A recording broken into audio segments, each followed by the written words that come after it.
Hey, how's it going? This guy's Clay. You guys can hear me, yeah? Yeah, I literally just posture checked and hydrated, so yeah, it's done. Break time, I don't know about this one. I think we need to get started. Um I'm trying to find a sound. Trying to find a sound that's really annoying that I want to mute from these guys.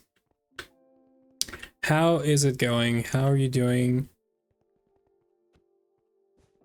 on this, new year?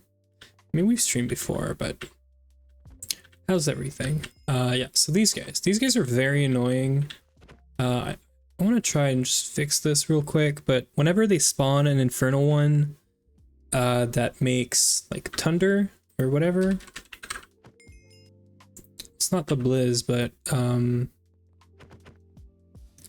one of these guys.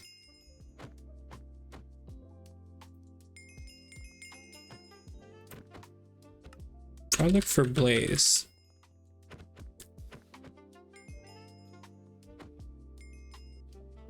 I don't know which one it is, but one of them is very annoying. And it spawns in with a bunch of freaking noise.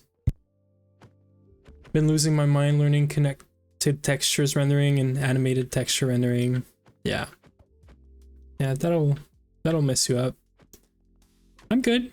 We're gonna work on ore proc today, but as always, I haven't prepped or really done anything before, so we're gonna wing it, and we'll see how it goes.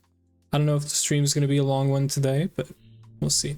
Obviously, I want to fix the sound and it doesn't spawn a blaze. Obviously. It's really annoying. It's like one type of infernal mob. And I don't even know if we can mute it. I don't even know if a muffler would work.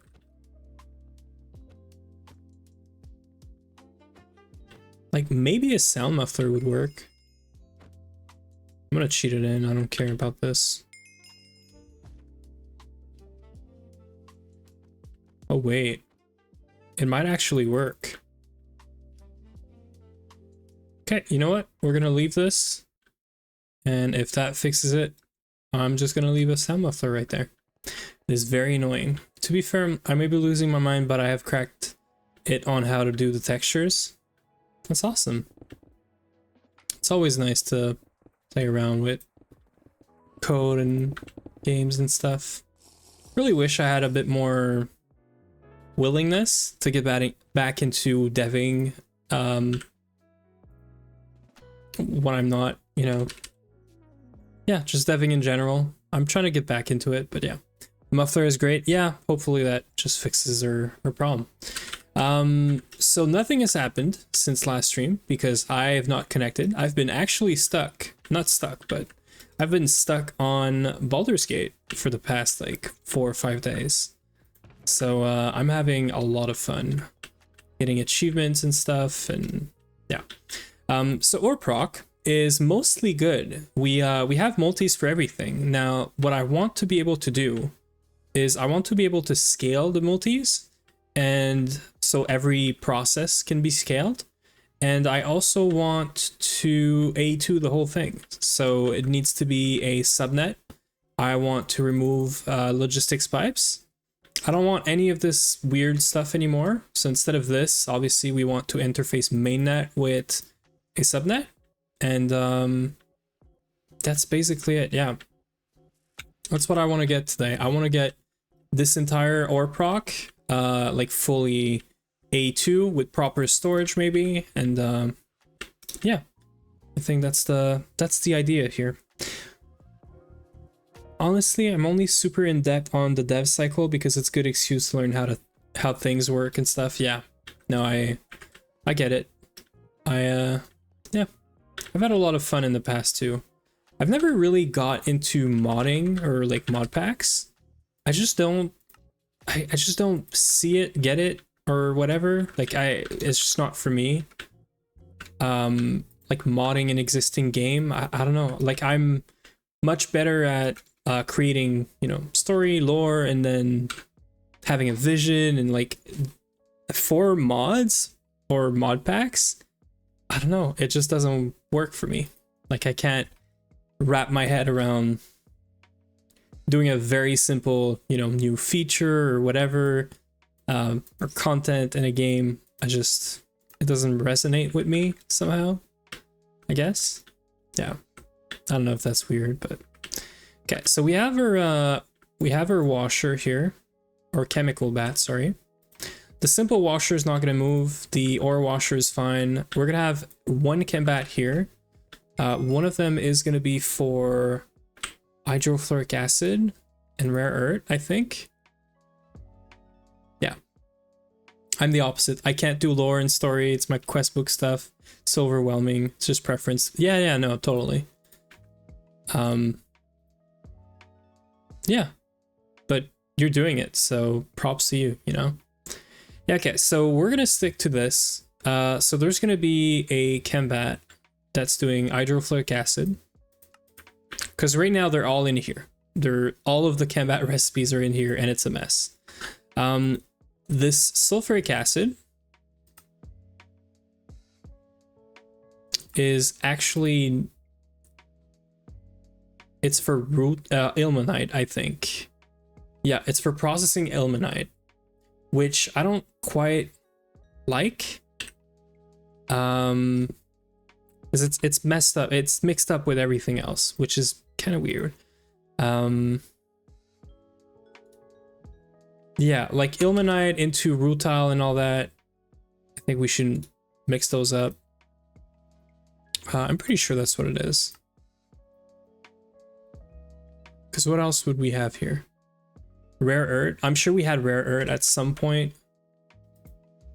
It's blue. This is orange. Yeah, and then this is also something else that we do. Yeah. Okay, so this is what we used to do here. So we're not going to do this anymore. So this goes away. Same goes with this. We're not going to do ilmenite processing anymore. I'm gonna make a separate space for ilmenite processing. And then sodium persulfate.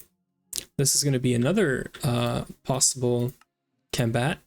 And then lastly, we have mercury, obviously. Mercury is going to be another chembat. So that leaves us with 3 chembats. We have 1, 2, and then 3. And the idea is we're going to tower these, right? So literally on top of one another, because we can't wall share. We cannot wall share this because the water needs to all be sources.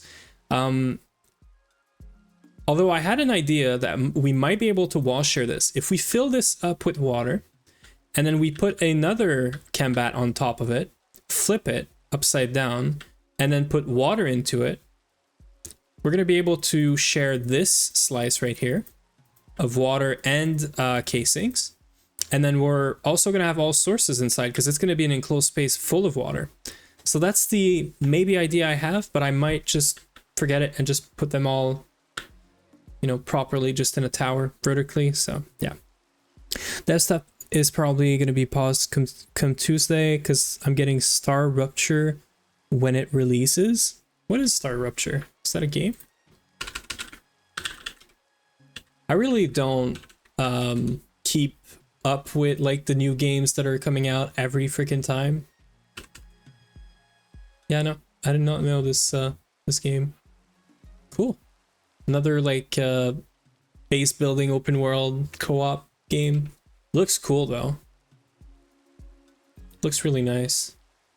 Maybe I'll check it out. There. Oh, I can't do this. I'll check it out later. It's essentially satisfactory but Helldiver crossover. Yeah, that's what I got from that. Okay, so this is good. So here's what we need, right? We have to open up the bottom part of this too. Okay, let me do this from the top. It's gonna be easier. Here's how I usually do this. I will select this entire room expand it by, I don't know, 4 or 5 blocks. Let's call it 5. Down. And then we're going to shift this whole thing. Oops. Shift this whole thing 2 blocks down and then set to 0. How could that ever be dangerous, right? It was good. And then we just have to extend this all the way up to here. Do the same thing, and then that's it. This is now opened up for cabling and such.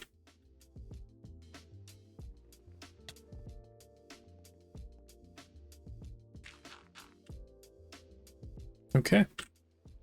Yeah, so I'm just going to open this up so that we can have a place to go into without having to go back there all the time. So cabling wise, this thing's going to go up, right? I'm thinking that we want to do just the cable in the back. One side's going to be power, one side's going to be AE2, because this is going to be a subnet. And then we have to think about where do we place the configuration to tell, to say like all the recipes should go here, right? Or all the resources or whatever goes here, like which one goes here, right? There's an ORDIC filter on a storage bus. And then there's also going to be some sticky card storage buses with just like filters on them. So I'm thinking either we place these like columns of storage buses right next to this for the subnet connection, but then that means we have to bring mainnet all the way over to here or to every machine, which is kind of annoying. And the second option is we just literally do our subnets, so all the management of the subnets in the air, like above it on a scaffold or catwalk. Yeah, so we do like a catwalk and then catwalk in scaffolds, and then just from there that could be where we place all this stuff. So let's get creative for a second.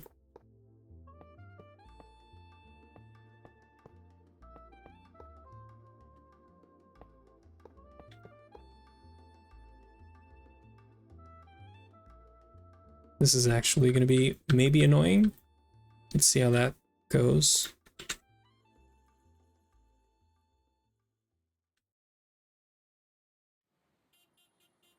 It's not too bad, actually. Hi, World Map. I have a feeling some morning on Tato's subathon, he's going to wake up and have at least 300 more hours. Yeah, I mean, he asked for it, right? Yeah, I haven't really followed all day how it's been doing, but all I know is that whenever I checked in, the time has not gone down, which is weird, right? I would expect that you like check in at one time and then check in an hour or 2 or 3 or a day later, and you see the timer even higher. No, the timer's the same, but that means that all the time that he spent since you last checked has basically been added up, so like it's not moving. It's so weird, but it's actually gone up a bit because I think I saw it at like 107, and I think when I checked earlier it was a bit higher than this. But yeah, no, it's crazy. I don't know if I would do a subathon. I don't know. It's like it's so much time and people are crazy. I probably would just because it sounds fun, but I don't know how much of a good idea it is. So yeah. Yeah, it's cool though. How are you doing, World Map? On this what is it, Sunday? I don't even when it's the holidays, I lose track of which day it is. Okay, this is really annoying. Okay. We're trying something. I don't know if it's gonna work. That is so weird. It's like not doing the corners, so it's intentionally gonna do like this, which I guess I could have kept. Okay. Yeah, kind of weird.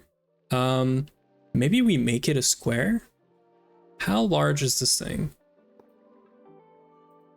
19 blocks, which would mean that I need to add like 4 blocks in every direction.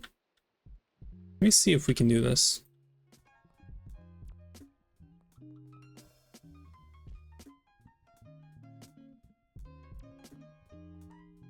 Can we do this?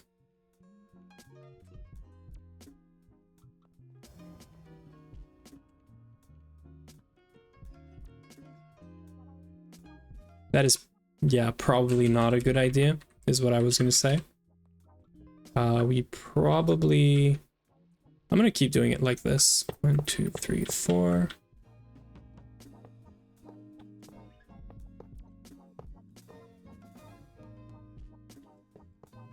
We'll figure out a way to make it look like it's supported. Okay, I like this. This is working good. 1, 2, 3, 4. So this should be a square now, and I'm even considering cutting the corners like this. I kind of like it. So that would mean from the corner, you want to remove 1, 2, 3, 4. 1, 2, 3, 4.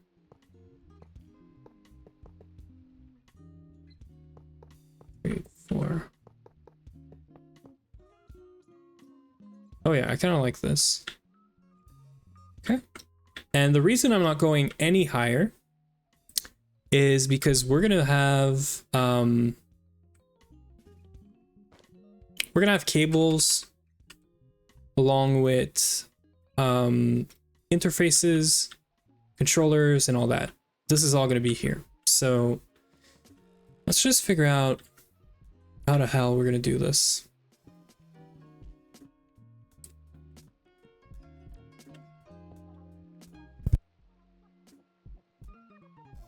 Okay. Yeah, there. Okay. That's what I want.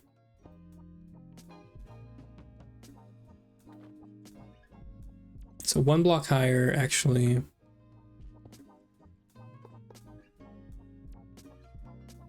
I'm gonna do 4 interfaces for or storage buses. There are 4 interfaces.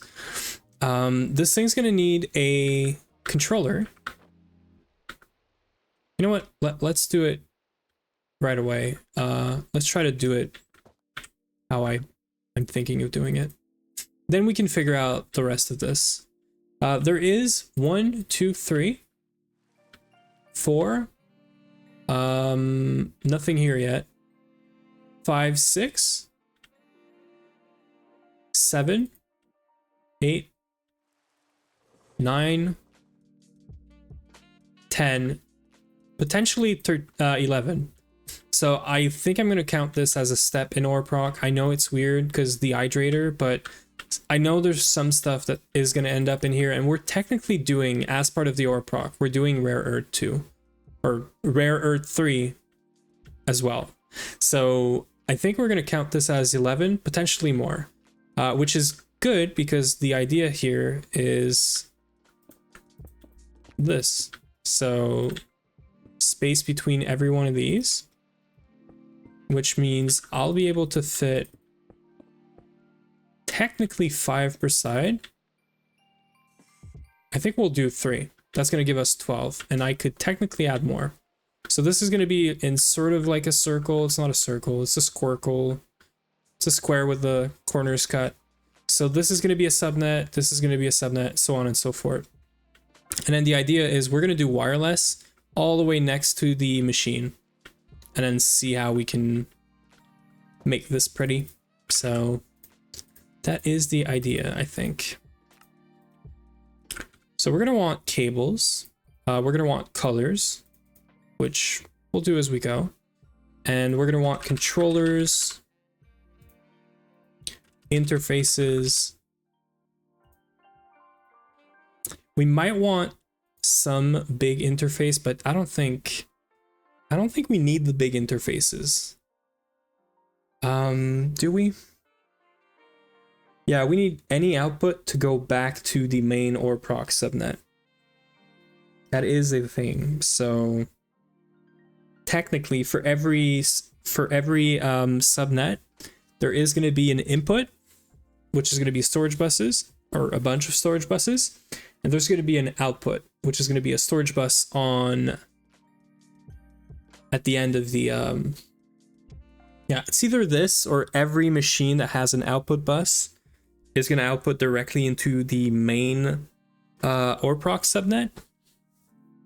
Technically, this would make it a bit more safe, I guess. And I have an idea on how we can do this. So let's do it like this. We're going to do subnet connections for everything that is input, and then we're going to do mainnet connection for everything that is in output.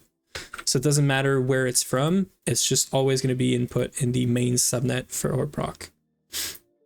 So I'm going to keep this like this for now. Storage bus, we're going to need some OR dictionary. Now I'm going to just literally find the regex for the OR dict from the wiki as we do it. I don't know them by heart. I don't really want to try to figure out what they are. We're literally just going to copy and paste. What else do we need? Cables, controllers. We're going to need some wireless stuff. I'm thinking there's going to be one hub, and then for the mainnet, and then one connector, and then every subnet is going to be a pair of connectors. That means we're going to need 10, 20. We're going to need 22 of these, so we can make it 21. Okay, shouldn't be too long. So in terms of how I see this playing out, there is going to be either the center is going to be mainnet. I kind of like this. I think, yeah, I think this is going to be, wait, let's find a center real quick. What if I was to put a controller in the center of this? So 1, 2, center, and we'll go one block higher at the very least. Let's go 3 blocks, right? We do have space. Right? If we do 1, 2, 3, one center, and then 1, 2, 3. 1, 2, 3, one center, 1, 2, 3. That's the tallest I want to make every one of these towers. Because they're going to have a controller, probably the top. And then every one of these faces is going to be a connection. So you want to get 1, 2, 3, 4, 5, 6. Yeah, 6 or 8. So it's all right. Which means this is going to be bottom 2, 3. And this, I'm going to make this a controller. Now the idea here is that there's going to be a cable. And what else do we want? I think we want to, so this is what connects mainnet to the ORPROC. It needs to be able to see everything that is in this network. And it is going to be storing the final outputs. So we probably want an interface storage bus. Might as well even bring this all the way down, actually.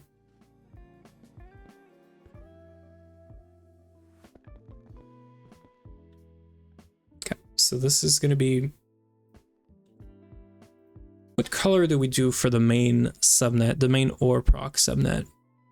I feel like it's gotta be like yellow. Yeah, I think we're gonna do yellow.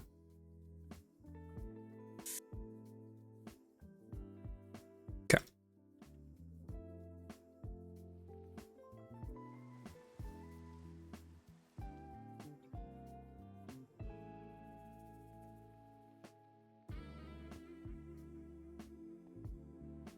And then we're probably gonna want, so this thing's gonna need a few things. I think we're gonna do storage here probably. I might want to replace all of these with ME drives eventually. And then eventually we're gonna have proper like storage building next to it, but for now, I think this is gonna do. So if the controller is here and I do this, it's either I have to do a bunch of subnets, which is not the best, or I mean, we could technically connect directly to the controller. I just really want to get rid of the controller. The problem is we have some of the stuff is passive, right? And you want to void it whenever it's full. So drawers are really great for that right now. Like if I was to put a sticky on this, anything that's in the drawer is gonna stay in the drawers, which is kind of nice. If we do ME drive and they're not partitioned, we could technically fill up the network with something. Yeah, we're gonna have to figure out something for this.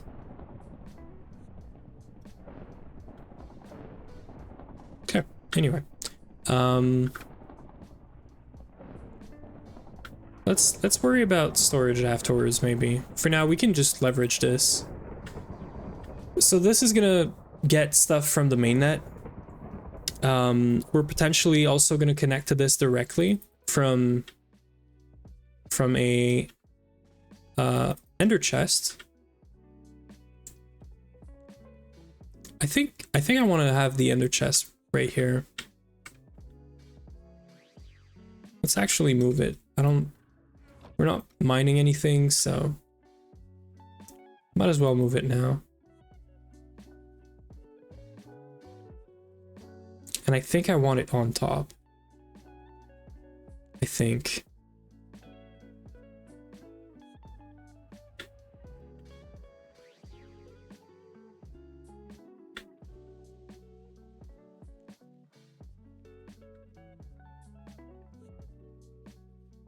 How about this?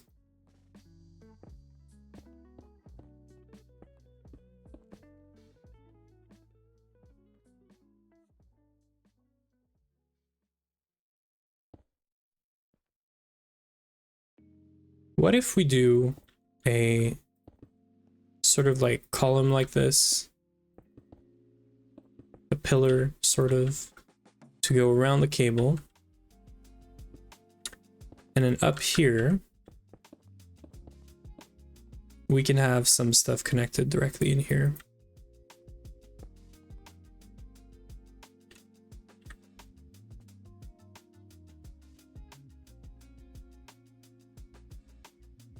We might want to do something. No, I think we can do an ME import bus, and then eventually we'll get the hyper acceleration cards. I'm wondering if we can even do this. We're close to doing this. We just have to figure out the mysterious crystal stuff. That's the only thing.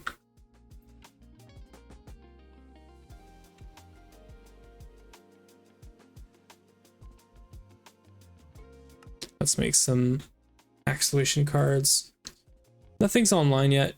I'm just trying to lay out the entire stuff, essentially. Because we might want more than one ender chest. Maybe there's one for the miners. Maybe there's one for the meteorites. Maybe there's one that's connected to an ender pouch. Or whatever. I think this is good. Yeah.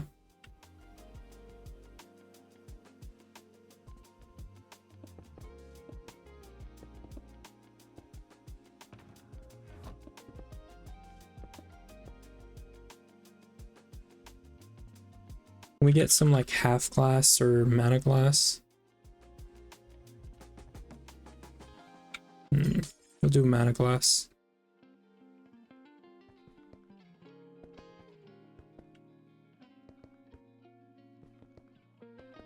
here's the problem. We need to connect to this now. So I'm gonna put the hub, I think, right here.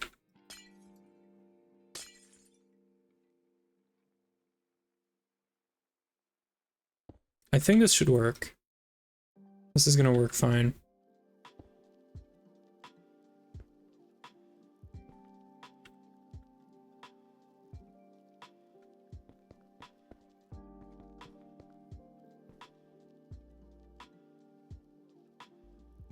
Just gonna be able to we're gonna need to connect to this eventually, but I think that's good.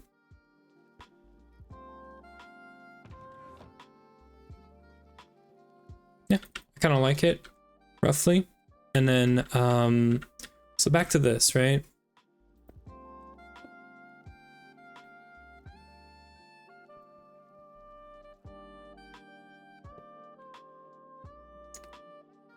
I want to see if this is something I want to do.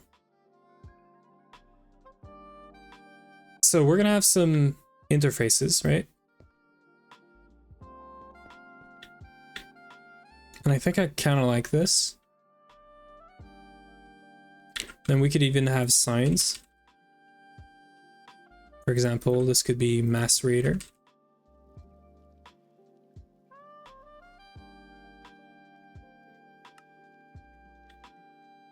And then each one of these is going to need a storage bus, with the bottom one being a dict card and whatever filter goes on here, right? Let me find the wiki real quick.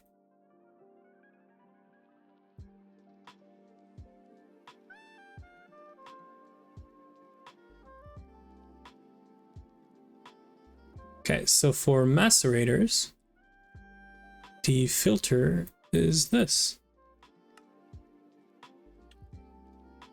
Oops. So it's crushed centrifuge, raw ore, and not raw ore oil sands, and black granite oil sands. That's what it is. And then I don't know if you want this to be insert. It's probably insert. It doesn't need to see everything that's in here, so it's probably insert only. And then these guys are going to need whatever we want to. Well, macerator is probably the one that you're not really going to have, like, actually it's not true. If we have a look at, let's do tin ore. So the reason I chose tin ore is it does have the electromagnetic, which we're not doing. And then we have the sifter, and then we have a Chembat recipe. We have like everything possible in here. So for example, for raw tin ore, we're gonna want to macerate. This is gonna be like default route. We don't have to do anything. And then we're probably gonna want to ore wash it if we want to get iron, but in this case, we don't really care. So we could technically skip this and put the crushed tin ore directly into this here to make it skip the ore washing, because technically all the crushed in stuff is going to go through this here. But I mean, I'm not going to bother with this kind of thing where I'm just trying to show the example that I could technically bypass the ore washing plant by just putting this tin ore into macerator to do impure dust and then tin dust. If we really only cared about getting the tin dust as fast as possible, but technically there's like so many other paths, right? The zirconium being like super important, this one would probably do macerator, ore wash, and then sifter, which means that I'm gonna have to probably put the purified tin ore into the sifters subnet. I'm assuming, because I haven't seen the filter for sifters, but I'm pretty sure. Yeah, you have to manually put all of them. Yeah, there's no filter for them. So yeah, sounds correct. So it's fair, I think, for macerator to have a bunch of space. Now I was wondering, do I want to give this one more space and then, but no, I think it's good.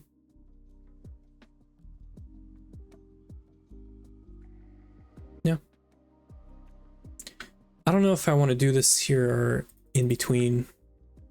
It could be nice to do in between because I could do... It's also easier to sort of access.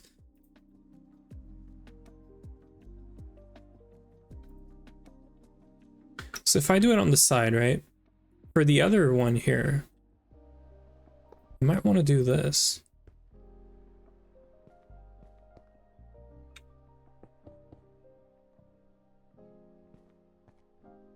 We're gonna have to find colors for these, but there is 6, 12. So there's 12 connections here, which means 2 cables.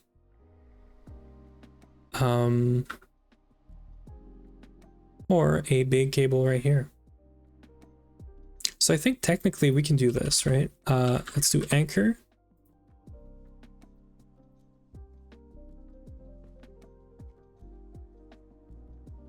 I can bring a big cable right here. Yeah. Small cable. This would be mainnet, which means this should be yellow. And then this, for example, is maceration. It is now like brown-ish. I'm gonna put it brown.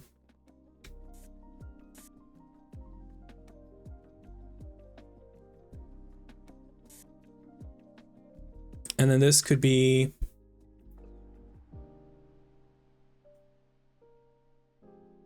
I don't know, ore washing plant, I guess, is the second step.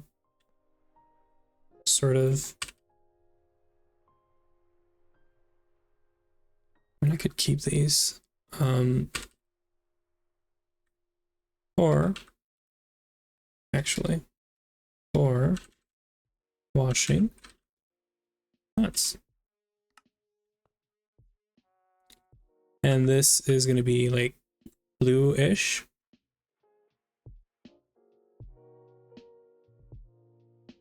Maybe purple. Let's call it cyan.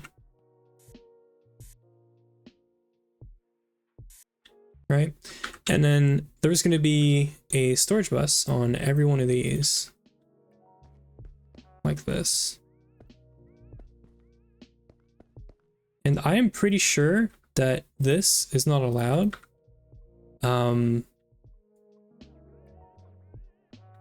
We also have to think about the connection. Maybe actually getting just 4 per subnet for now is fine, because this 6 or 12 channels is kind of awkward. It's actually really awkward, because then 12, 24, yeah, it's kind of weird. But if we do, also, I don't know if I wanted to do this, but that's fine. If we do 8 and 8, that's 16. Or if we do 16, 16, that's 32. But that means it's one side of this controller, which is, it's gonna need a bunch more of this guy. So we can't make it look that pretty.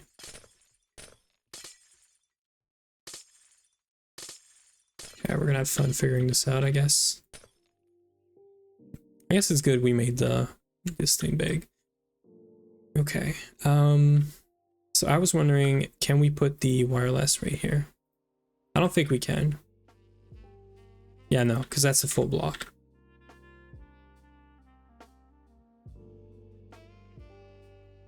Okay. Well, how about we do 8 then? So we're going to do 8, 16. So that's going to take 2 wireless connector. So we could, or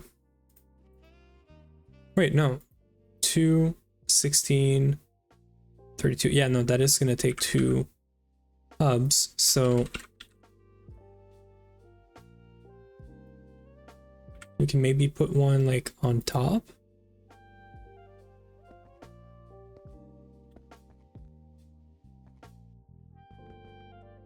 Yeah, how about we do this?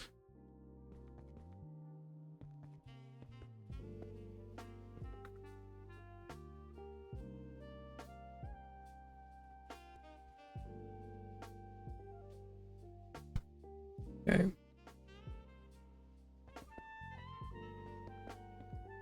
So instead of doing 6, we're going to do 4 times 2 per controller. So there's not going to be any of this anymore. We're going to bring the controllers up by 1.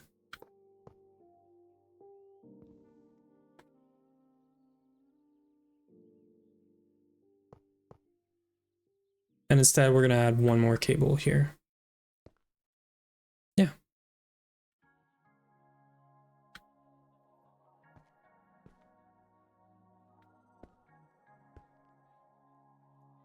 I think that's the plan so far. And then we could do anchor, cable into wireless connector. And then this wireless connector is going to connect to one of these. And there is going to be about 8 of these ish, maybe less.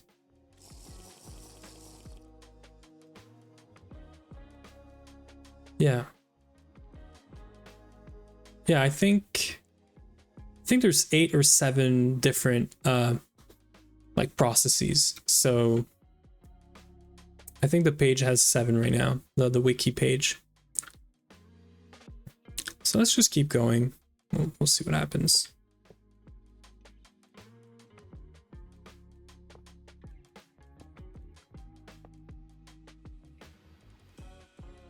Let's get some cable anchor. We're also gonna have to give these things power.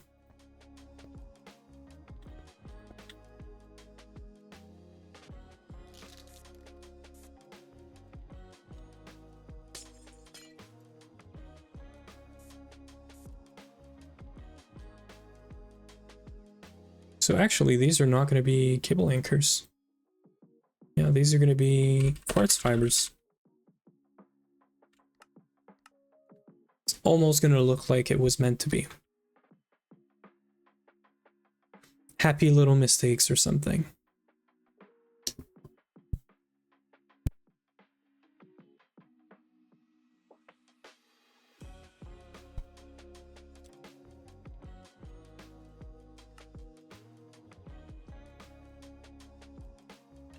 We're crafting. Hello, hi, bonjour, hola, and hey. How are we doing, Striker? How's it going? You look happy. We're doing some shenanigans on, well, with ore proc, I guess. I am good. I need to get myself some more water, but apart from this, I'm good.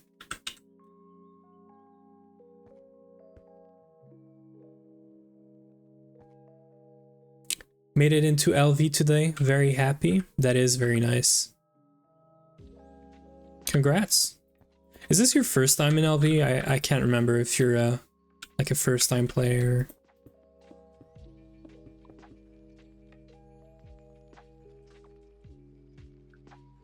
Okay, wait. Storage buses all the way.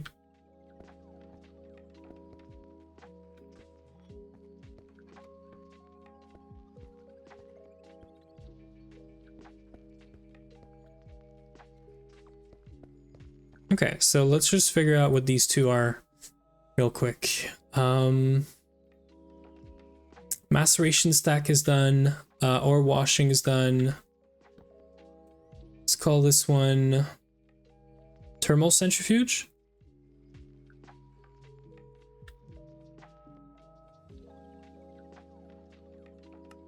And then let's call this one just centrifuge.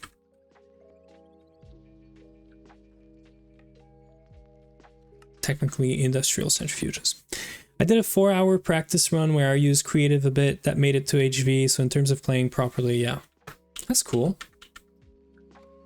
So you're doing like a full-on just survival kind of thing right now, and it's working good. It's cool. How much time did it take you to get into LV? Like your non-AFK time? We play pretty slow around here, so don't worry about any kind of numbers you might have. We're gonna have double, if not more than that. Thermal centrifuge. I think this is red, right? Yeah, this is red. for sure.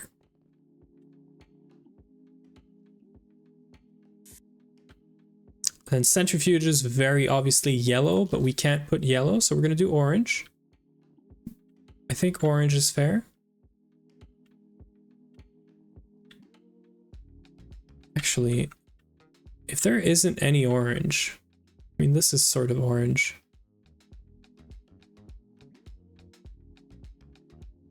Yeah. I could change the color of the mainnet from yellow to something else. We're gonna try to make colors that make sense, you know? I hit 100 hours as I crafted my first LV machines. That is pretty good, I think. So this one's the proper one, yeah. I wanted to get me the Stargate roll, that's cool. What color do we put the mainnet? I feel like orange is a good color. Orange is like pretty cool color. This one's gonna be funny. I'm gonna keep orange for this. Let's do mainnet pink. There is gonna be no freaking way there's a pink machine in Orproc.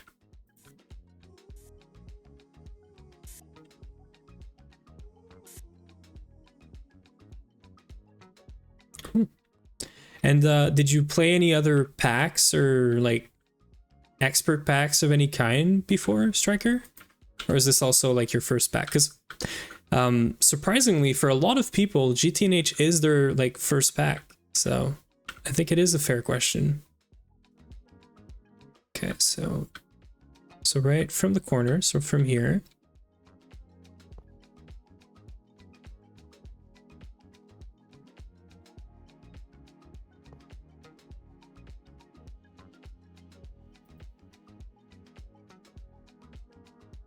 Wait. Why am I having so much trouble with this?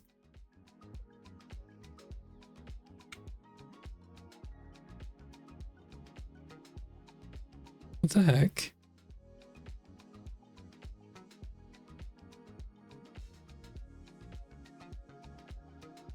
Why you gotta be so hard, you know?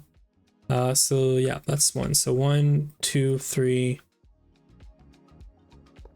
4. No, apparently it's this. 1, 2, 3, 4.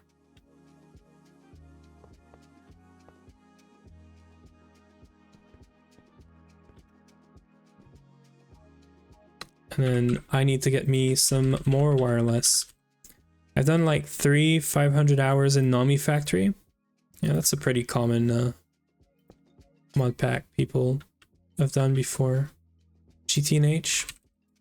What's next? Sifters. And electrolyzers. And then there's going to be the dehydrators. Is that it? I thought we had more.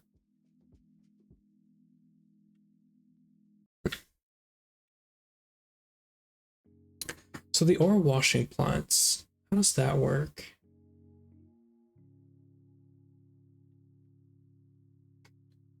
Do they have a filter for ore washing plants? They do.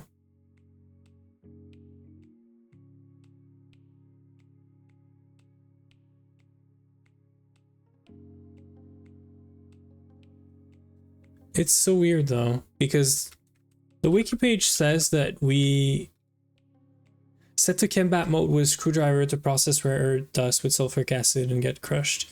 Feed these into our processing network to eventually recover rare earth 1. Useful dust. So like they don't do combat recipes other than the... That's weird.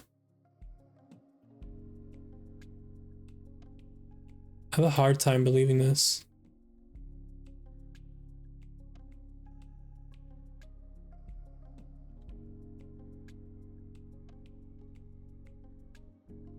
Yeah, so ilmenite, special processed, set to chemical bat. That is so weird. Because some recipes, so here's my problem with the wiki right now. it's treating all the Chembat recipes, or sorry, all the R washing plant recipes as one subnet. But some of them are going to use hydrofluoric acid. Some of them are going to use sodium persulfate. Some other ones are going to use mercury. How do you make sure that the mercury one goes in the right Chembat, you know? I guess you would do like one subnet for the ore washing plants and then have separate like subnets per washing plant. I guess that's the idea. Is this traditional wiki or the new Twistgate wiki? No, that's the traditional wiki. I should probably be looking at the new thing, potato, and yeah, I don't even know where it is. I should probably be looking at this. Let me try to find it real quick, because yeah. Yeah, just the core essentials. It probably has the proper filters too. Where's this wiki thing? I had it somewhere and now I don't have it anymore. Do you know the name of it, Striker? The name of the potatoes wiki? And it's been...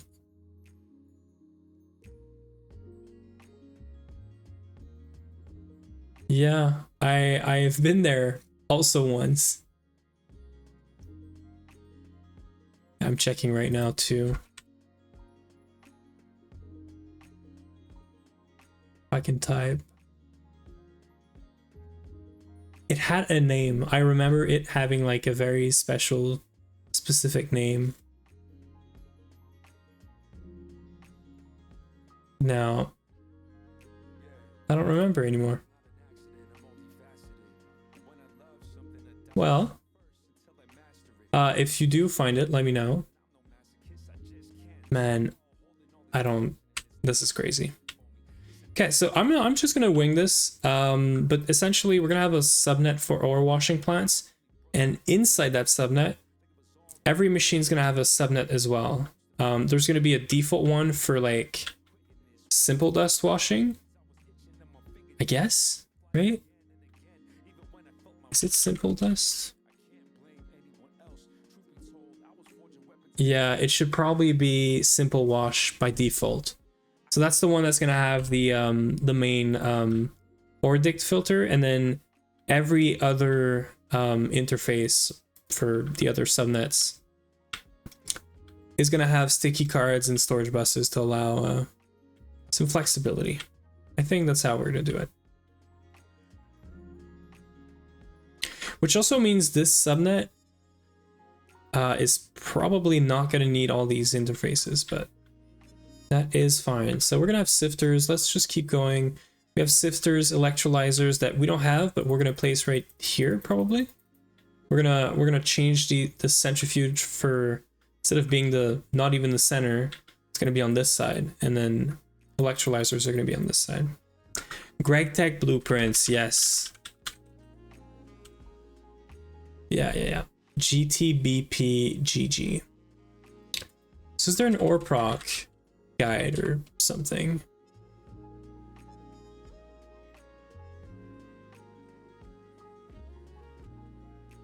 Doesn't even look like there's an ore processing.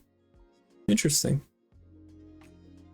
Yeah, sorry, Striker, links are disabled. I'm assuming this was a link. But yeah. Okay. It's alright, we're gonna wing it. Because this part of the official wiki is not really clear on what we should be doing with this. But I'm gonna assume simple wash as like the default recipe. Because essentially everything we're gonna send to this is crushed ores. The hope is people submit their work and build a library of functions. Yeah, no, I do remember this project. So back to the tin ore, right? Tin ore. I think, you know what? Scratch that. By default, we're going to send everything into an ore washing plant that does ore washing and not simple wash. The simple wash would be for like the impure dust. You know what? We're gonna do one main filter on this subnet, and then every subnet is gonna have a part of this filter, so that it goes into simple wash for the impure, and it goes into it goes into the full ore washer mode for the crushed, and then everything else is gonna need to be like sort of filtered into the mercury combat, the sulfuric, and whatnot. I think that's how we're gonna do this. I mean, technically speaking, we probably don't need a sulfuric. We said hydrofluoric, sodium, and the other one.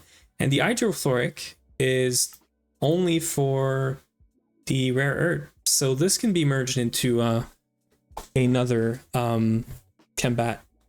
It could be a combat that does both, essentially. So technically we just need sodium, mercury, and then obviously water twice. Simple wash or wash. So I don't know what this one's going to be for. Is there a like... Yeah, this is a pretty long recipe. So maybe these two here are going to be mercury and the other one.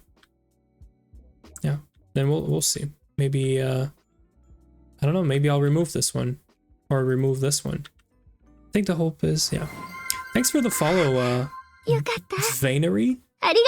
Sorry if I'm butchering your name as per usual. Okay, so back to work, right? 2, 4, 6 electrolyzers, and then there is the... I mean, since we have this amount of space, maybe we actually split the ore washing plants right now. I think we're gonna do that. This way we don't have to mess around with... So this is gonna be ore washer. And then I'm gonna make some more for the other ones. So there is one space, one column, one space, and that's the controller. That should be, yeah, right about there.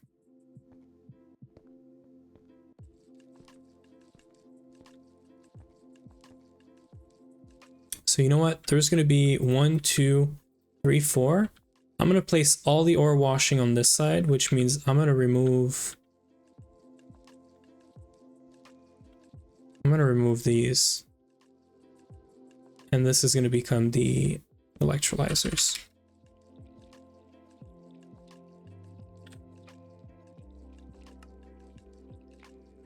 Okay, so this is going to be ore washer. This is going to be simple washer, and then this here is going to be mercury wash. We're going to give these things new names. Mercury washer, and then the last one is going to be sodium washer. This one's also going to be sodium / sulfuric acid. What is the sulfuric acid thing? H2SO4.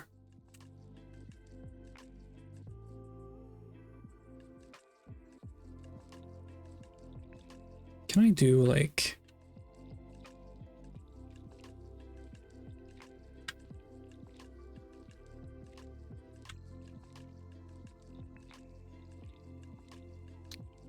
You know what? That's fine.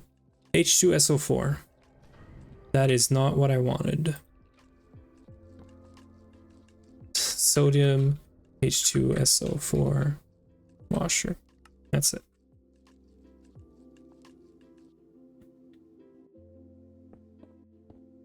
H2SO4, man, that's gonna be volatile as hell. Oh, is it 34? Did I? Oh, I totally messed that up, right? No, no, no. No, I'm good. H2SO4. I didn't say 34, right? Did I mistype it before? Is that what I did? Okay. And then that means that we need to re-add back large sifter, yeah, and dehydrator. So let's go right here.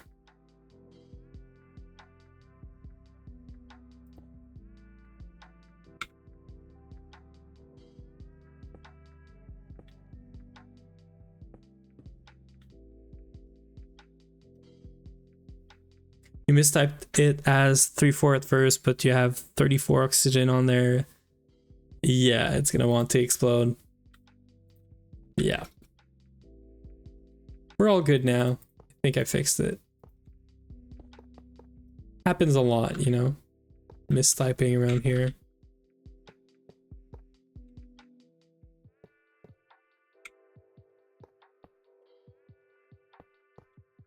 Okay. I don't even know if this is gonna work. We're just winging it. Hopefully, you know, it looks fine.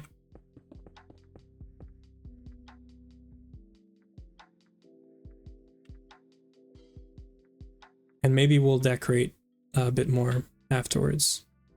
I did 2 more for no reason. So there is large sifters, not larger. Large sifter. And then I'm gonna write this one U2P Tanuri, right? That's what the dehydrator is called. U2Pu Tanuri. Almost.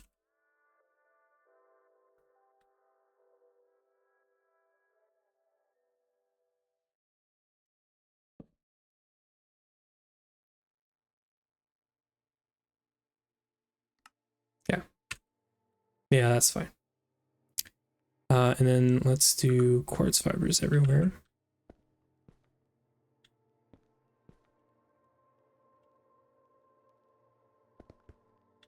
Oops, I forgot we should color these and or place interfaces already.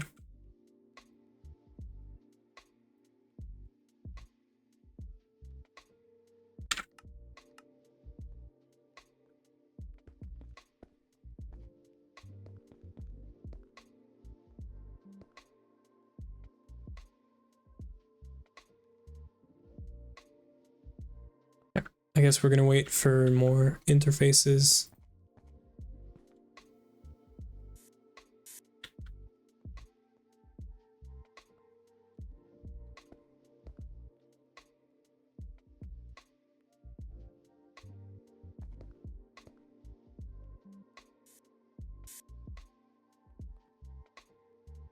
Mercury washer. So this is all gonna be cyan, I think.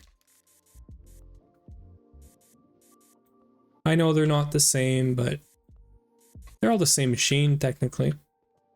Also, cyan and pink is pretty. And then electrolyzers are another color. They're like brown-ish. They're not really brown. I think I'm gonna do lime. Yeah. Let's do lime for these.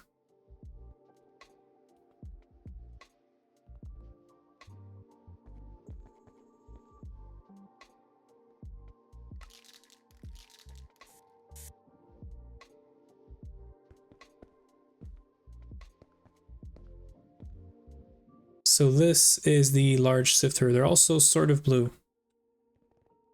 They're like dark blue, I guess.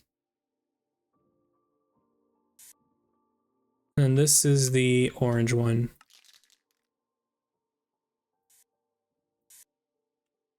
Okay.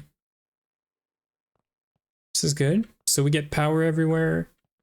Everything's connected to the main net, the main subnet, I should say. We have an entry point for miners and stuff. And then we are, yeah, we're good. This is going to be storage. I'm going to figure out storage afterwards, but this is going to be storage.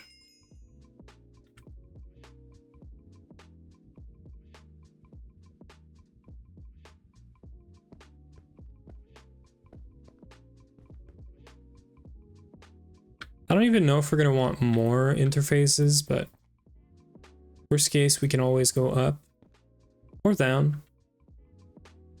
This one doesn't really have anything, so this is good. And then the rest is just storage buses.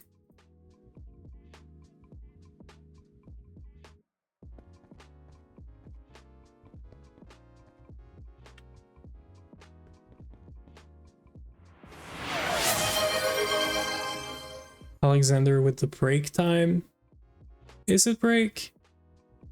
It says add start. Yeah, we did go over an hour. I didn't even realize. You know what? I do need water because we're actually out of water. So let me go get water. Thank you for the reminder. And I'll start some storage buses while I'm at it. And then we'll, when we're back, we'll finish this up. Test my AE understanding. Pink is main subnet for ORPROC. Yes, then the filters, the interfaces filter the pink items into, so it's not interfaces, just real quick, right before the break. PinkNet receives, it's the main subnet for ORPROC. It's also going to have storage. And then every subnet's going to have storage as well, but that's like, we'll get to that. The mainnet is going to send, or is going to store stuff with filters. So if I want my purified thin ore in here, I'm going to do this. There's going to be a sticky card in here, which I guess is a good reminder. Thank you, that I should make a bunch of sticky card. That is such a weird why. We'll fix that after, I guess. But also I'd like to start this as I go for the break. What is it called? Sticky card. Let me just fix this real quick. So yeah, storage buses, and storage buses are, okay, so the basic card. Storage buses are going to have the actual filters. They're either going to have an OR dict and or items directly into it, and sticky cards. So items cannot go anywhere else other than this subnet. So there cannot be a conflict, or actually there could be a conflict, but it doesn't matter. So yeah, we'll see how it is. Basic. What is it called? Basic card. Like, what is this? What kind of recipe is this? Thank you. Okay. But I guess it's good that I'm showing this, because I just realized we don't have these, and we're gonna need a lot of sticky cards. I don't know if 128 is a lot, but yeah. We're gonna go on a break, and I'll be right back. We haven't made real Jägermeister yet. But yeah, BRB.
Okay, that was a good break. We got some chocolate now, and we got some water. Just gotta sit up straight now. Okay. Yeah, so if you want a better explanation of this striker, probably, I think Potato has probably a VOD somewhere about it. He did it like really recently, so probably much better explained than I can explain it.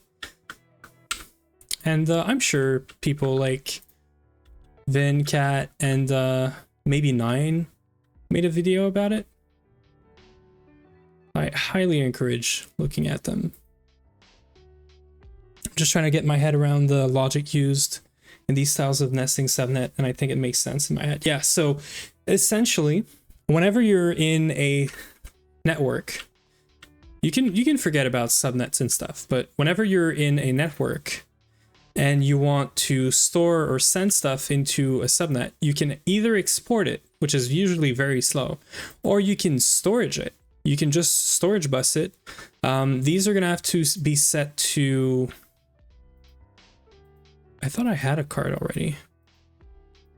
These are gonna have to be set to insert only. And then you filter whatever you want, and or you do an OR dictionary card. And you put a filter in here.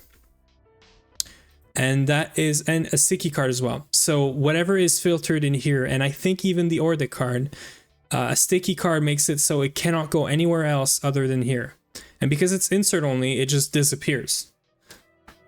I'm hoping not to copy any designs in my playthrough, but it means a huge learning. It means a huge learning curve. Yeah, no, I'm not copying anything either. Like the principle itself is the same because that's just how things work. But like this setup here, I mean, probably some people have the same sort of setup, I'm sure. Now, I don't know why, but I lost an OR dict card, or I thought I placed it, but I didn't. But yeah, once we get this working, we'll test it out. We'll make sure it works out. But yeah, this is just a design that I literally just winged, like not even an hour ago.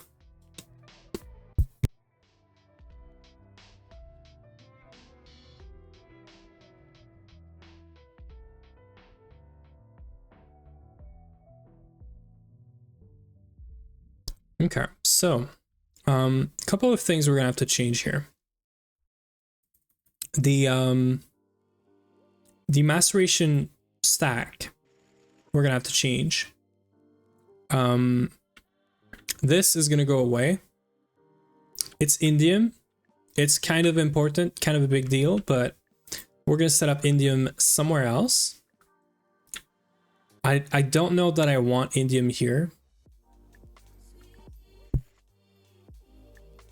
I mean, we're gonna have some places like this here and this here that we don't know what to do with. Maybe we can set up indium here and or ilmenite processing, because these are kind of special, sort of. Yeah, because we do some like ilmenite shenanigans here. So anyway, I think we can copy this, right? So if I take a sticky card, I know it's not going to copy the sticky card, but if I place a sticky card and I set this to insert only, and then I save and then paste. Oh, it does put a sticky card. Okay, that is super sweet. This just makes sure that we have sticky card and insert only everywhere. Now the problem is that it's like fully open, which is not good.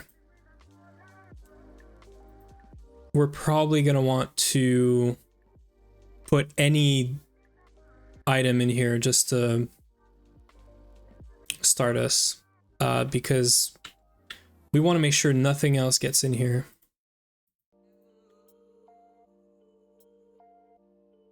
So we're probably gonna have to put a dummy item or something. Actually, can I do this? Wait, I can for sure do this, right? What that? Yeah, no, potato. Stick. Use a stick. Yeah. Oops, not what I wanted. Again, potato.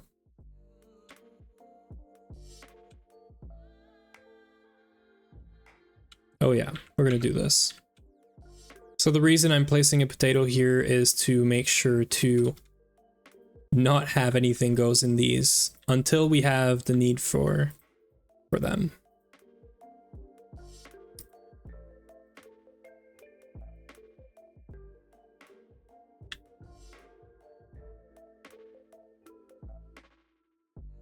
We need more storage bus.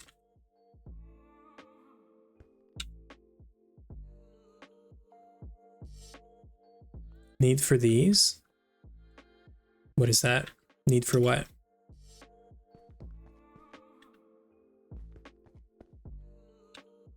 Sometimes I wonder if I just say stuff and I don't realize it. Need for these nuts. Cut them, chat. Yeah. Easy. Okay, so this was not too bad. Now, probably the bottom one is also gonna get a dict card, which I am gonna place right now, which means you cannot place anything in the filter, which is fine. And we are not gonna set the filter to anything quite yet. But doing this should allow me to have the dict filter card on every one of these. So it's just for the bottom ones. So the bottom ones are going to be basically the default routes, if you will. So yeah.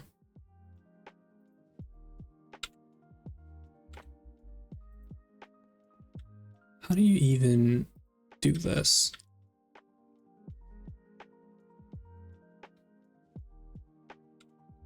Why is this not working? These catwalks sometimes.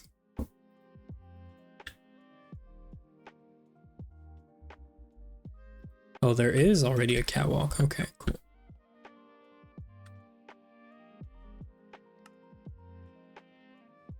Okay. So now all we got to do is get power to this subnet and then finally start doing some other subnet shenanigans here. So let's get power to this first thing. Also, we're gonna have to change the color of this to be pink.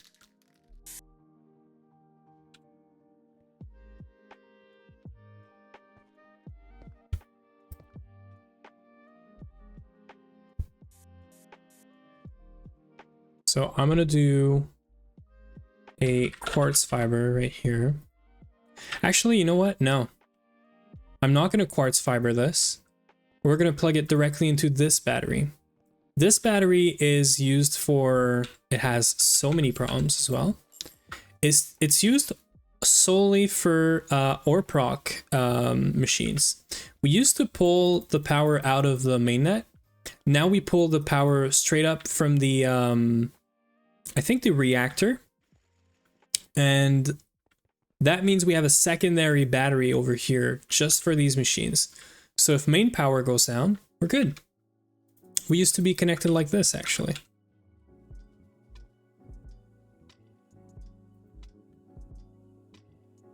And this is much more flexible.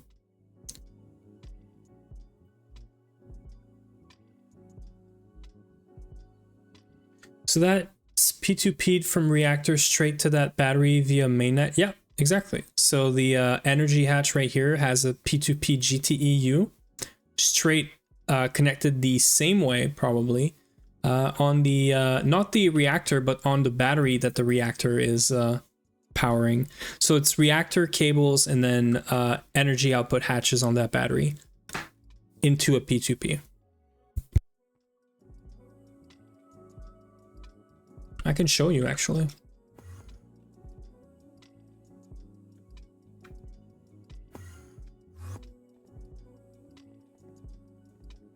So reactors, cables, transformers, cables, battery, output, and then output into P2Ps right here. And this is shared. There's multiple P2Ps connected to every one of these.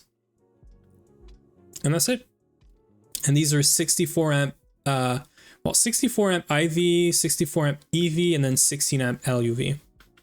So then we can use a P2P to bring power anywhere. The problem with the P2Ps is if you don't have a battery or a buffer right after the P2P can flicker sometimes. And also, I mean, if AE2 goes down, the power is cut like straight away. There's no buffer of any sorts, right? So this is why we have a battery, actually. Yeah, and then we have our P2P for all the channels here. And this is actually going to become like 2 or 3 channels just for interfacing with this. But what I was getting at, essentially, is we're going to be getting rid of this and this.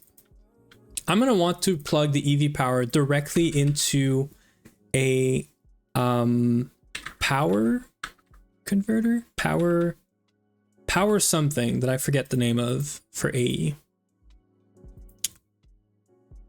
And we have this thing somewhere, I know.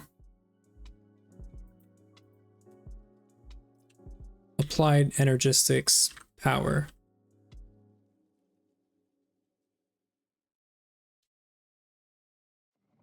I don't remember what this is called. Energy. Yeah, energy acceptator. There it is. So we want one of these. The reason I'm taking this over a quartz fiber are supposed to be bad. So I'm doing this. Now, yes, when I do wireless like this, we used a bunch of quartz fiber, but this is kind of the only way of bringing power here that's like easy, I'm going to say. Because otherwise I'd need to bring like P2Ps or something to get power here, and it's going to get messy real fast. So what we're going to do is along this plane right here, I'm going to clean up this afterwards. Matter of fact, we could technically clean it up right now.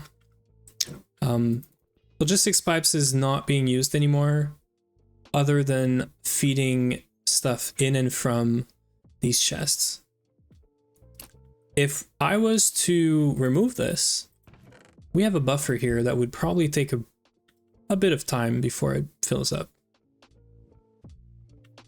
But I do want to wait like last minute before we do this. But technically all of this can go. All of the bottom part of this is non-functional anyway.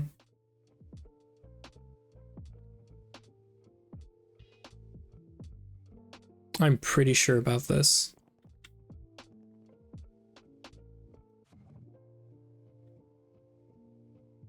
Yeah. Yeah, I'm making an executive call on this. We are gonna just remove it. Because we are using this over there for I believe oil? No, we actually have AE2 only now. So what are we even using this for?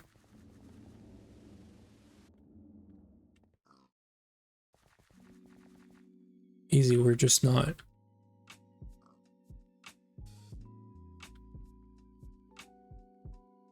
I'm not crazy. I can fit between these cables.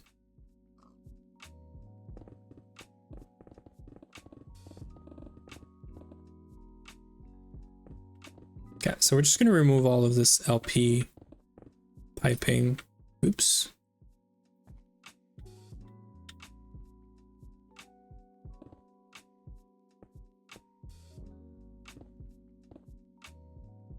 I have no clue if these pipes are like causing any sort of lag or FPS issues. I hope they are sort of responsible for a bit of the performance, just because that means we're going to gain some more performance back. But I don't know if they really are.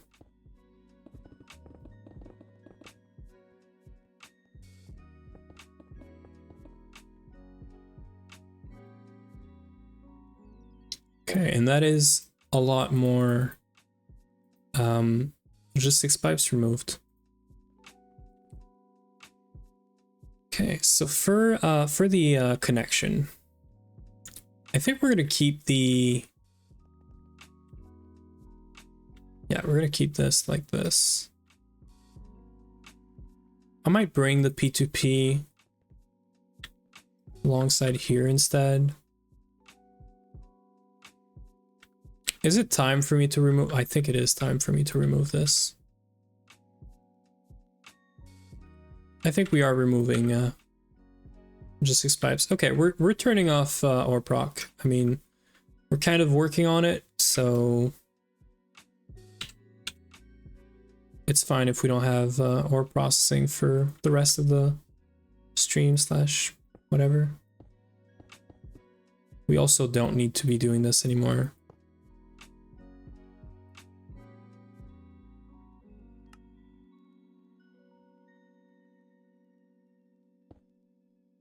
Yeah, so we're disconnecting this whole thing. Oh my god. I think we're gonna trash this. This is so many types that would be used in ME. I just don't want to deal with this. Okay. Now, here's the thing. We are getting stuff in here. I'm gonna disconnect this right away. And it's gonna start piling up in here, which is fine. It's not the best, but it's fine. We're dying of hunger. I gotta sleep. Have fun with your processing. Thank you. And you have some good sleep. Okay. Just gonna clean this up here. I'm gonna leave these because these have a bunch of filters in them. Except for this one. These are pretty recent, so. And I might do a bit more of a wireless setup. I mean, cables are fine, but why would I bother with cables?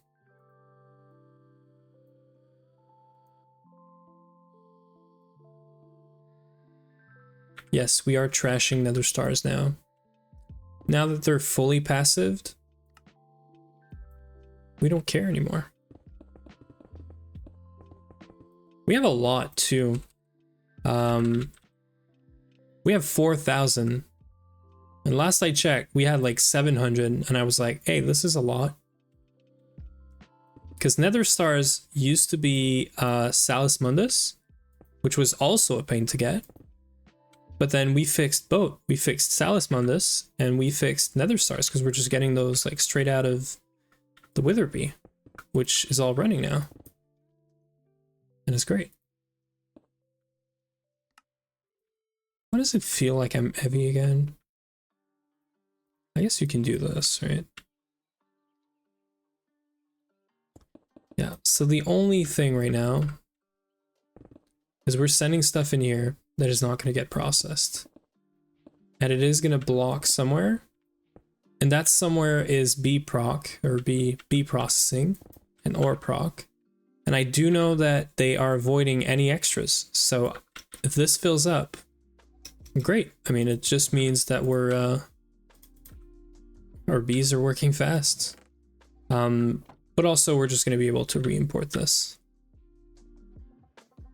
Where's this going?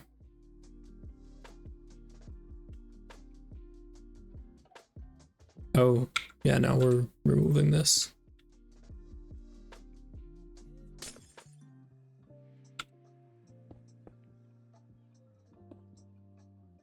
Yeah, we're gonna have to keep this for a bit. We're also gonna stop using smart cables. I mean, we have already, but have you seen, as you've seen, I was using smart cables all the time, and now we're converting to covered cables. Potato said, or someone on Potato's stream said, no good, laggy. And I was like, oh shit, we have those like everywhere. So yeah. Okay. That's it. There's no more LP, so we can remove this. And then that also means, isn't smart cable very FPS heavy? Yeah, that's what I meant when I said laggy. So energy acceptator is going to work like this. We're going to put one right here. And we're going to bring an 8x EV cable up there.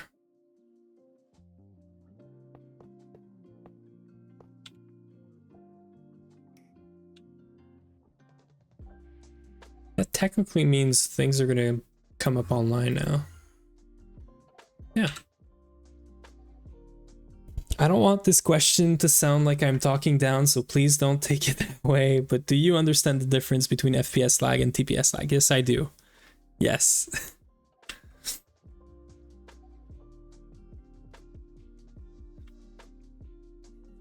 Why are these not? Oh, because I need to connect these. So we have 8 channels per connector, or we should, 8. So we can do 4 of these on one of these hubs. So that's it. And then this one's gonna go down here. Yeah, no, oh shit. Okay. I do, I almost dropped my chocolate. I do understand the difference. From now on, can we use the term laggy and assume a mutual understanding? Yes. Yeah.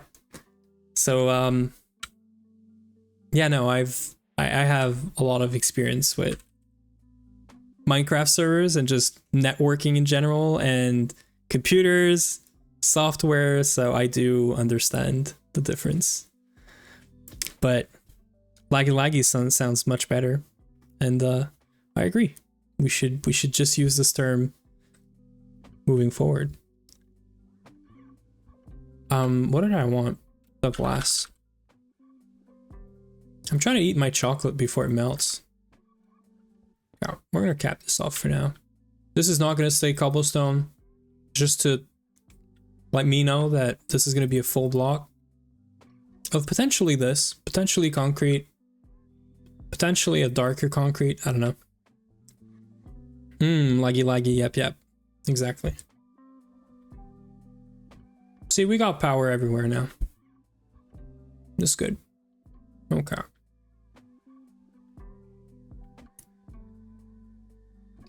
Now, that just tells me that the cabling is fine in terms of not having 2 networks being sort of bridged.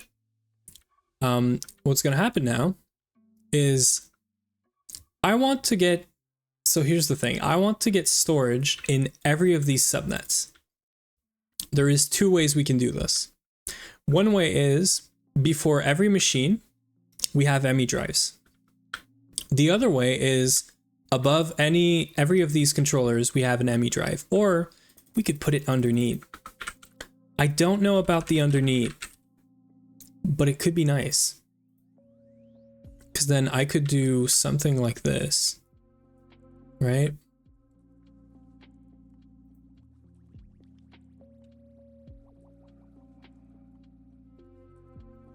Or maybe not, because I need to take this off first.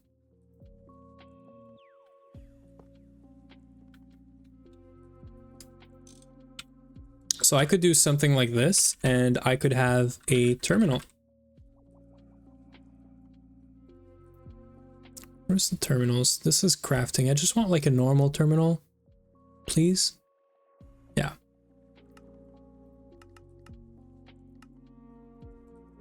I like the idea of having them near the controllers rather than the machines, so it's the central troubleshoot area. Exactly. That's the main idea. I think this is what I'm going for.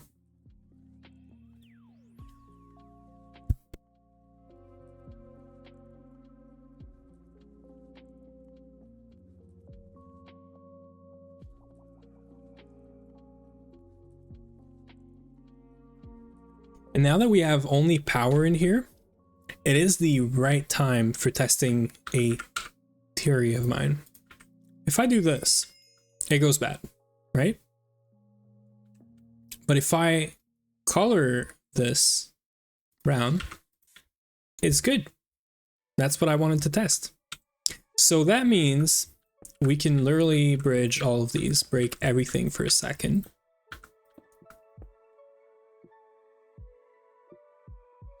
Because as long as the colors of the wireless connectors doesn't match with the other connector that's right next to it, they don't connect. So doing this actually is fine. And that means I will have a connection for every one of these subnets to be able to bring next to the machine. I don't have to do cabling or anything weird. I just have a wireless connection. Wait, you can connect wireless AE with colors here, not card? What do you mean card? Not a card? So like these are not connected, right? I was testing out the fact that there is a wireless connector and I put one next to each other because I know these pass channels through. But I wanted to see if coloring them would prevent the channels from passing through. Because otherwise I'd have to put a cable anchor, and then it gets weird. This looks cleaner now. And I kind of like it. Now, technically, if I wanted to allow, I think I get it. It's 1:30 a.m. So my brain's all a little slow. Don't worry. It's AE2, you know. I could put hubs there if I wanted to have multiple machines or multiple locations connecting to this, but I don't think that's going to happen. I think we're essentially going to have like one set of machines, one connection, one set of machine, one connection. So I think normal controller or connectors is fine. And then, yeah, so that allows us to have a connection between the machines, the subnet, and then I want to get some terminals. So terminal. And this is cool because then we can actually troubleshoot stuff. Like actually troubleshoot stuff. And then obviously we're going to put one right here too.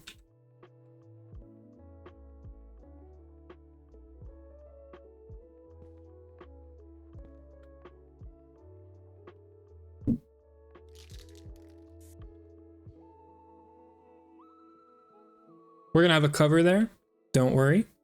I am curious as, you know what? I think I'm going to do it.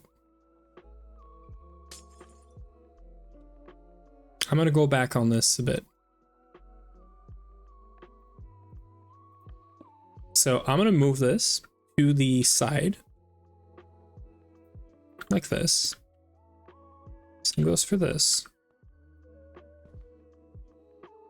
And then we're going to put the interface right here.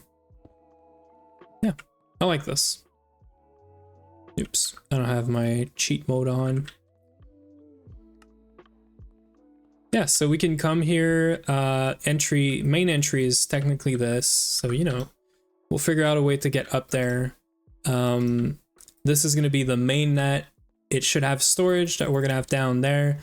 Although we do have space here, I could technically just put a bunch of storage right here. How about this?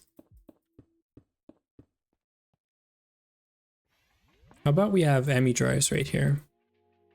I don't know if 9 is going to be enough.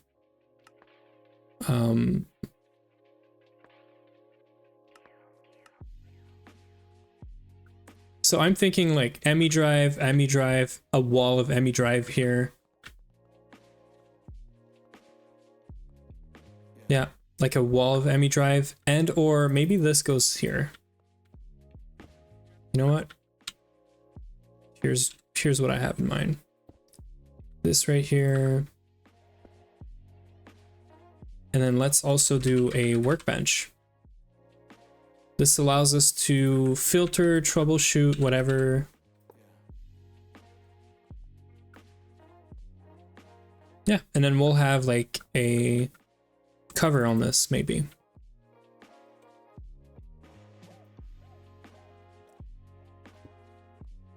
Yep, I think I like this.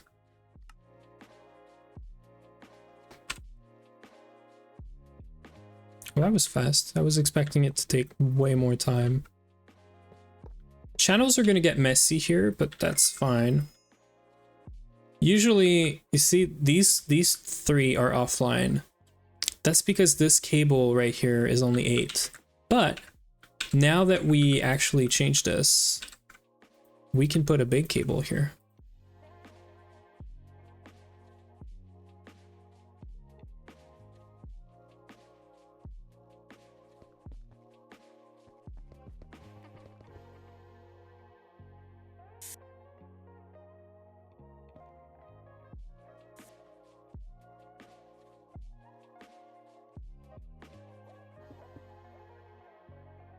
Yeah, this is good. See, so we have 3 channels, 3 channels, 3 channels. And then 32 at the top there. This looks cool. Yeah. I like this. I really, really like this. So all of this here can be space for drives, which is a whole freaking lot. And I've actually made 20 already. The problem is we're gonna need those.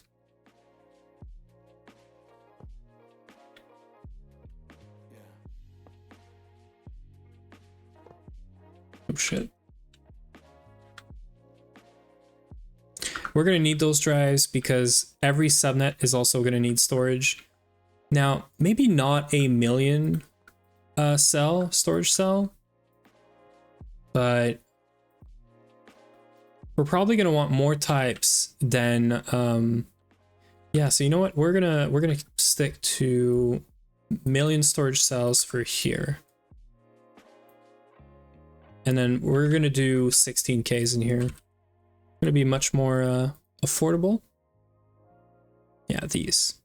So let's do 1, 2, 3, 4, 5, 6, 7, 8, 9, 10 times 10. So 100.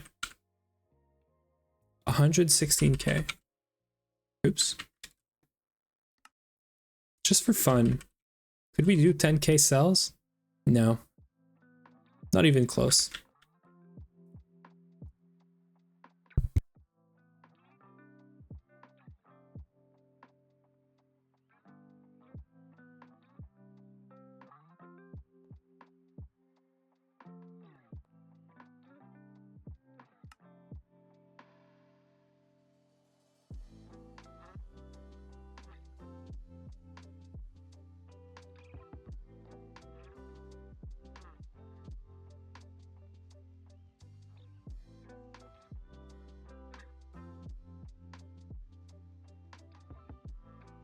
Okay, I should probably put up my my text saying I'm eating, but it's fine.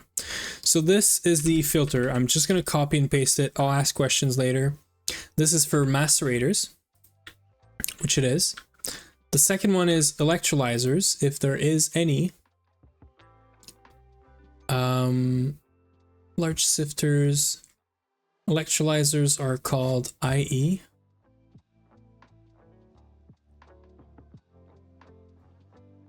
Is there a filter for electrolyzers?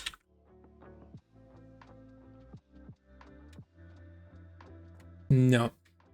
No filter for this one, so no ORDIC card here. Just a good old potato. And then...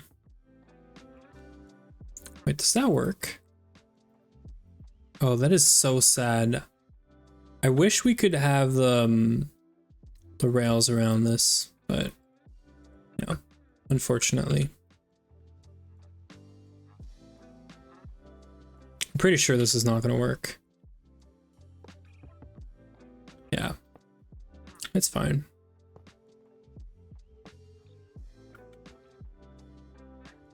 So ME drive, not exactly.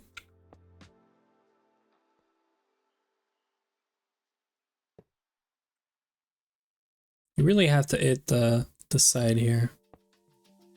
This side right there. Okay. I kind of like this setup. It's looking good. And then for every one of these, we're gonna have 16K drives. I wonder if you can copy and paste this.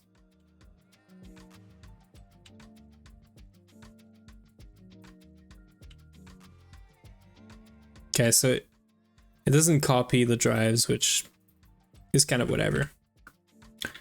And then we're probably going to want to fill those up eventually. But that is fine. And then we're probably going to want to have an MEIO port like at the top here or something.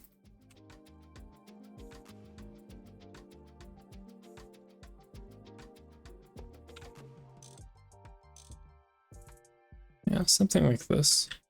Just to be able to import export stuff from the main storage net. And it doesn't see anything that's inside of these, right? So that's kind of important. I don't know if this is right, but I don't know, intuition is telling me these can be insert only. You don't need to see what's inside there. So hopefully that's right. It also makes it so that this view here is actually going to be a view of just what we want to see, the finished products. Yeah, I think that is all right. There's 1, 2, 3, 4, 5, 6, 7, 8, 9, 10. I'm gonna need one more of these connectors. And then we could actually start playing around. When we have storage in every one of these subnets, I could do all the filters, and then we could start playing around with what if I send an item from here, and where does it end up? And that's going to give us a very good idea of, is it good, you know? Now, I don't know if I'd want the sign here instead of here. The other option we have is to get an anvil. Or I guess we don't have an anvil. I know where we have an anvil. Anvil. However you say this. Okay.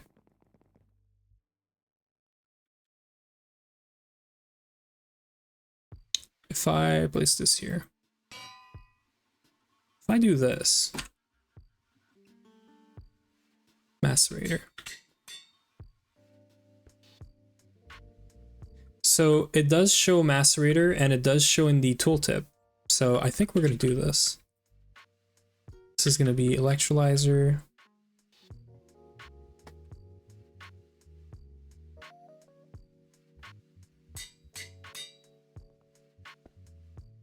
I don't know if I'll be able to do all of them, but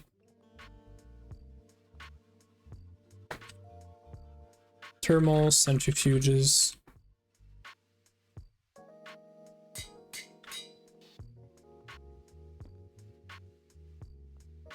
Centrifuges.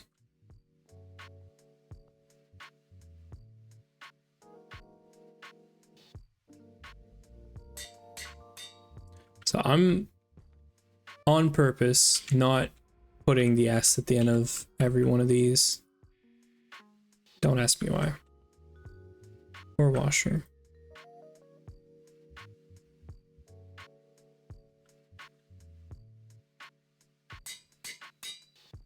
Why? I don't know.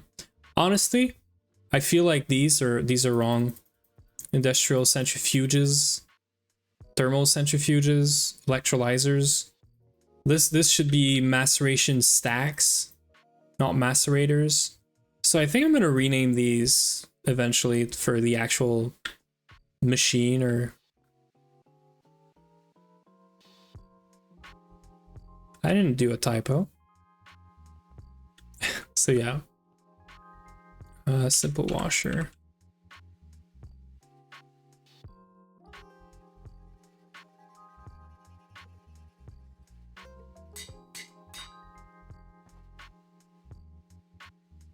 So mercury and sodium washer. This is going to be fun.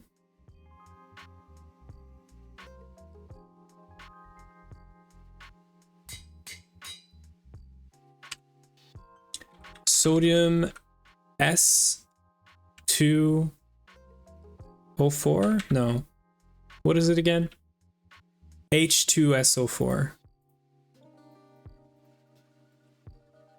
Sodium S2, no, H2SO4 washer.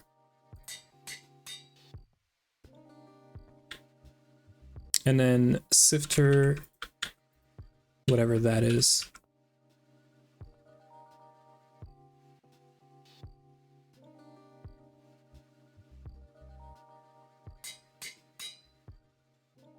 Tupu, what? Tupu something, right? What's the name of this again? Tenuri.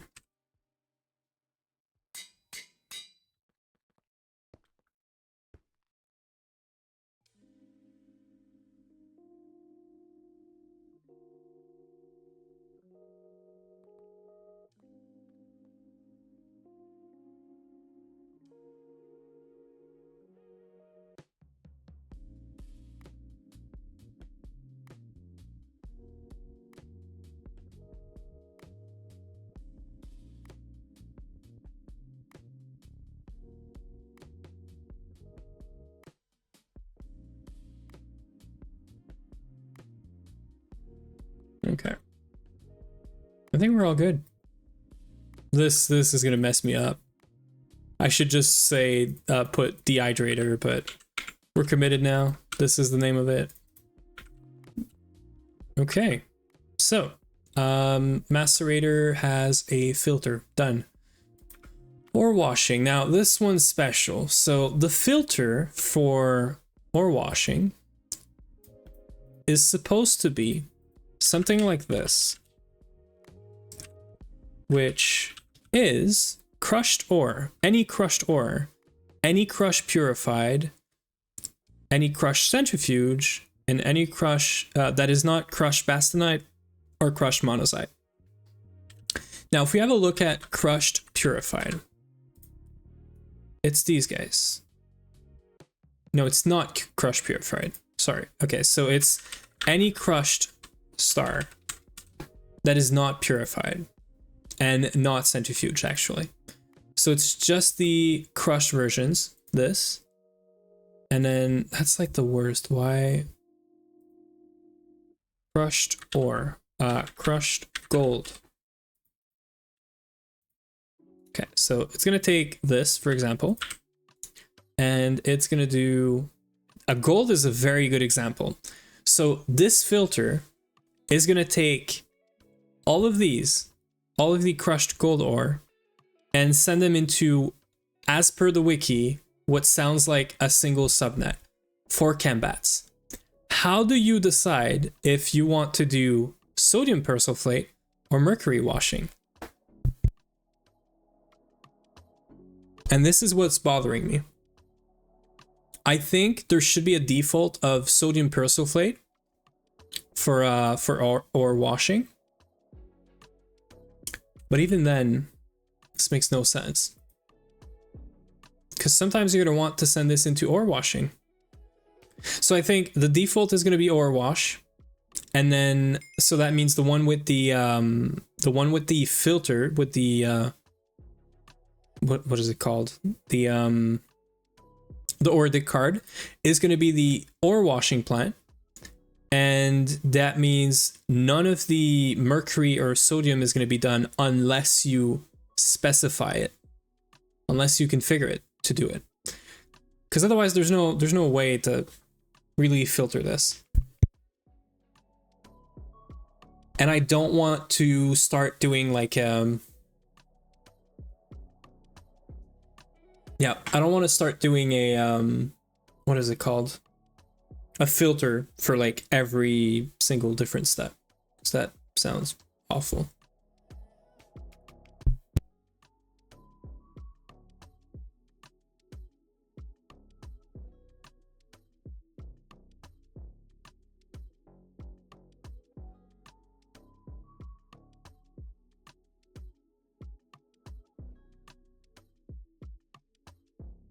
Yeah.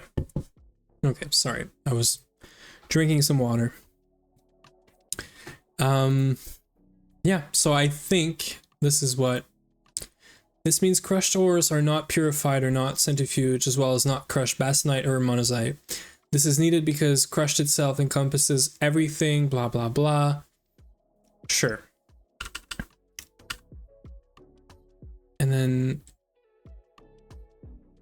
yeah, purified ore that are not containing galena or sphalerite. Yeah, for indium processing. Okay, cool. And they don't say anything about the, like, mercury or sodium persulfate. It's like not in the page at all, and I want to support these cases. So ore washing, or the ore washer subnet, is going to have this filter applied, if I can copy it.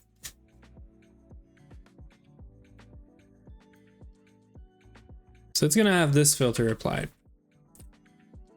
which means anything that is not monazite or bastnazite, that is not purified or centrifuged, but is crushed, is by default going to go in the ore washing, which means this here, which is quite long, but I mean, it's 15 seconds compared to like the simple washer.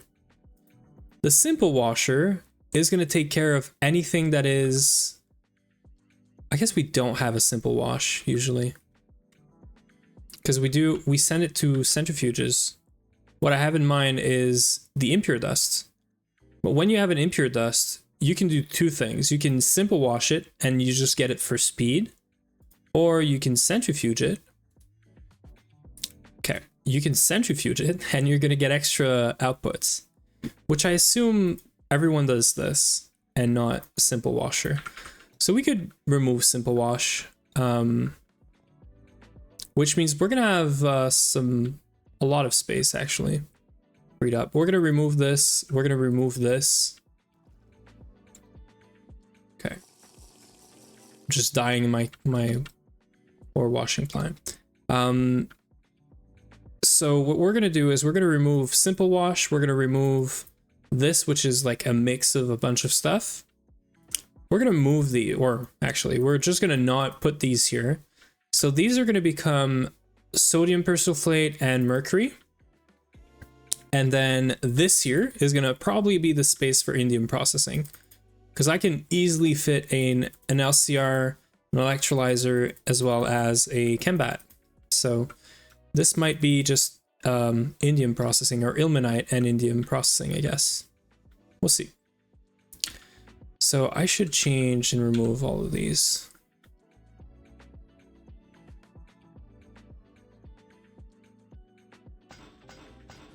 And this is going to change a whole lot now.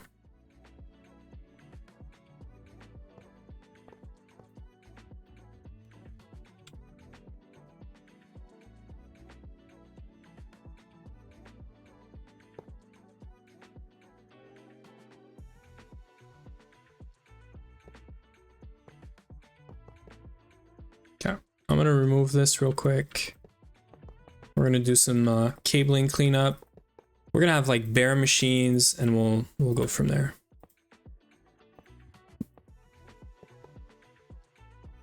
So let's start with a clean slate, essentially.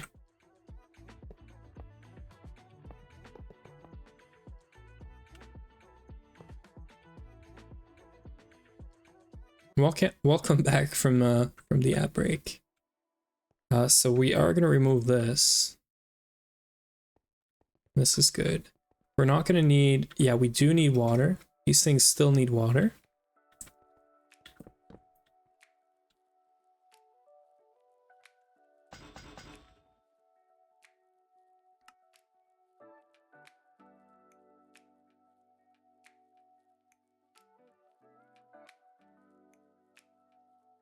Okay.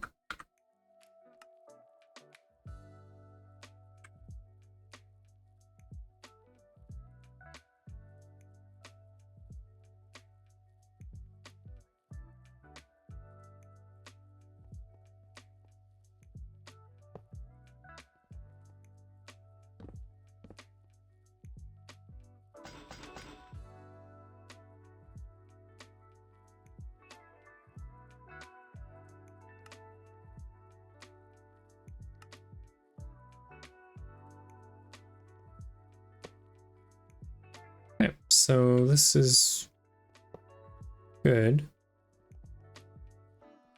Now, I do want to fix this.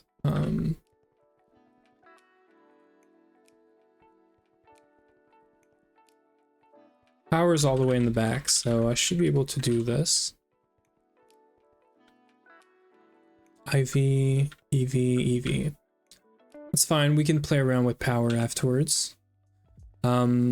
Let's label these. Do we label these? I don't know. We should probably label these. So I want to be able to stack this vertically. So we have to have input and output either on the sides or in the back. I'm thinking the back, because if you're troubleshooting any of this, you're obviously going to come in the back here to try and fix whatever's the problem. And then we're going like up with a line of AE2 whatever. So we're going to need some wireless and some cables. That also means this thing's going to need more hubs, because right now this is fine, but we're going to want to connect more and more things to this. So what I'm going to do is we're going to go underneath. We're going to cheat a little bit because I don't want to make this more messy at the top. Matter of fact, oops.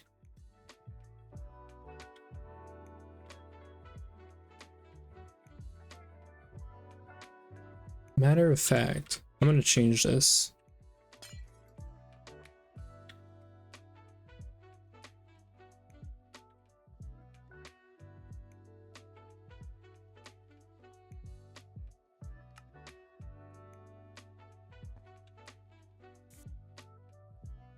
Do controller, class right here.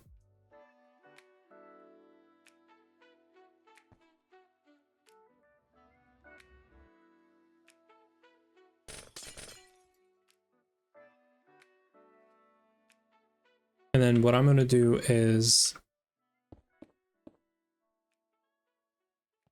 wireless connectors right here, I think, right?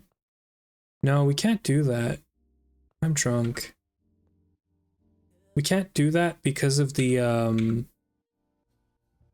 so we can't do that, but what we can do is this. It's going to be weird, but it's going to be better.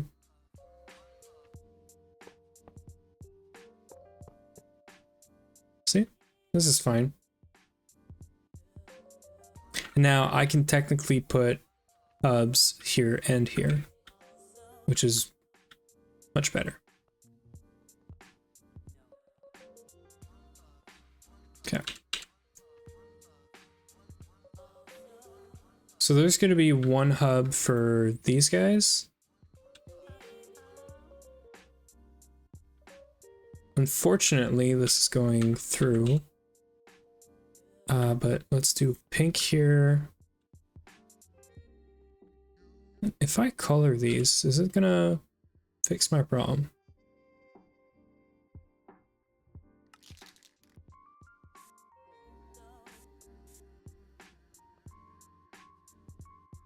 It does. Okay, cool. We're gonna do green for this. So, just to reconnect this, the bottom one is going to be all the first ones.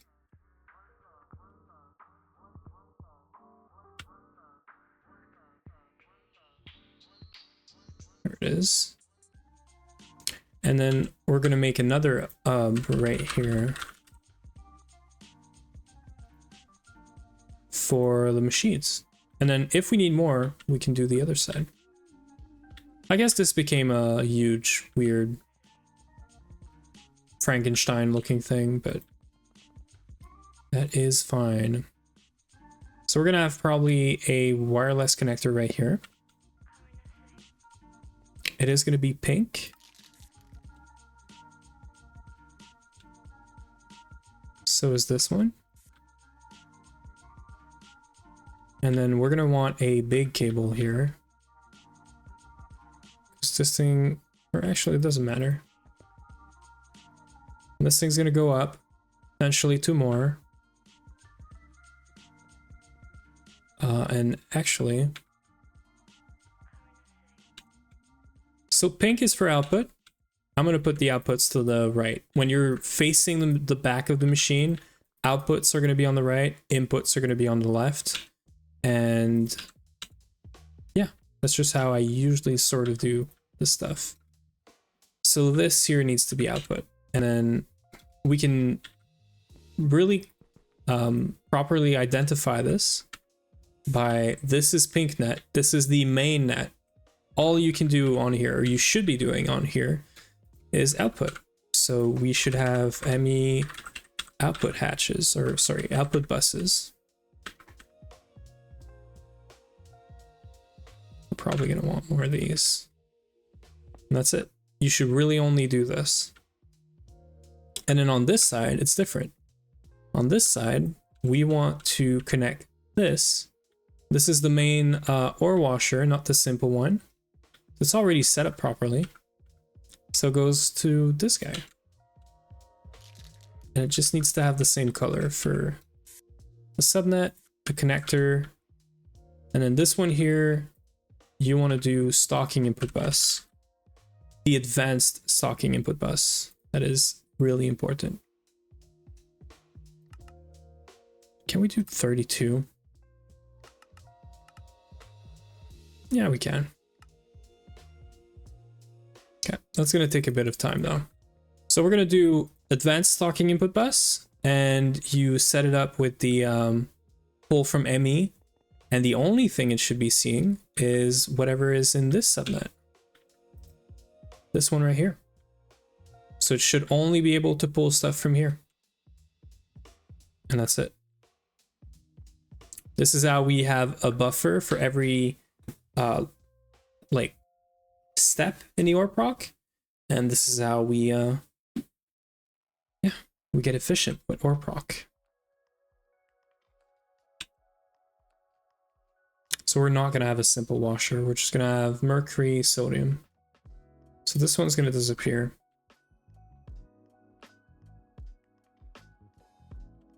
I mean, we might do something else, right? I think I've seen some extra like optional stuff you can do.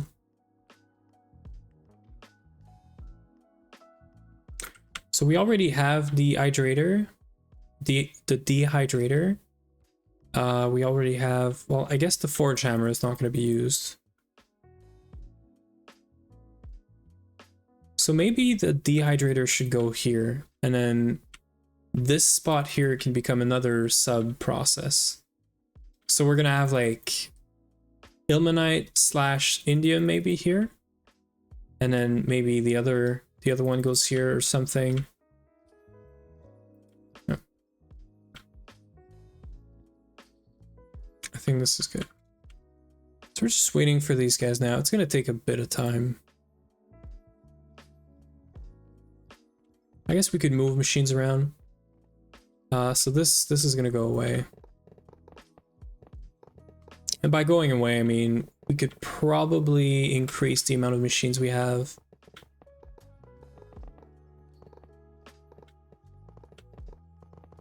So the ore washing is 15 seconds per recipe on average. I think it's pretty much always the same. So this one's already like 15 seconds. The other ones are like 40, if not more. So I'm thinking we want to maybe upgrade these guys instead. So this is going to be Chembat mode. And let's try something here. Here's what I have in mind. I want to share this slice, right? Which means the controller needs to go here. But it needs to be flipped. Oh, you can't flip it. Can you? Okay, you literally just cannot flip it. Great, so this is gonna have to go right on top then.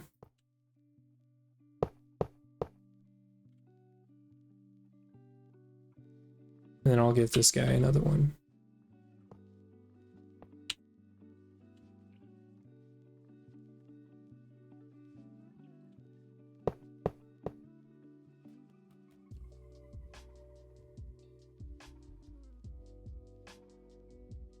We had some wall sharing, so we are gonna have some weird stuff here, but oops.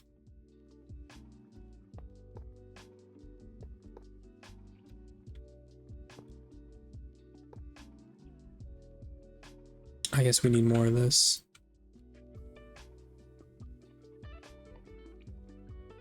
We're quickly gonna get stuck. We don't have sulfur. Not having sulfur is weird.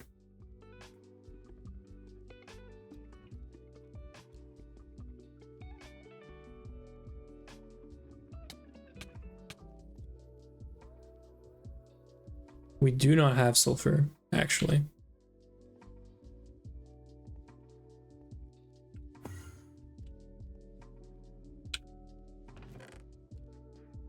Okay, it's not too bad.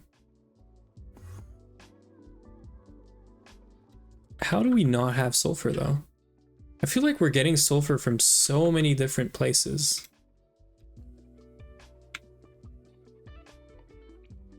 Let's just go check the meteors real quick.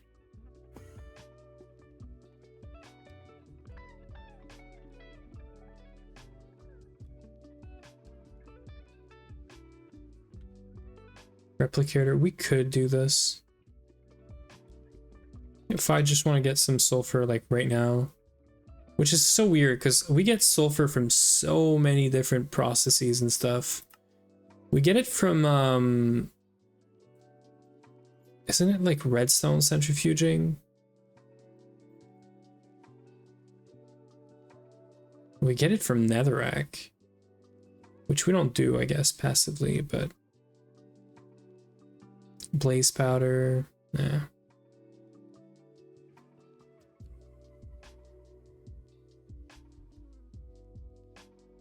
Okay, I guess we don't have it from...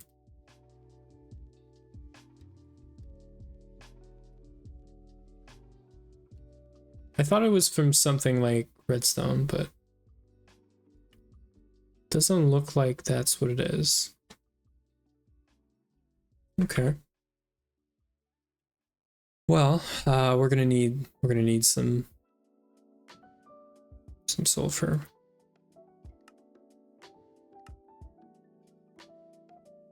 Anything we can centrifuge? I guess this.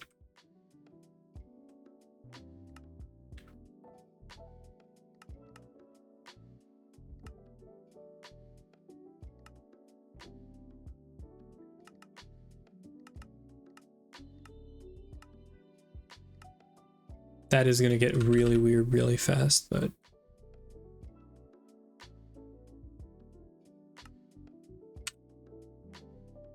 so we needed this, right?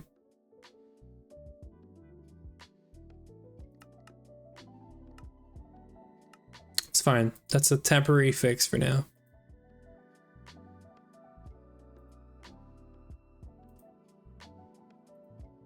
Okay. You know, the best temporary solutions.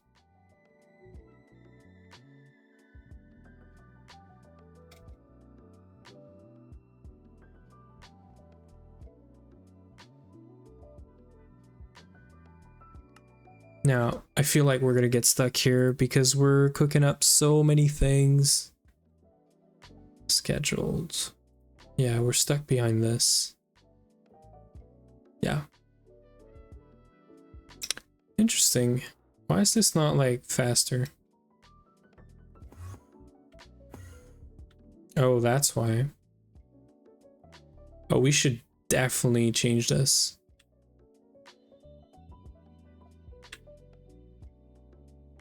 How is this? Why is this not?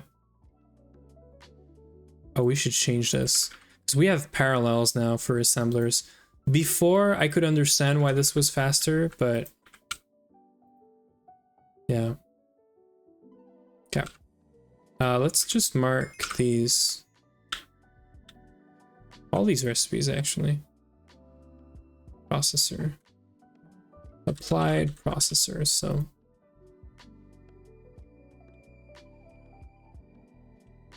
even these, I think, but no, we don't do these here. We have a forming press, I think, for those. Yeah, okay, we do forming press, I'm pretty sure. All right. So this is a quick thing we could probably improve.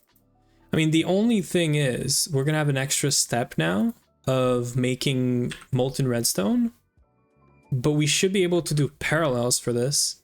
And it is an LV recipe that we're gonna run in an LUV freaking assembler. So this is gonna run at like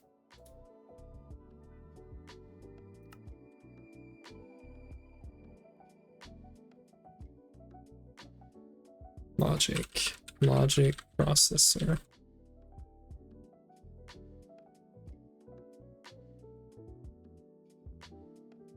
Where is it? Of course it's used in a bunch of stuff. There it is.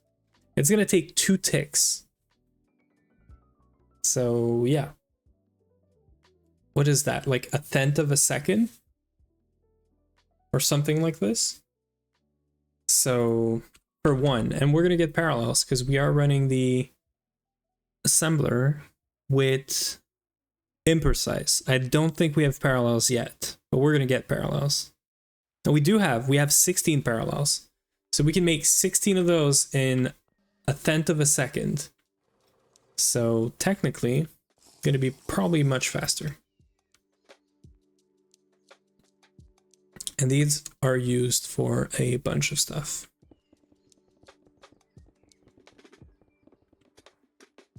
Okay. Actually, I want to go back here.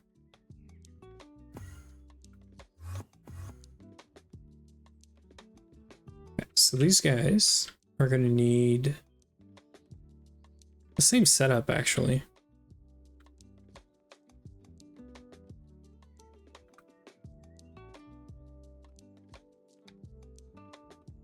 I mean, yeah, we can't share anything.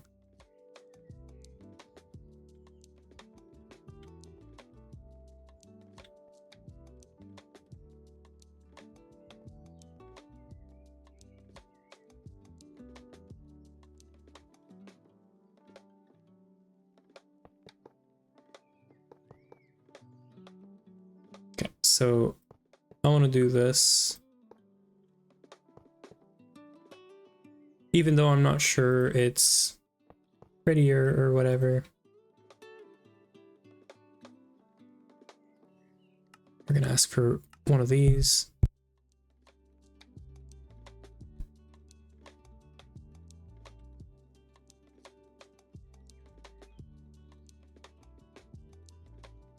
And it says incomplete, but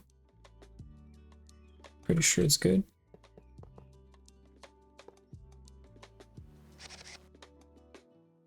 Yeah, it is good. So the only thing is we're gonna need a output here and here, input here and here, here and here, here and here.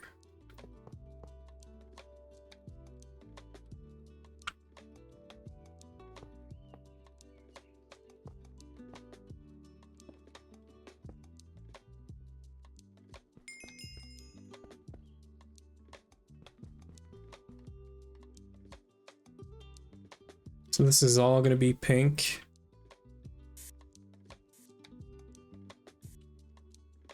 Can we copy this?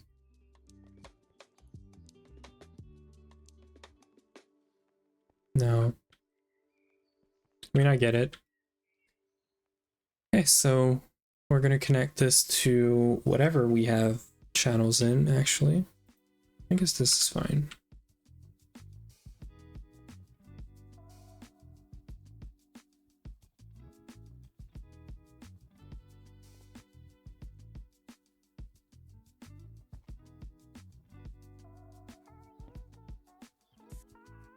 I like to leave a cable like this just to show that we can expand up. So I'm going to keep doing this.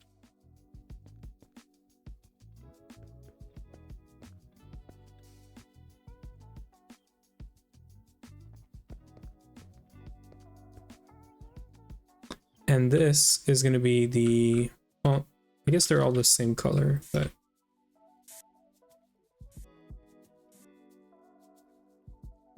okay.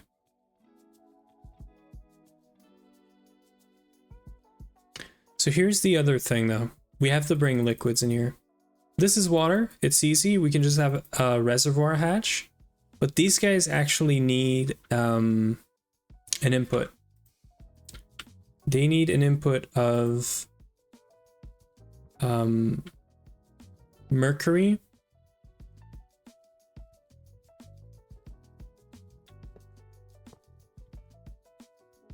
And I think I have an idea.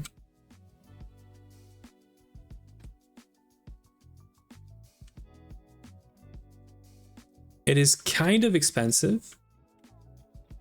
Kind of. It's not really that expensive. It's LUV, Endurium. But how about we plug this directly? So like, if I put this here, we call this mercury, and this is export.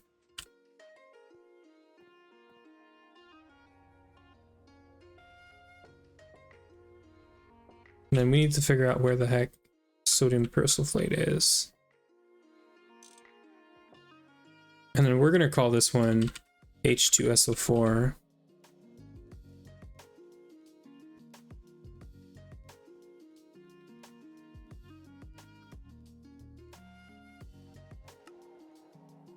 Okay, just waiting for these. And we're going to want some input hatch. I don't know if HV is fine because every one of these recipes, right, uses 100 or 1,000 for mercury. If you're getting parallels from this, you're getting 4 per voltage tier. You can easily have like 60 parallels, right? Eventually. So I think maybe 64 is fine. HV. The other option is EV. 128 parallels is not too bad. So I'm thinking in terms of like how big this, how big of a recipe or a batch we might ever do right now. But I also don't want to have to come back here and not expand, but upgrade these hatches. I mean, the less changes we have to do, the better.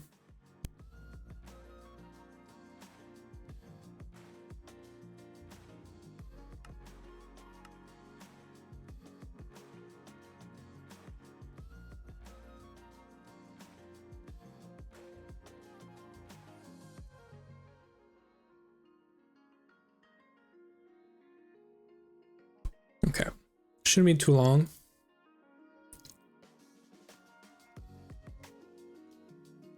Blocking mode.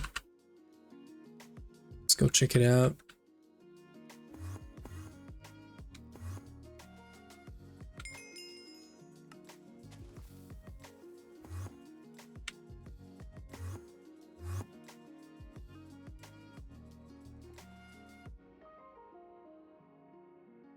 Oh.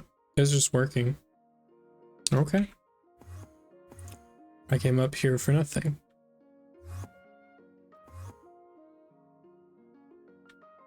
So here's the idea, right? We're gonna have EV input hatches right here. We actually don't even need for them to point anywhere.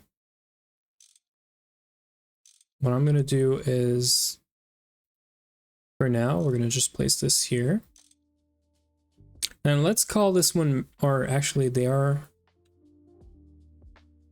no, they're not bound to anything yet. So this one's going to be mercury. This one's going to be H2SO4, sodium persulfate.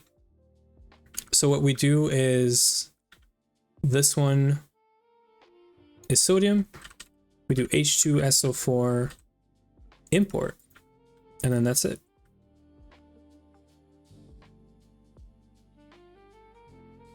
And we are gonna remember this thing and not put a 0.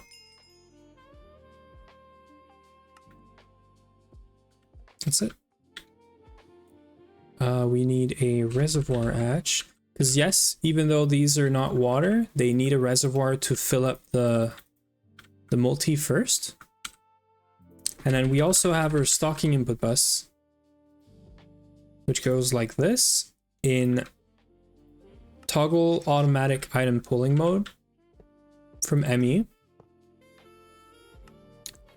So if I was to go, I guess we have our 16K cells as well. We should be setting this up. I really wished you could fill up this thing with ME drives.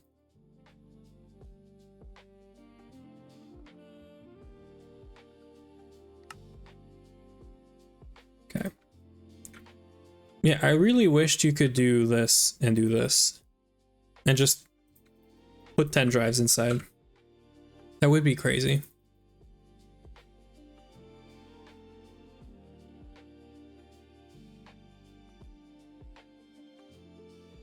So the only reason I do 10 drives per is to get actually a lot of types, to not have to worry about all this ever again. I don't know if you could do like an ME chest and call it good. We're always going the extra mile. We don't care. It's not expensive. It's mainly time most of the time. So we're just gonna keep doing this. I don't know if this is how people are doing it, but this is how we're gonna do it. We're gonna do that. So this one's mercury, right? Or no, it's sodium, sorry. So it goes here. Mercury is gonna be this guy here. And if I was to take gold, which I'm going to bring here in a second.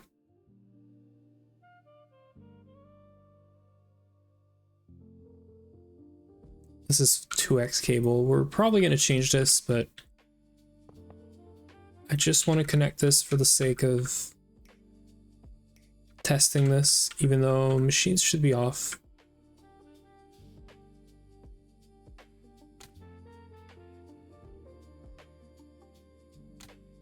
I'm gonna turn them on because why not?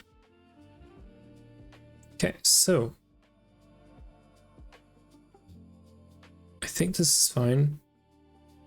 Right now, the only problem is this is not filtered. So technically, anything that goes into or procnet and doesn't have anywhere to go is gonna end up in here.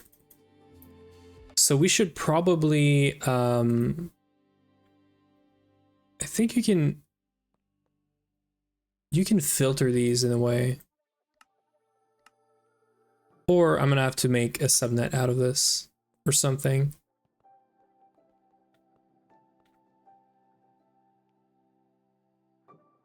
I mean, normally I would just output this to the mainnet. Can you put an OR dict card in here? Storage cell, okay. Interesting.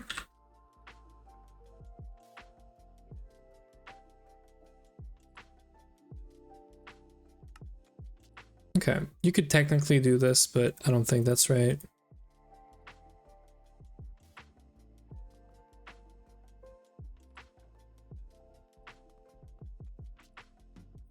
For now, I'm gonna leave this, but it means any crap that we send in here that actually doesn't have anywhere to go, it's gonna go here,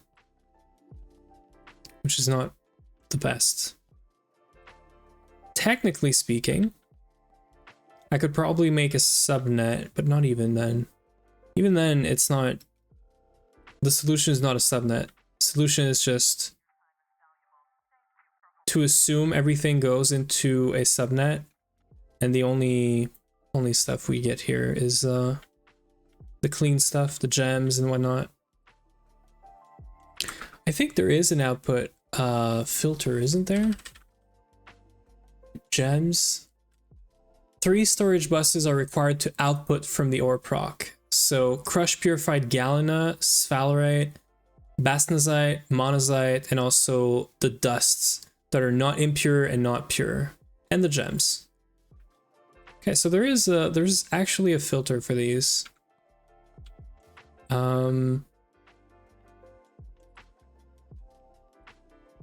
So I guess we could make a filter, right?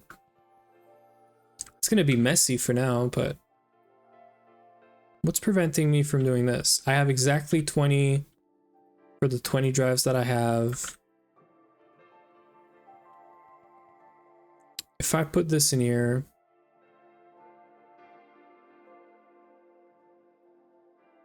I know there's a length to this thing. There's a maximum length for this filter.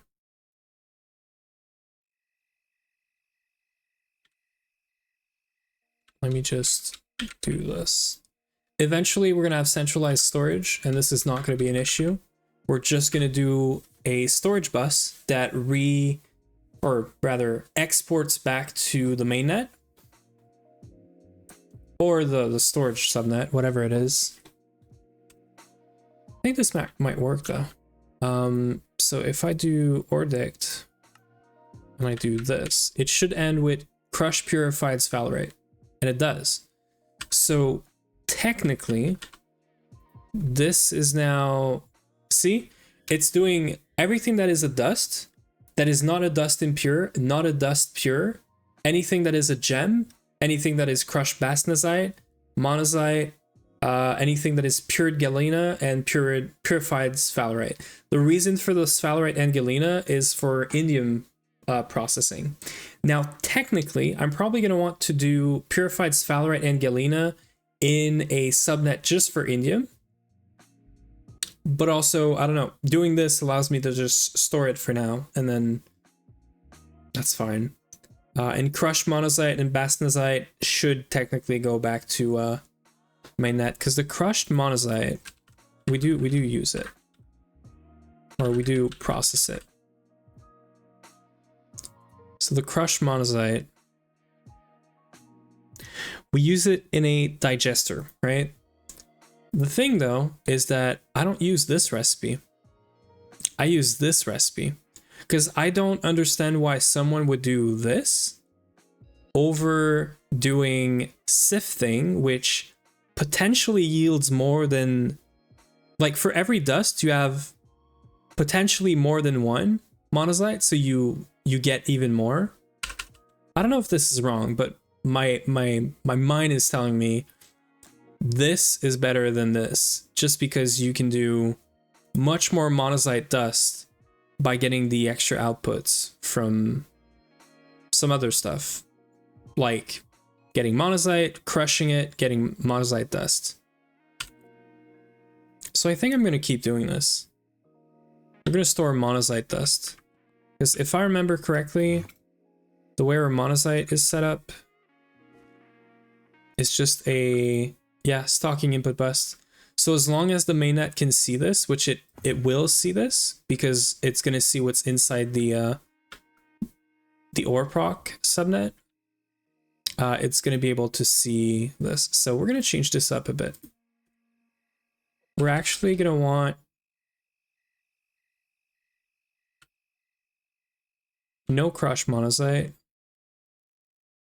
and technically no crushed bastnasite, because I'm pretty sure it's the same.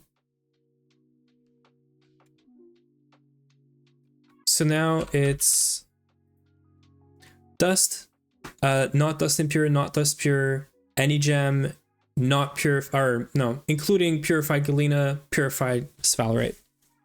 Yeah, and this is going to allow us to store purified galena, store purified sphalerite, and also we use these for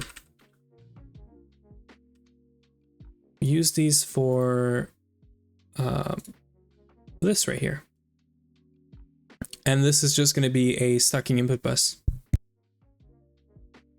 So this is great. It's great that we're actually storing them. Now in the crushed here, Is there something about... No, there isn't something about the other stuff. Okay, cool.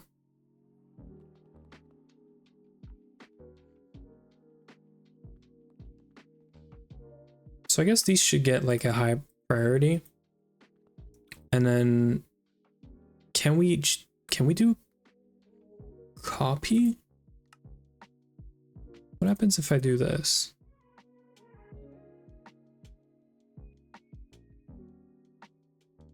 I don't think this is gonna work. Yeah, fortunately, no.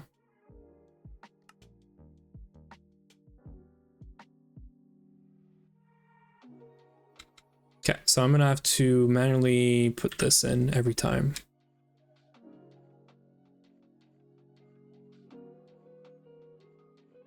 So that's gonna take a bit of time, but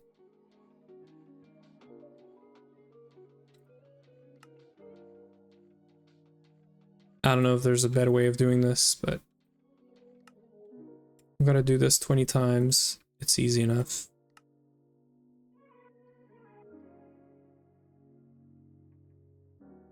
It's really too bad it's not possible to copy the exact setup, including the modules and their configuration, I guess.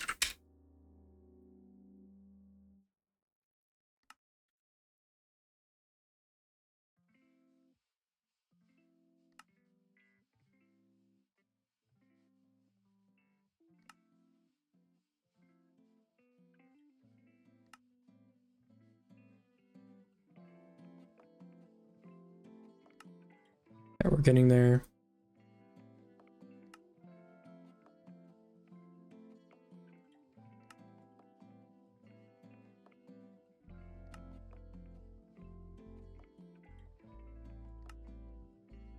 Now, this is not the proper way of doing it. This is just because we don't have centralized storage, and I don't want to just output into the mainnet because the drives that are in there are actually crap.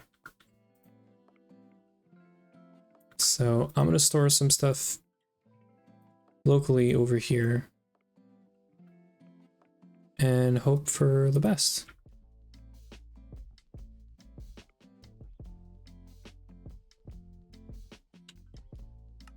Yeah, so this copied the priority, which means anything that fits these filters is not going to go anywhere else.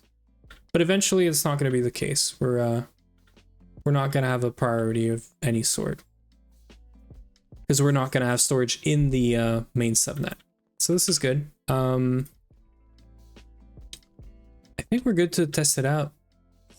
I do want to test this out now. Hi there, Orange. How is it going? How's everything?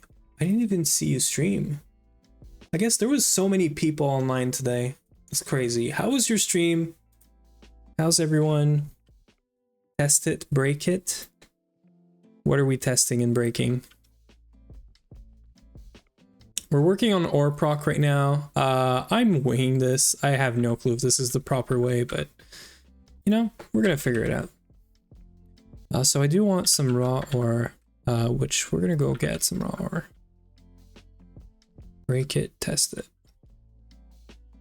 What are we breaking and testing?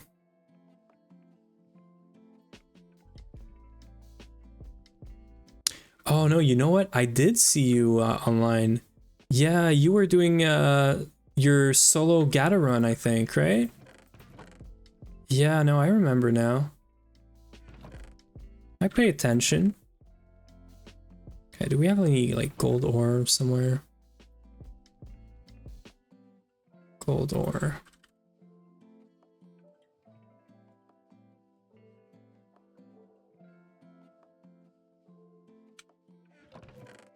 Okay, don't ask me why, but I want to test this out with gold ore. Got the Cactus Wonder, and GTNL has a vein miner pickaxe which fills 3 compressed chests. What? That's crazy. So it's like bound pickaxe, but mucho better. Is that what it is? How does it like vein mine? Is it like only ores, or is it everything around, like including rocks, or Okay, we do have power, and this thing is disconnected, so we're gonna do some manual stuff for now, just because I want to test this out.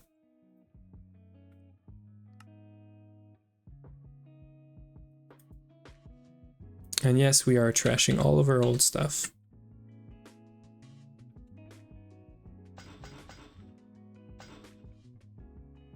Yeah, I ruined my underground boat. Nice. That's cool. Yeah, I think next run, honestly, I'm gonna consider the add-ons, the other add-ons other than Twist, because everyone's been it looks like everyone's been having a lot of fun. Okay, so we're gonna crush a bunch of these for a couple of things. Right, so we're gonna get some gold ore. We're gonna wash some ores. Incomplete structure. You are indeed incomplete. Stocking input.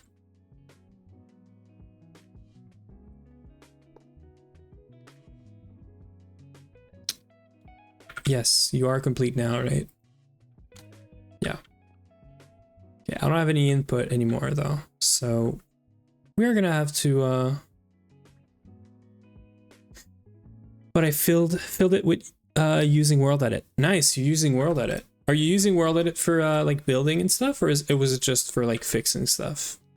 This is the ore washer, so technically I can put this in here,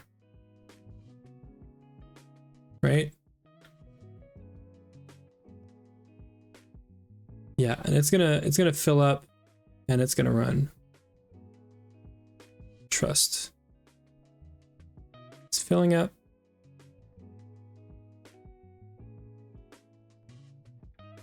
And then you know what my problem is? This is gonna get processed by something else. I actually want it. That's my problem.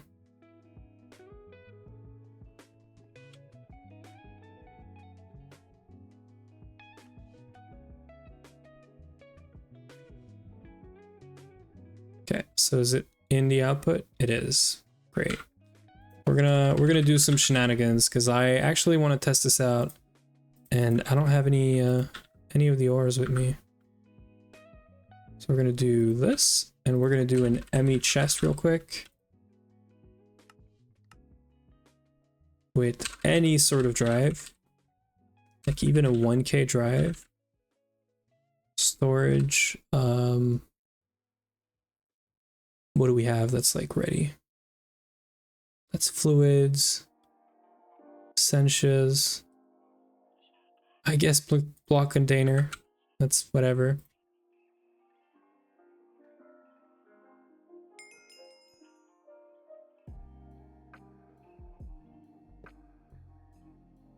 Don't mind me, I'm just doing some shenanigans. Okay, here. Just because I wanted this. Now that we have this, so we have the raw version, the crushed version, the purified version, and then technically this is also going to transform into the purified pile, right? Which we can get manually, that's fine. Yeah, purified, and then purified can be either centrifuged or technically simple dust wash, but we're only going to do centrifuge. So actually, I'd like to get one or two more. You know what? I'm gonna red wrench. Oops.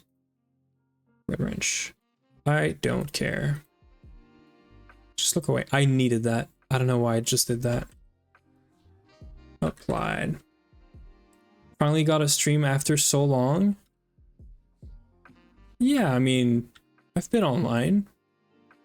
You know, there's some days I really don't feel like it. I still show up because that's why I stream, because I want to.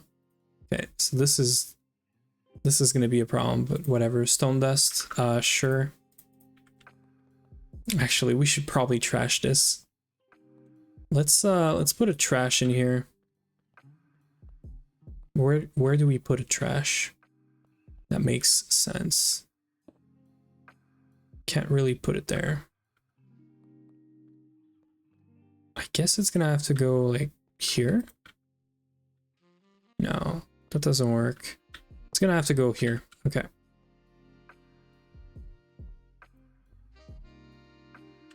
So in terms of trash, we use the matter condensers. And we can do a storage bus to be extra safe. And yes, I did say extra safe. Because we're gonna do this with a stone dust. Where did we get the stone dust from? Right here. Okay, so sticky stone dust, insert only, we don't care about the rest. Matter condensers set up to destroy items. Then I guess we could put this here. Anyway, how are we doing? I'm doing great. How about you? Also, everyone in Orange raid, you know? How is everyone? We're doing some shenanigans with ore proc. It's really nice. And yeah. I did want this though.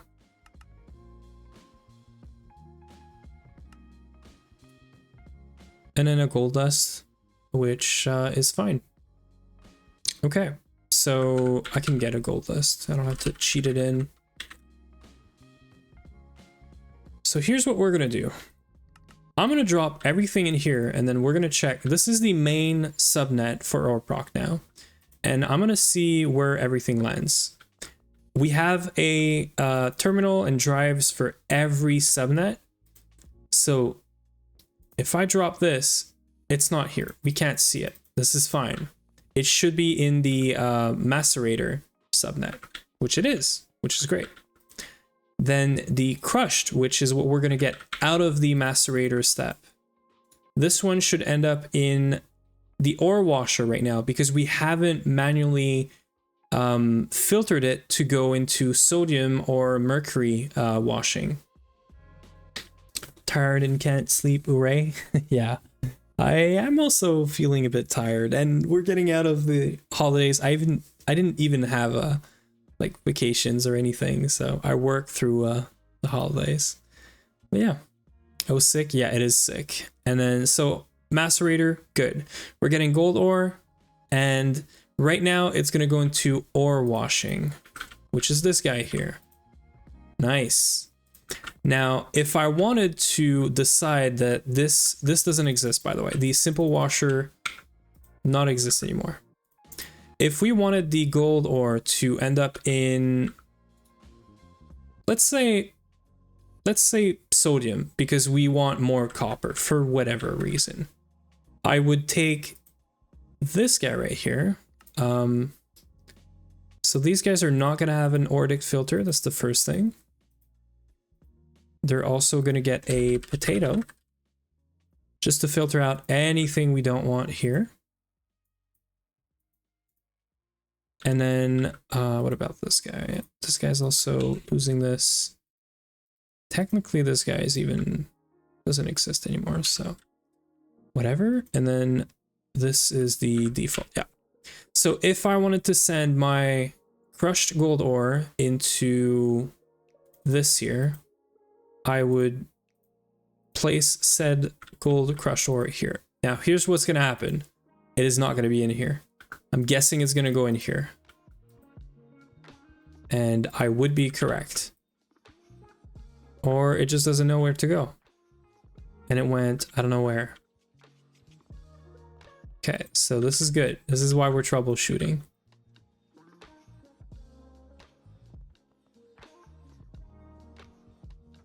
Interesting.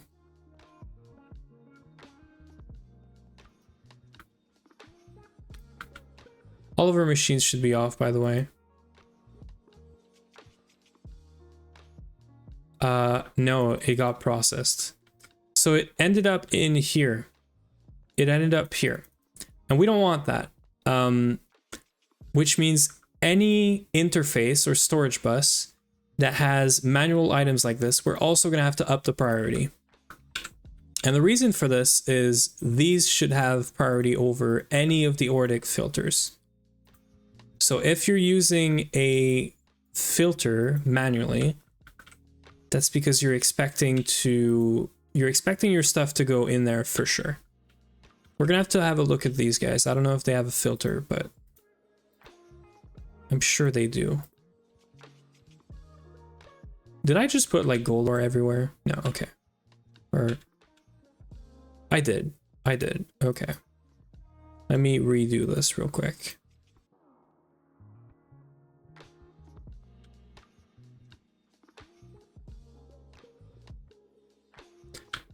So sticky card has the highest priority, but when you have two things that have the sticky card and can take the item, priority comes next. That's my understanding, and this is why we're doing this. Also these guys.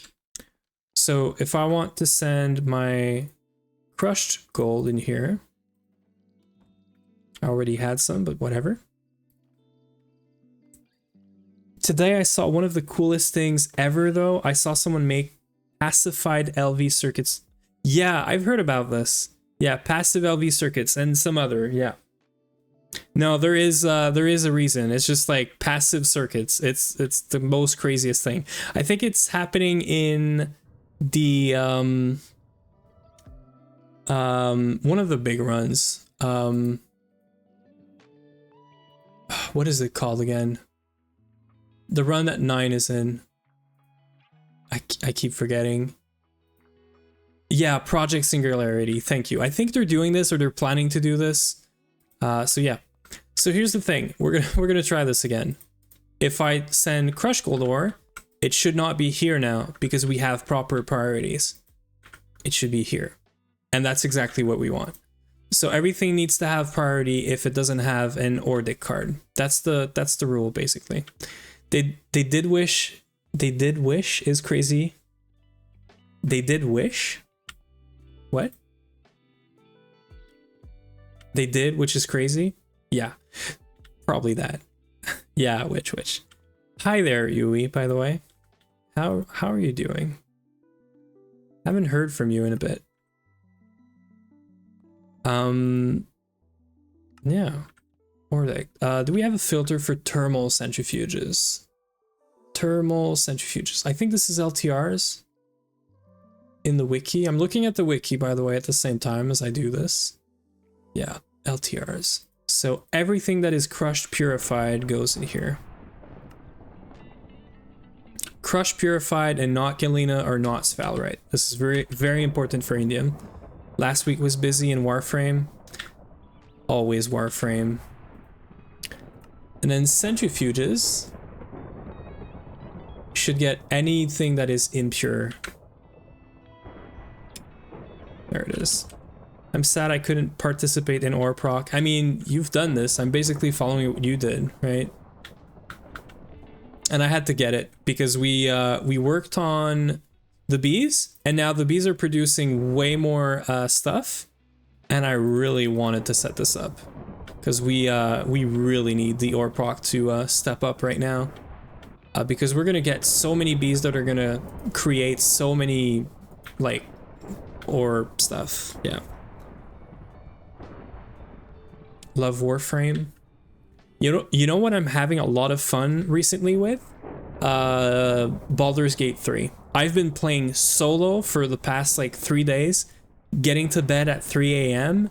and I'm having a lot of fun. I'm running like a Warlock Hexblade build for my like custom character. I'm running with Gale, Shadowheart, and Karlach. I'm having a lot of fun. By the way, let me snooze the ads. By the way, technically, in about 2 or 3 weeks, it's gonna be my stream anniversary. It will have been a year that I've been streaming. So I was thinking about doing something special, not crazy, but special. But I don't know. I have a few ideas, but I'm really not sure about any of them. Like we could play some games that we never play around here. Yes, Ui, we're going to be able to do meteor mining. So Yeah, for the it's on the 30th of January. It will have been the year of my first stream. After my first stream, and I was thinking like we could do a 24-hour stream. We could play some other games. Like I don't know. I was thinking we could do something special, you know. So, yeah, I don't know what you guys think, but that's been on my mind. I haven't really said anything in the Discord about it, but okay, crush purified. That is not. Is it? So by default, we go into the thermal centrifuge. I guess that's right. Right? Because if you do macerator, it's 20 seconds. This is 25. That would be weird, but I guess that's, yeah, okay, that's whatever. And then that means we're gonna get a lot of centrifuged that are gonna get into the macerators. So if we just give this whole thing a try again, right? Let's just clean up everything. Let's make sure the default pat is all right. And actually, we're gonna test it with two things.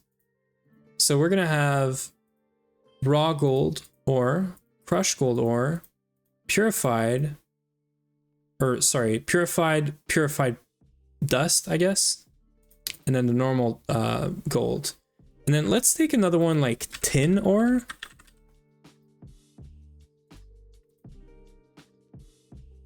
So we're gonna get tin, purified tin, crushed tin, purified pile, centrifuge, impure, and normal tin. And that also means I'm gonna need impure gold. Yeah, let's go like this. So crushed, impure, purified, impure, and then the actual dust. The reason I'm cheating everything in is this is not connected to mainnet. It literally is just for like testing purposes. And we should also get the centrifuged.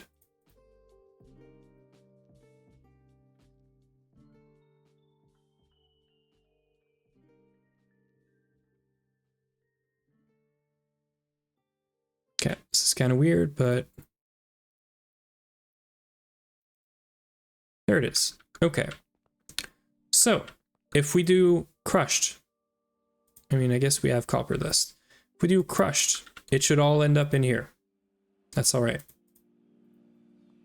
If we do, that was raw, sorry. Wait, I need to catch up with chat now. Boy, I tried a few dungeons and I did have fun. I guess you guys are talking about freaking Warframe. I've played this thing once. Install the game's too heavy. I'm still thinking to play Baldur's Gate with my brother. Maybe we could play. Blood of Perita was huge those past 2 weeks. I have no clue what Blood of Perita is, but yeah. Yeah, we could definitely do another run. I am really enjoying myself with my solo run though, so I'm definitely going to keep going at it. But yeah. So the raw ore was good. The crushed, I would expect would end up... So ore should be in the sodium. Gold should be in the sodium. And the tin should be in the ore washer. That is not correct. Oh wait, that was purified. No.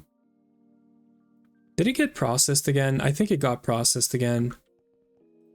Do we have machines running somewhere? Oh, I think we do. Yeah, we do. These machines are running. Okay.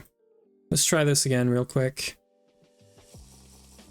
I don't want machines running.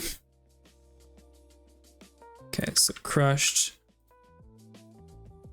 gold ore. So crushed gold, crushed in, crushed gold, crushed in, crushed gold, crushed in. We're good. And this is because we're saying that gold now should be like sodiumed. But I'm probably going to remove this. But for now, for the purpose of this test, that's fine. Purified tin should technically be sent to the sifter. But right now it is using the default route, which is thermal centrifuge.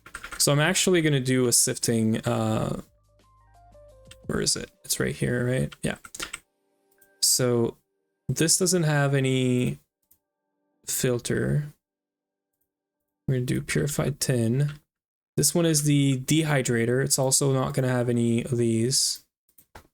The dehydrator is kind of weird because it's just rare earth for now, and maybe some other stuff along the way.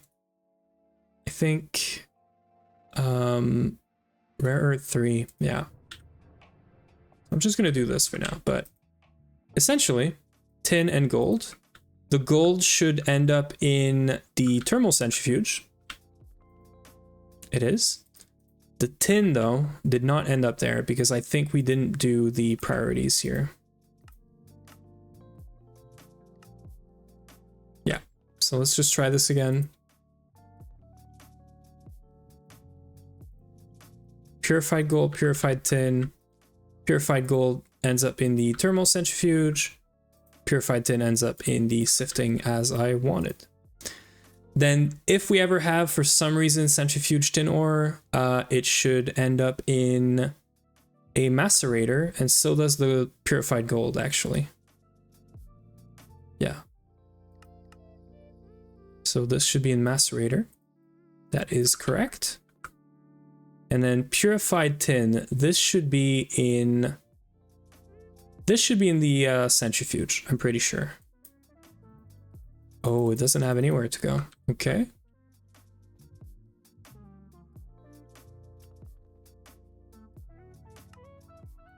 Oh, dust impure only.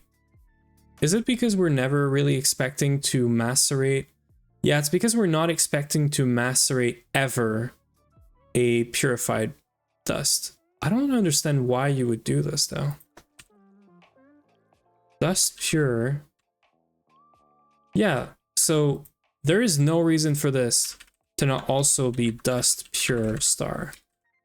Like there's no reason not to do this in my head. If we do this, it ends up in the centrifuge. So if we ever have a purified dust, it is going to end up in there. And then the impure should, the impure should also be in the centrifuge. We don't do simple dust washing anymore. And then the final products should just be in storage and should just show up in here. So it looks like our entire ore proc is set up somewhat properly.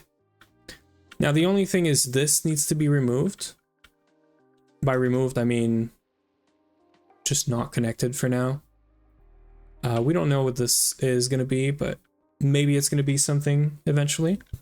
Like I'm thinking this could become what is it called? Indium. We could literally, instead of storing in the main subnet storage galena and sphalerite crushed purified, we could just send it in that subnet, and this subnet could be doing the indium processing.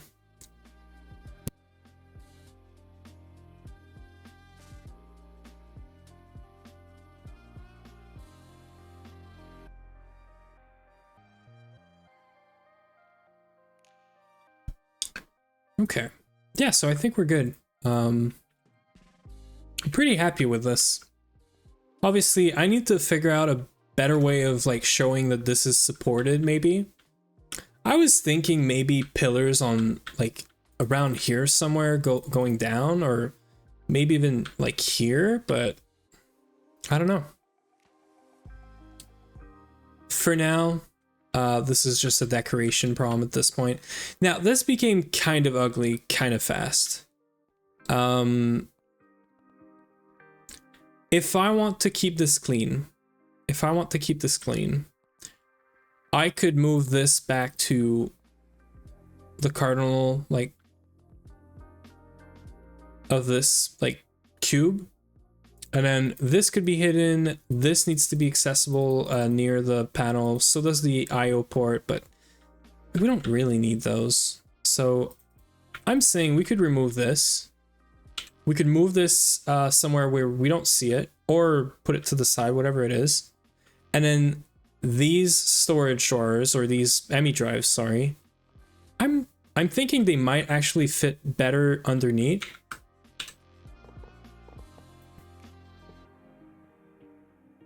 So here's what I have in mind.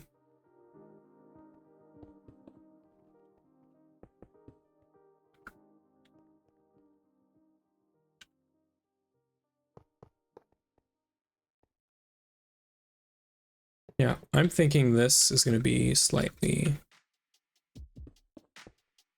like more subtle or hidden. I don't know how to call this, but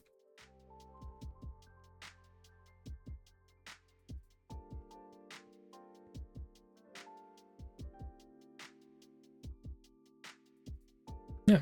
And we have a lot of storage now with this.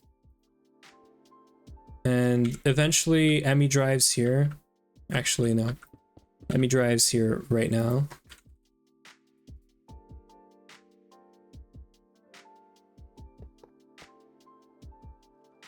And then we just hide this.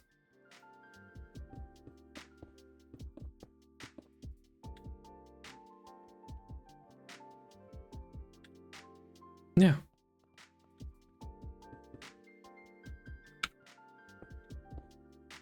Oh, so we can't do this. We can do this though.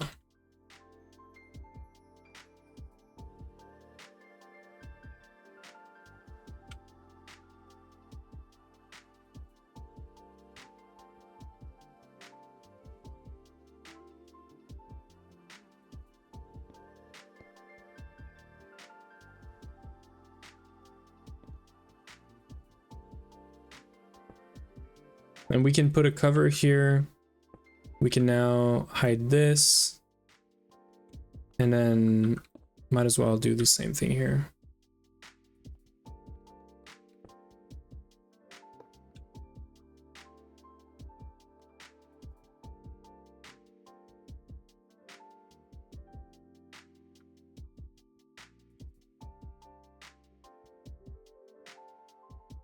Wow. Beautiful.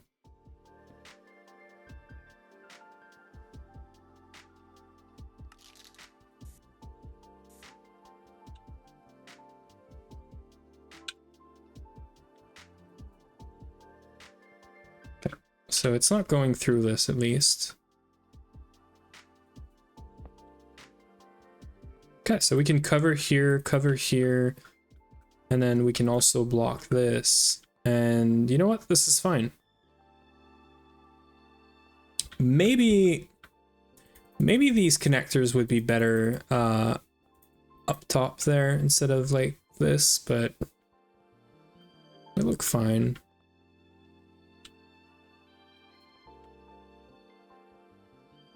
Like right here.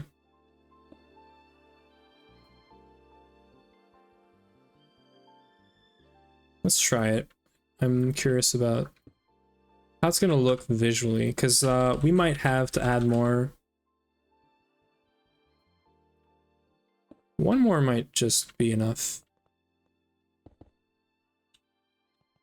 So now we just gotta do the reconnecting of all this. I did not know the UBs were a thing, by the way, until Huey showed me. I actually had no clue you could do this. Okay, and then this guy. This guy, and then same thing here.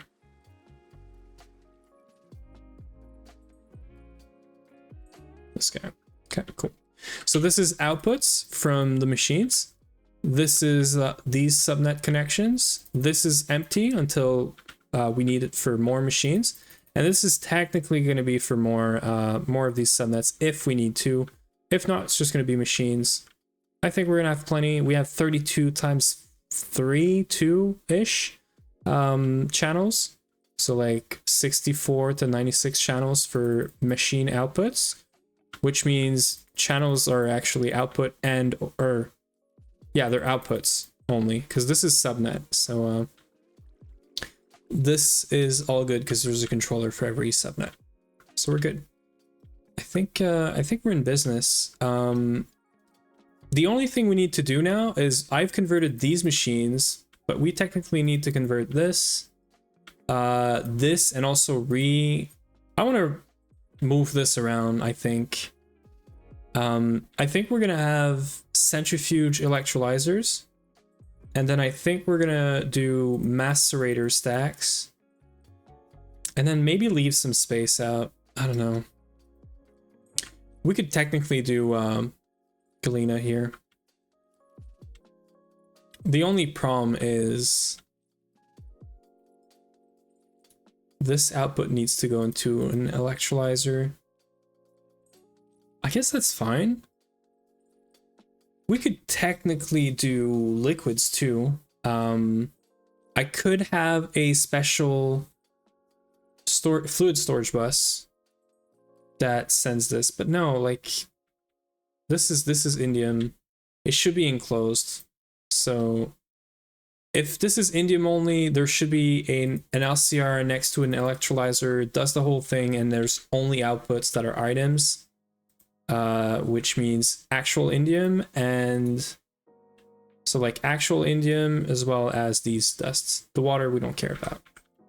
This is how it should be. And then the electrolyzer stuff that there is in the page there, the wiki page. I guess they're using it for some of the dusts that are not like a final product. So if you think about sphalerite, for example, let's say sphalerite was not used for indium, right? You end up with sphalerite, which can be cooked up to zinc, but you can also just electrolyze it and you get zinc, sulfur, and gallium.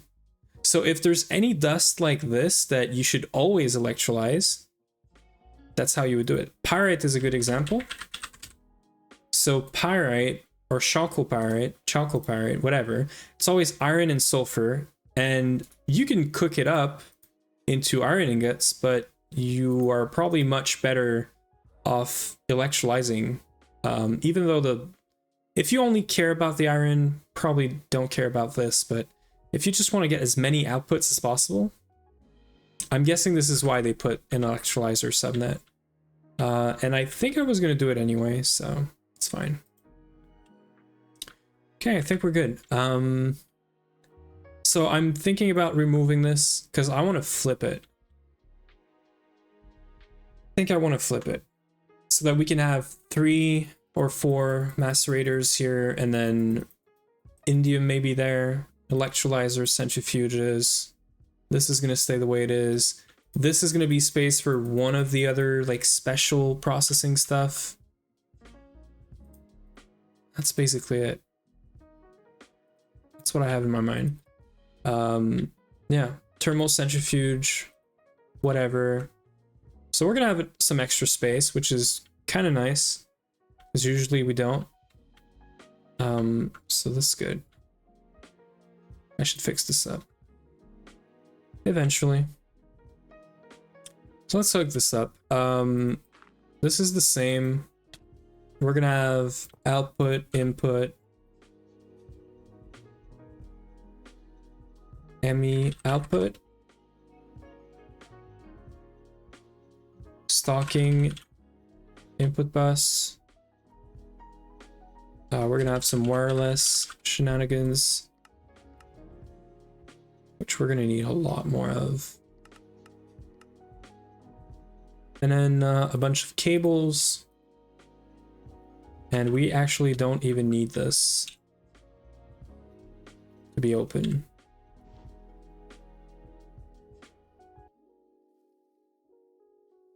So from now on, I'm not gonna do cables underneath. Like, there's no reason to do cables underneath. Just because this is connecting, I think I'm gonna put it to the side. So again, this is output, so pink. This is probably RedNet. Most probably. This is a dual thermal refinery. One of them is upside down, as always. It is incomplete because of this now. So we're gonna have output facing this way, and then we're gonna have a stocking input bus that pulls from ME, and that's it. And this is just again to show that we should be going upwards.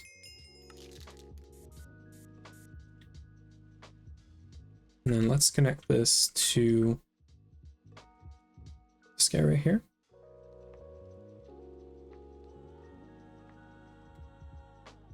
and this guy to this red guy right here.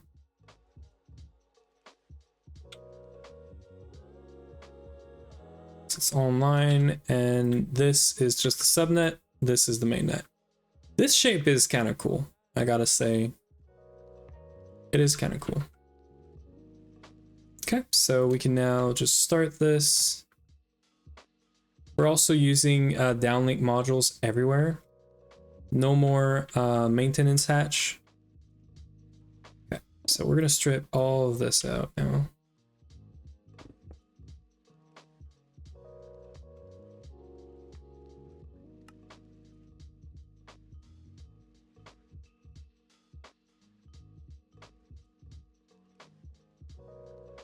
Like even for the stream anniversary, I remember you talking to me about Warframe in 2013 or something. Yeah, it's been a while. So for the stream anniversary, right? I was even considering doing like a fun run. So I've seen some people do LV only run. Like this could be just fun. Like the point is not to finish the game. The point is literally just to have fun. You know, and stuff like that. I don't know. Fun stuff could be nice. Because the whole point is also like it's a special day, and we don't like we're probably not going to do this for weeks. It's just going to be for a day. So we need something that, not that there's an end to it, but like we don't have to finish the game or whatever. I don't know if that makes sense. But yeah. I'm gonna need to reopen this up for power, but okay, let's figure out where we put these centrifuges now. I'm gonna put them here for now. So they are 3 wide, but when you wall share them, this one becomes 2, so it's here, and then 1, 2, 3, and then 1, 2, 3. So I can have 1, 2, 3, and 4 wide, and we still have a border around it, which is what I want. And we have 2 spots in the back. I think I'm fine with this.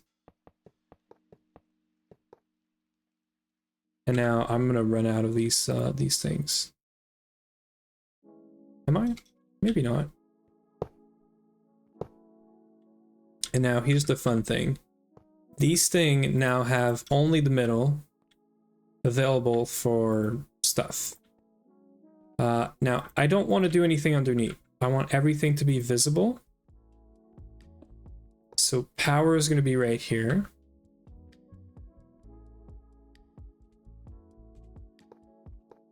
Power is going to be right here. And then inputs can be in the middle in pairs. Inputs and outputs. And here's something cool that we can do. Well, here's the problem actually. Because we're scaling this wide and high, and we're gonna have the same problem with this guy.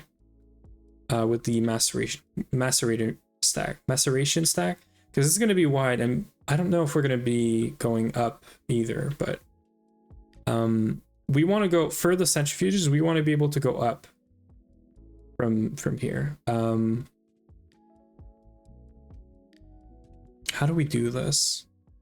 Because I can't have a single wireless connector. I think I'm gonna have to change this to a hub. So this guy right here, it's gonna have to be a wireless hub, which is, it's fair, I think. And then for every slice, so this is 2, this is going to be 2, each one of these is going to be a connector connecting to the main the hub for that subnet. I think that's the easiest solution. It's a lot of wireless, probably a lot of power, but I don't think power at this point is much of an issue.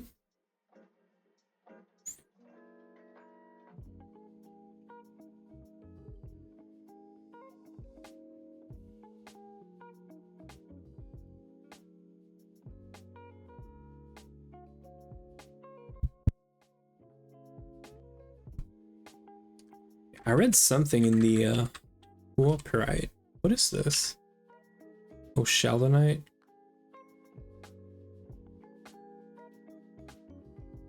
Okay, so it's the or dictionary name of sheldonite, because sheldonite I know, but I was like, what is cooperate? Well, that's what it is. We're making ruridit. I can't wait for us to get like xenon. Xenon, just getting xenon from like the bee or whatever would be so nice. I don't even know when and how we're gonna get this. We could probably have this already, but yeah.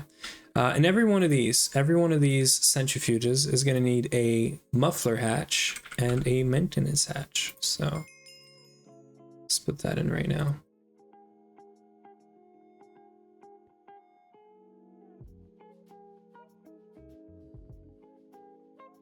Okay. Do we do yeah, we're gonna do bottom.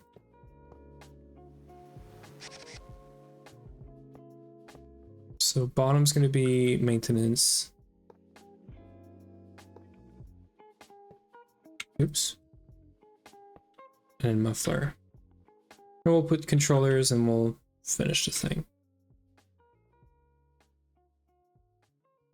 Okay. Wireless hub.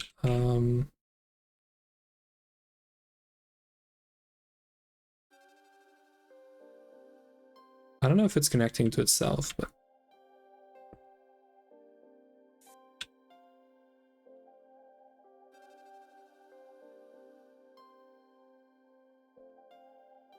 okay, it is connected now. So here's the thing. Oh, this is how we're gonna do this. Okay. I have it. I got it.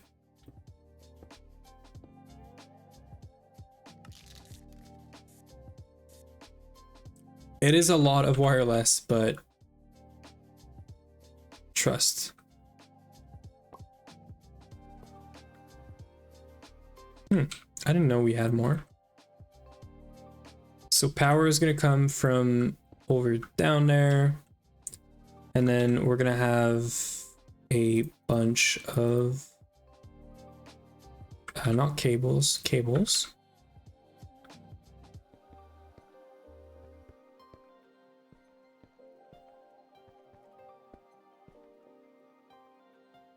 Not what I wanted.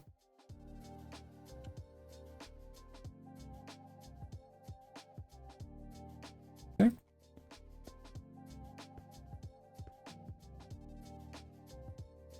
It was already above. Okay, so this is pink net, yellow net, and then here's what we need. So we need, this is technically going to be shared with the top part, so we are going to do right here, I think. So output, input, pull from ME, output. Technically, we don't need this one.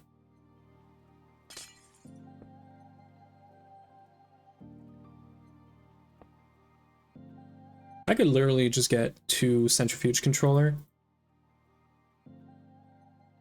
and just put 4. We had 2, we're gonna have 4 now. And that's it. So this is gonna be output, and this is gonna be stocking input bus. Pull this, and then let's connect this guy up.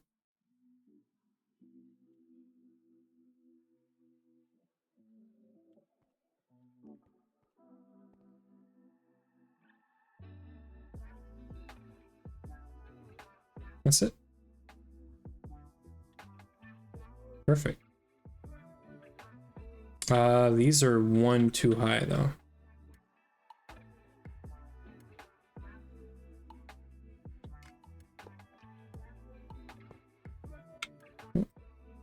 It's the opposite. Advanced stocking, output. Okay, is. So we don't need the cables anymore. And I mean, I removed this. Maybe I should put this back. It's kind of whatever. None of the other multis are like this. So I think we're gonna, unfortunately, we're gonna remove the frame boxes. They don't really do much. I mean, they don't look good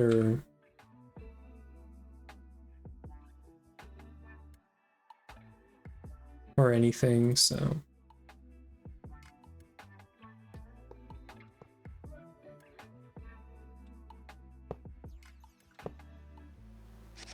There it is.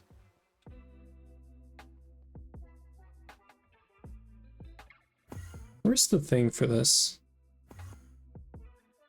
Is it covered by the, I feel like it's covered by this guy. It's gotta be, right?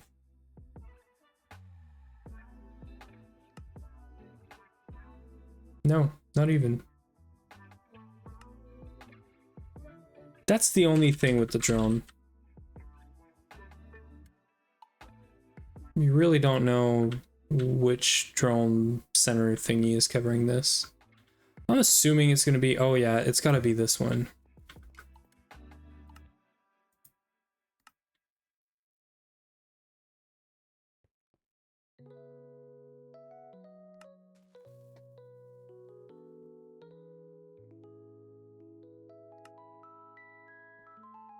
Okay, so I'm just gonna do this.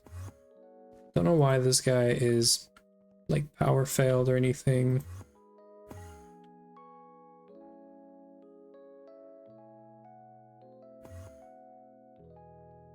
Yeah, these guys are all online now. Okay. I like this. And then we just have to figure out power. Now we're doing just EV, but it's gonna be fine for now.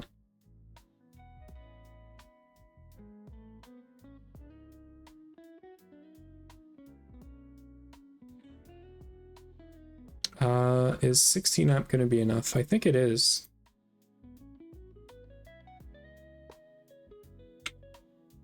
No, it's fine.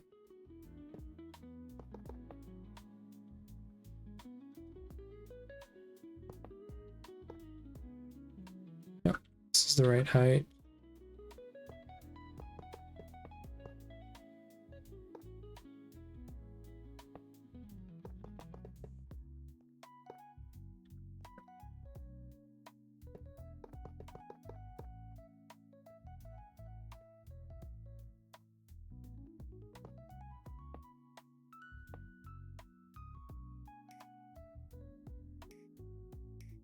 Okay.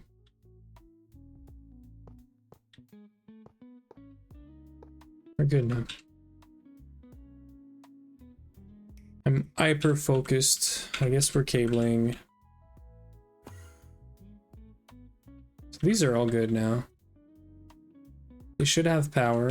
I do have a scanner to check this. It's this one, right? Yeah. You can see the energy is full, so the buffer is full. So it's good. And this can be scaled up. So, I mean, if we ever want to. Then we're going to do the same exact setup, mirrored to this, for the electrolyzers. I kind of like that this... I don't know, I like that this is not like flush with the entry and there's like a slab worth of space. I don't know, I kind of like this. Let's get electrolyzers going.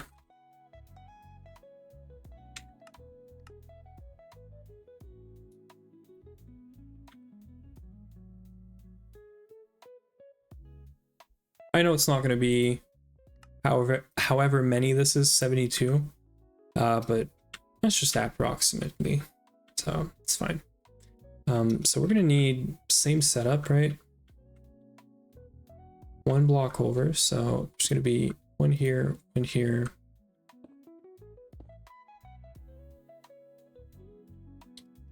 Pink net here and here. Electrolyzer was, I don't know what color. Electrolyzer is green, apparently, lime. technically. This also needs to be a wireless hub. It's cannot be the same problem. It's not a problem, but same thing here.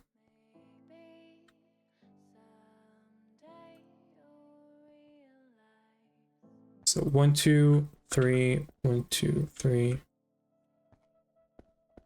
2 for the height of the machine, 1 for being just 1 over. You know, it's like little antennas.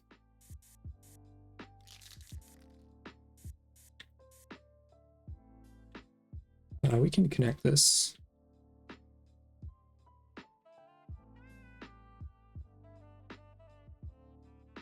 And then we're gonna want 1, 2 ME output, stocking bus. Oops. Is that what it is?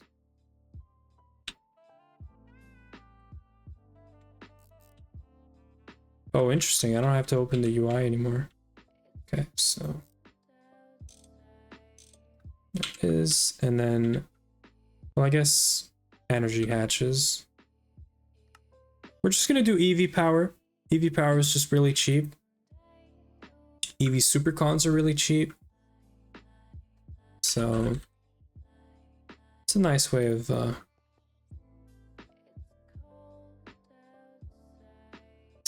getting power, and we have so many machines anyway, so. Okay, so controller is going to be in the middle right here. So 1, 2, 3. So we're going to have, yeah, this.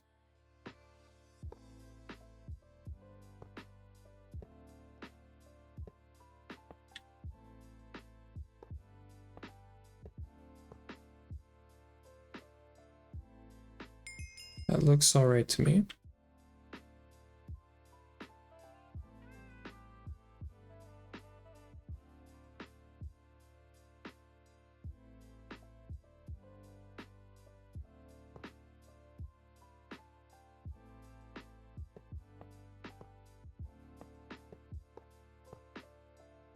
And now we just need the casings, which are happening right now. This should be all right. This is all connected right now. Great. We need the wireless hub.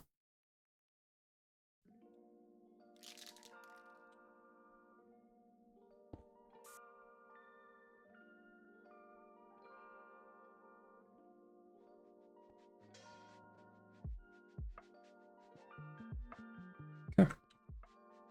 That's it. Online, and this is looking fine.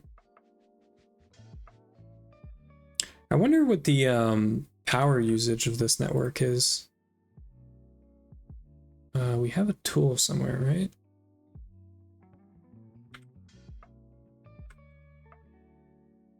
Wait, I don't have it in my backpack. It's not the probe. It's like the network tool. This one.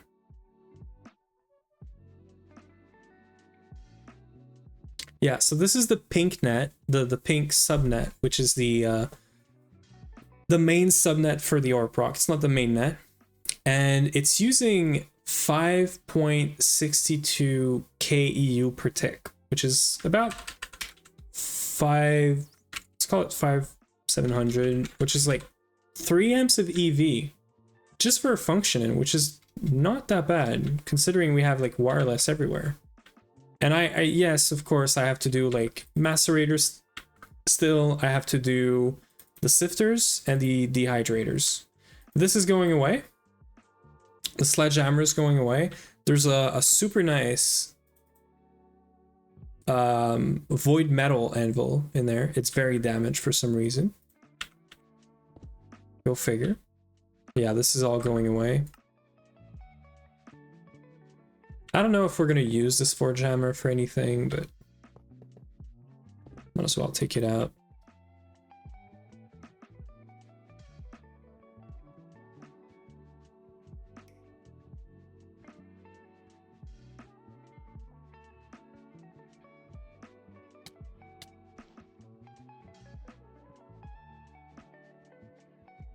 Okay. We are super duper good.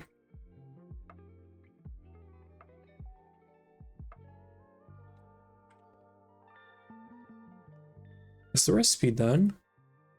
Almost. I can probably do a couple of these. Maybe even all of them. Yeah. And then they just need power.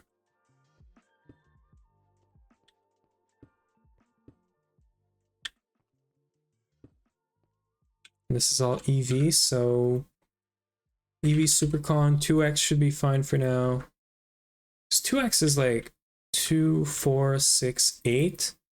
So we can put another 4 before we have to change the cable. It's not a lot, but it's fine.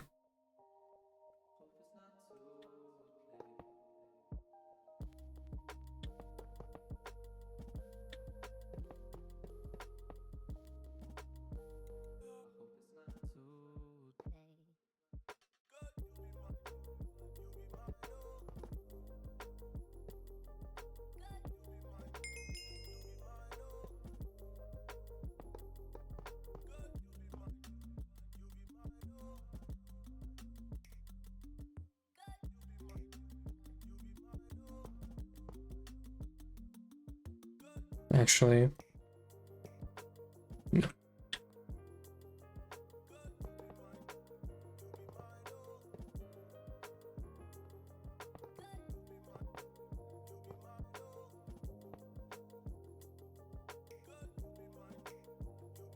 Yeah, so these should be good now.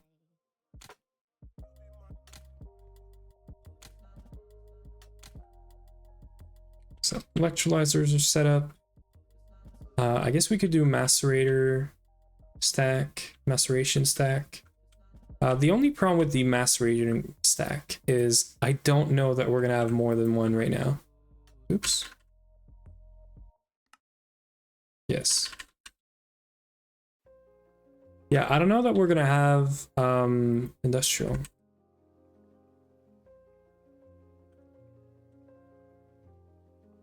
I don't know that we're gonna have more than one right now because we need to do a module for this.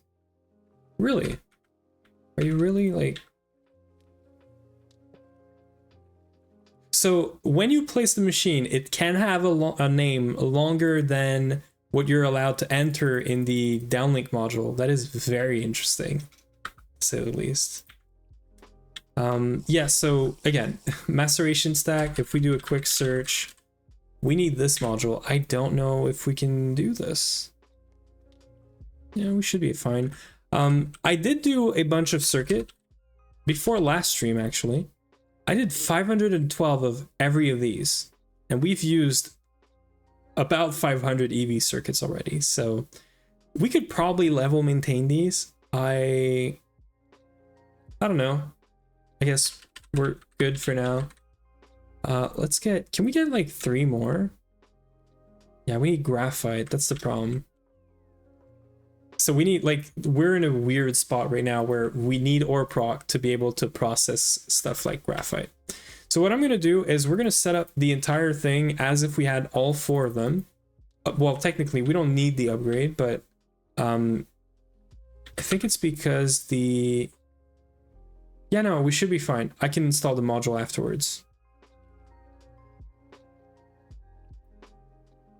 Yeah. Because usually tier 1 is stable titanium. I'm going to do maceration stack everywhere. So this is, we're going to need a bunch more.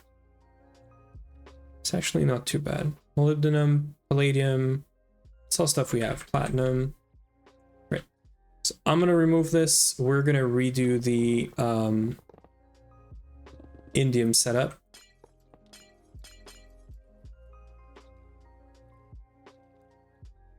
This needs a redo anyway, so. Can you really not right click this? Okay. This is also part of the indium. It was doing alumina into aluminum. But now this is going to be handled by the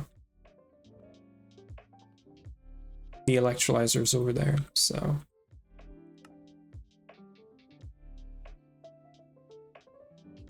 Okay, I actually don't want to trash all of this.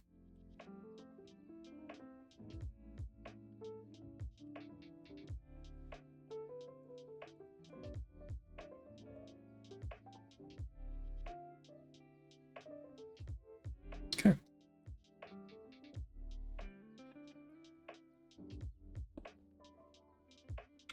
I'm sure we're gonna have to open this up anyway.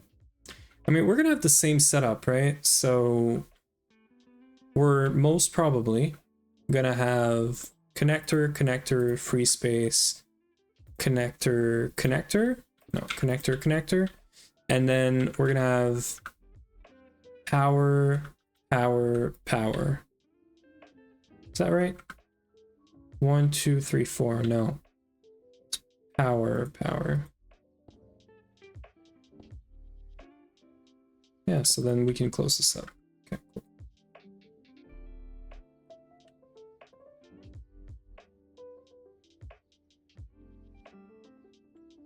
Well, I guess I'm placing this here now. I did not know what was going to be there. I guess it's going to be the macerating stack now.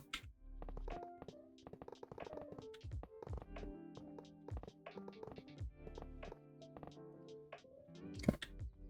I really do like the fact that we have a setup that looks exactly the same for all the machines that are 3x3. It's kind of cool. I don't know. It's clean. Okay, so let's do the wiring and then let's figure out. Oh, do you lose this? Really? Do you lose the upgrade? There's no way, right? Upgrade your machine, chip into the slot. Tier 2 has 4 more pals. I guess we're gonna reset it up and then we'll figure it out. I hope we don't lose it, but. Okay, so 1, 2, 3. This one is not 3 high, but it's fine. Worst case, we can always just do more macerating stack over there. Because actually, we're not going to be able to do 2 of them high because. Oh, I know. Wait.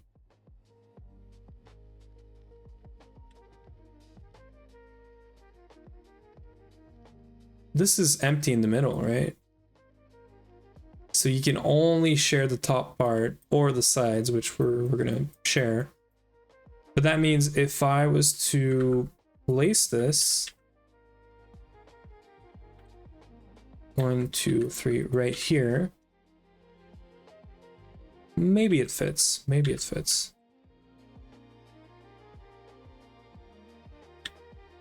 Yeah, so I could technically 3, 6, right?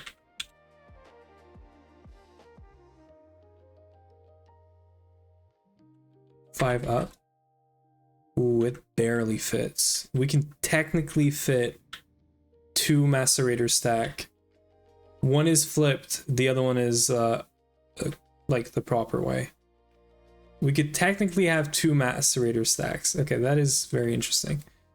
So 1, 2, 3. So we're gonna have one here, and then so on and so forth. So let's do 2 more of these. And then that's gonna be 44. But then you have a 3x6 that is shared between 1. So wait, 1, 2, 1, 2, 3. So there's 3 walls that are shared. 1, 2, 3, 4. Yeah, so you need 4 instead of 8. Do I really care? You need 44 times 4, but technically you can remove you can remove 4 of the walls, right? Yeah. Even more, because one of them has like 2 walls that are completely shared. It is 1, right? This one shares, this one shares. No, there's 4 walls. So there's 4 walls that are completely shared that you can just remove. This makes no sense. Yes, it is. Okay, cool. So 4 times, and the wall is 3 by 6. Quick math says we need 104 and we're good. Or we're gonna try ourselves at maths right now. Okay. Is there a muffler for these guys? There is. So maintenance, muffler. Yeah. Okay, so let's do the outputs first. So output, or wait. Oh, we do need an output in the center. Yeah, I'm crazy. We need an output in the center. These guys don't have an output. Okay, well, I'm done.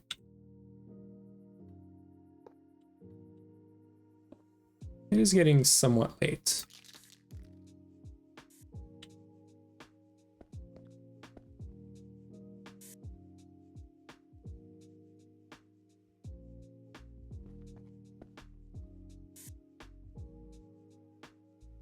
Give me output.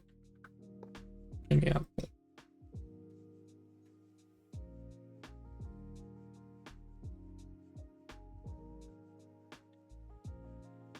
Okay.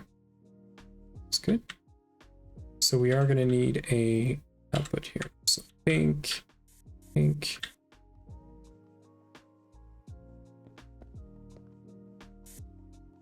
Then what is the, it's brown, isn't it? Yeah, it is brown.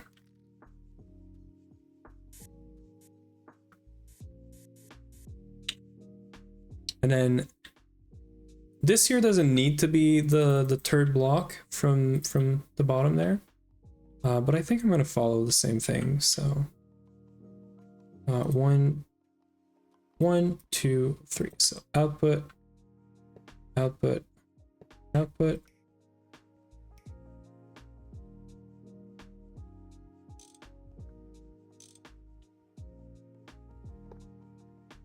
Input, input.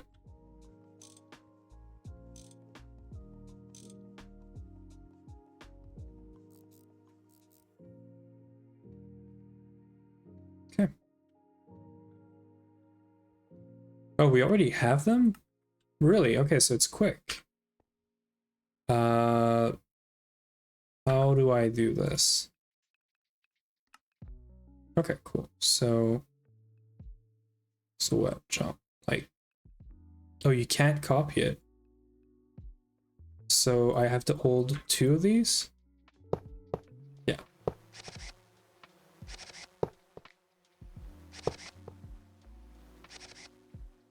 Okay, so I overshot the whole mat by like 12 or 16, whatever it is.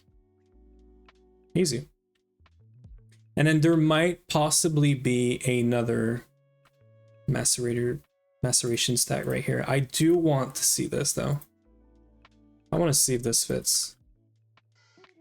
So 1, 2, 3, 4, 5, and then the controller would be here, upside down, and then looking fun. Okay, but the warp giving me blindness for 20 seconds scared the fuck out of me. Yeah. That's Tom Craft for you. I'm sorry, Lurks, if I missed the chat. I was hyper focused, and I should probably go sleep soon.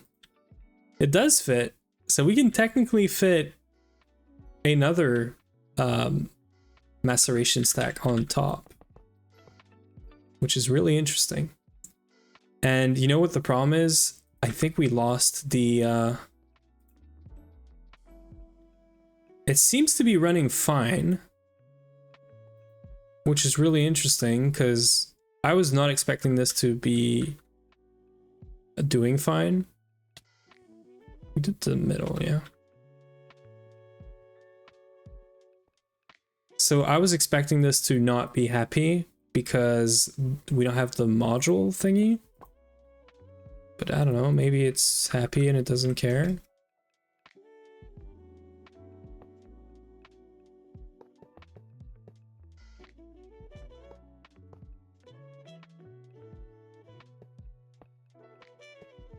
Yeah, the chip. Is it just for parallels? Is that why it's not complaining?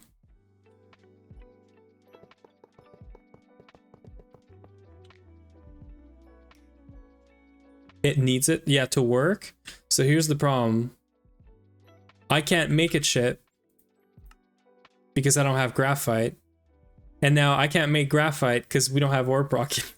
so yeah, it's fun. Because we had the chip, but I think by removing or replacing one of the controllers, we lost the chip, which is kind of stupid, but I don't make the rules.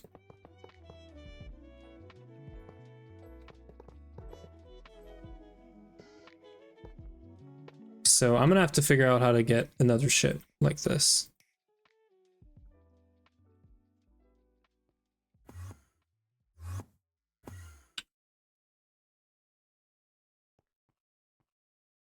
Where's the power coming from? Power is coming from this. And it's just EV power, so yeah. It's not even working.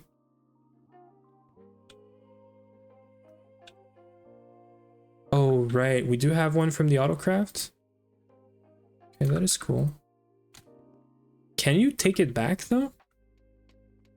Because it was not in the controller, I swear. Like, it did not drop when I broke the controller.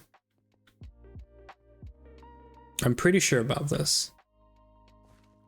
Right? It's not here. You can't take it. Open it?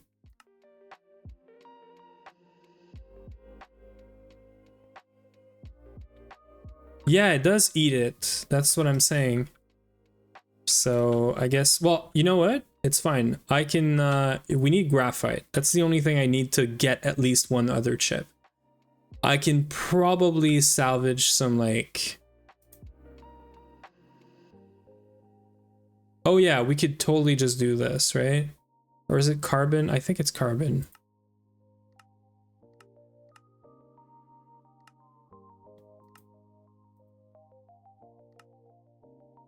I mean, we could get graphite. Yeah, you know what? I'll get us graphite. I'll figure it out. I don't know if we're gonna do this today though. We're like almost done. So macerator is basically done. We just need to connect this all up to yet another hub.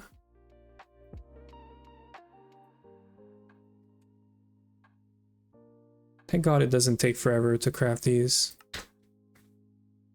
We're gonna need it for the sifter as well.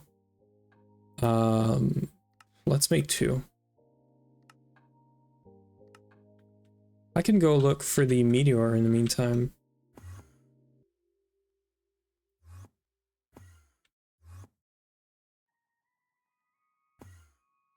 Yeah, because I'm wondering if we have any graphite around here. We don't. So I should spawn one of these. They're super easy to...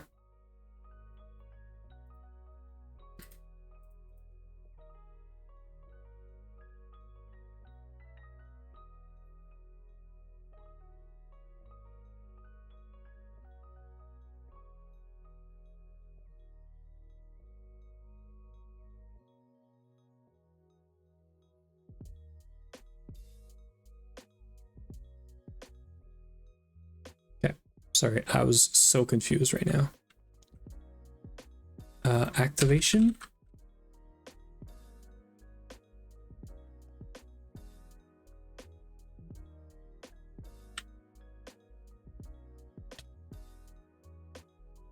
And then let's, yeah, I can't drop everything into ME, so let's do this.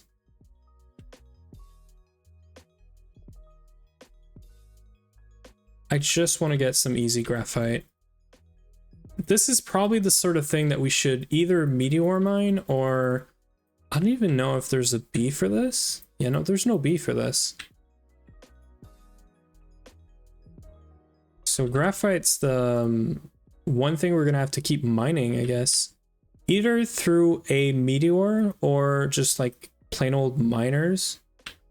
Because there is some centrifuge recipes, but yeah, that's all ore proc. So we're just gonna have to keep mining this. Interesting. I thought there was an electrolyzer or centrifuge recipe from diamonds to graphite, but no, it's carbon, I think.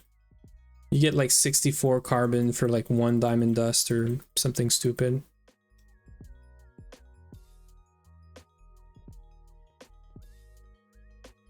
Right, I can just do this, right?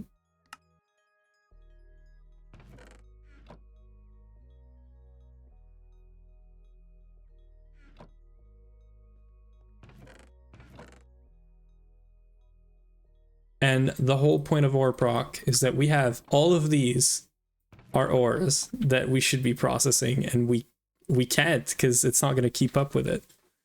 So yeah, that is one of the reasons why we need ore proc. But right now what's good is I can literally just macerate a bunch of these, get graphite. I could technically forge hammer these because I don't want the output, the byproducts.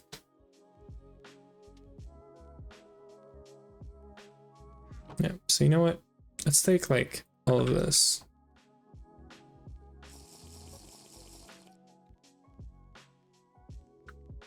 Oops. Well, I guess I am. No, I can't keep this in case Ui needs it. So we do have a macerator stack for crafting, so I can use this. I think we have a forge hammer too, right? I thought I had seen a forge hammer somewhere around here. Maybe I'm crazy.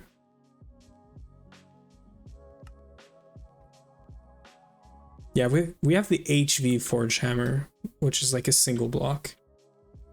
That's not happening. There is no way this is faster than a thing like this. So input bus. That's gonna create a shit ton of crap in the ME, but I don't care. We can ME IO port this thing afterwards.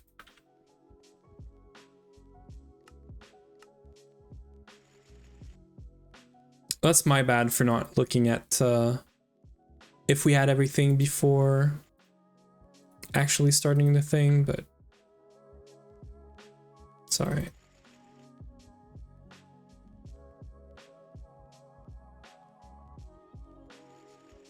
It's not a lot. I mean, it's 330. I don't know, it doesn't feel like a lot. I guess we double everything, so yeah.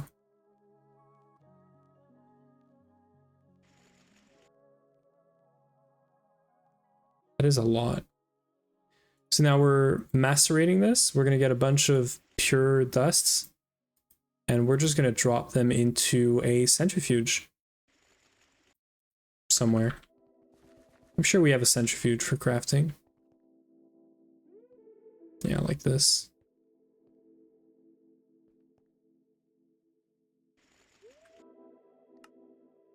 Why are we...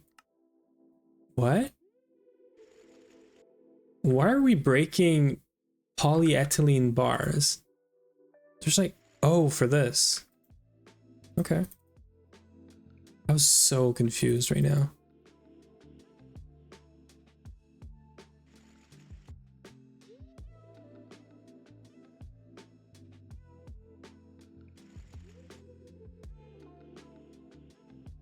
We're getting there. We're gonna have the ads starting. I'll just finish this up, and then we'll cook up some graphite, some whatever this module thingy is, this chip, and then we'll have the macerators all good. And then I don't know if maybe I'll end this there here, and then we'll come back next time around to finish up the ore proc, because I'm probably not going to work on it off stream. So I mean, I could literally just leave it there, and because we're not doing anything right now, we don't have any big projects. We're mainly fixing stuff around, building, trying to expand. There's like, we're not doing knack line or anything like this, because we really need to fix ore proc so that we can actually start mining and getting stuff from not just bees and crops, but getting it from mining and whatnot. So yeah, I think after this, we're maybe gonna take another like 20-30 minutes to get some stuff done, and then we can't use this, so this guy right here.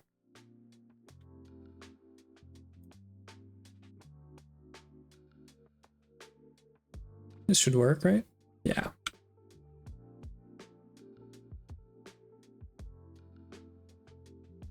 That's good. We can finally get some graphite, and then I guess graphite's going to be one of the things that we need to keep mining for.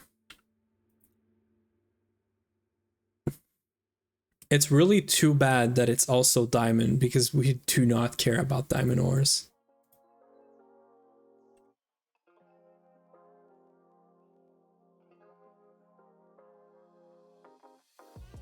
Okay, this was good though. Really good. We can go back, we can make her, we can probably make the chip already.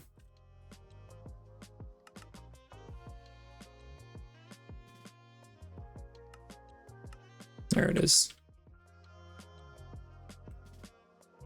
So the chips are gonna come in. So all the ore washers, the ore washing plants are good. The thermal centrifuge is good. Electrolyzers, centrifuges are good. Macerators are good. So we're only missing dehydrator and sifter. You know what? We're gonna do all this today. I am not gonna wait for like a week or a few days for like one machine or two machines.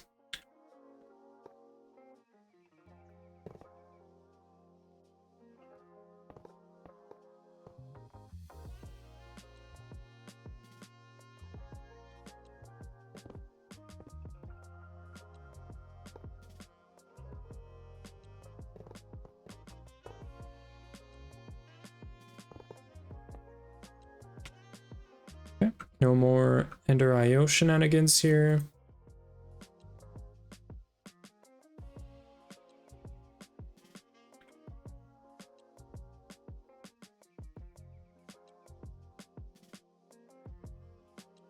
We're probably not going to change how these machines are set up compared to everything else. These are already pretty good. I don't even know why I removed the power cables.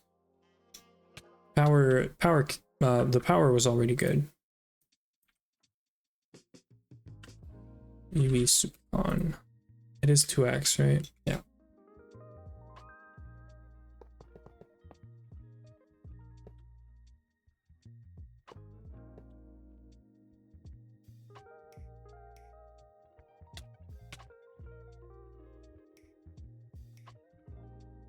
Okay. So we're just gonna do some quick repair. This is 1. Concrete. Dark concrete. Yeah, that's why. Okay.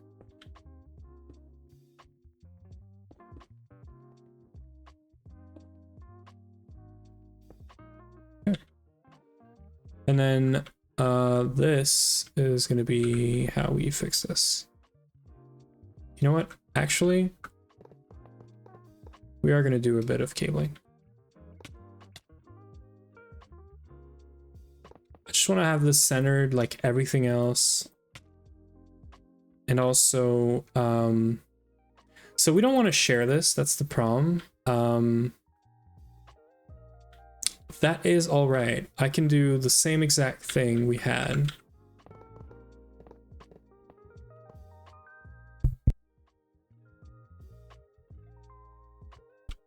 Okay, so let's go from the middle.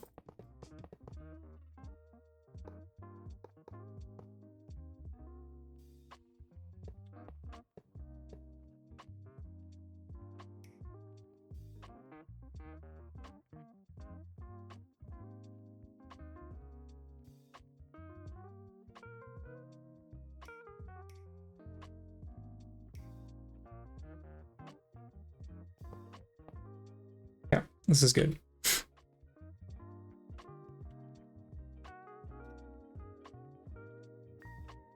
So the reason I did this is that, I don't know, it's centered now. That's the reason. Don't worry about it. It's getting late. That's what's happening.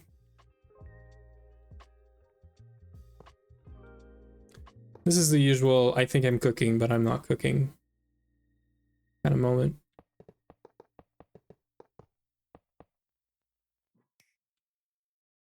Or I do stuff that makes no sense, but in my mind it makes sense.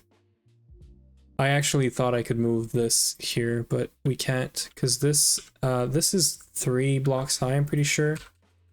Arch sifter, so the middle slice is being shared right now. And if we put, sorry, there's an overlap. So this one goes from this layer all the way down to this. And then this one goes all the way here. So actually the 2 layers in the center are shared, which means we can't, we could, but it's kind of dangerous to put any sort of, what's it called? Energy hatches there. We could, but probably not a good idea.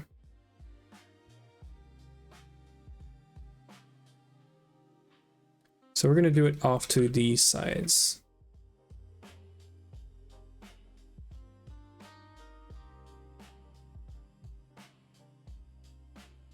So there's going to be same when we're looking at the back. This is output.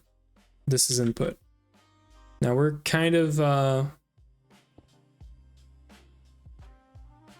tight here, but that is fine.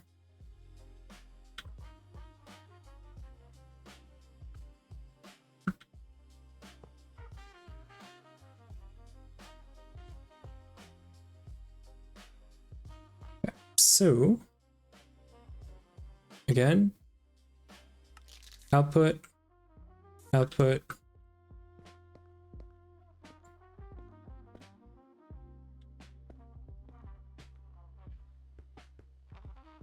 So output goes right here. Output goes right here. This is going to be pink. Let's figure out, oh shit, what did I connect this to?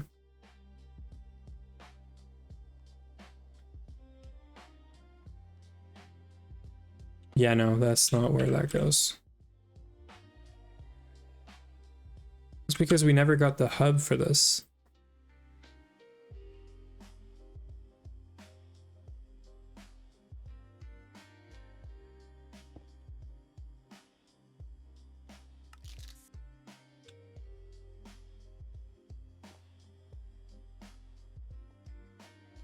Let's double check everything. Yeah, these are not connected.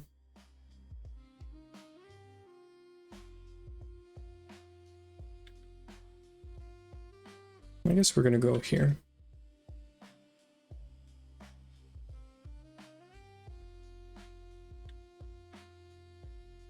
Did I connect this new one here? I did. Okay, so this right here looks good. This looks good. This is also good. So I'm gonna need a pink connection over here, and then pink connection back here again.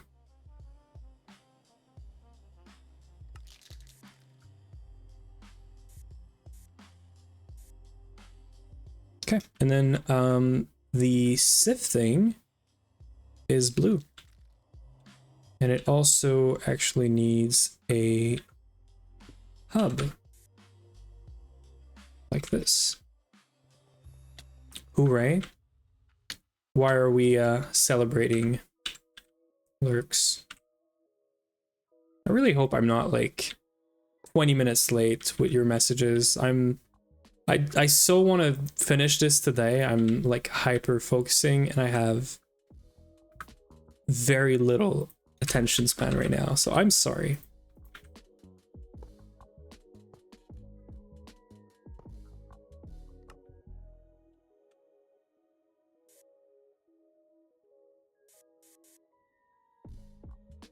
Okay, so this is good.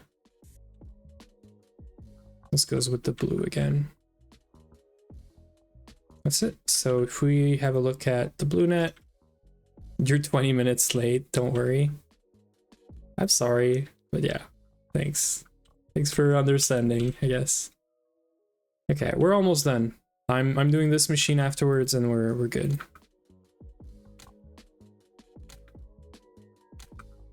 Yeah, I think we're good. Network is showing up good.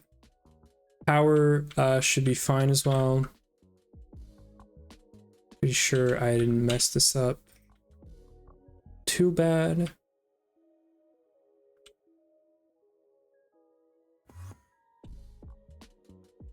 Yeah, these are both connected. Okay, on to the next here. So, yeah, this is fun. It's already at AE2'd, but weirdly. So let's just fix that.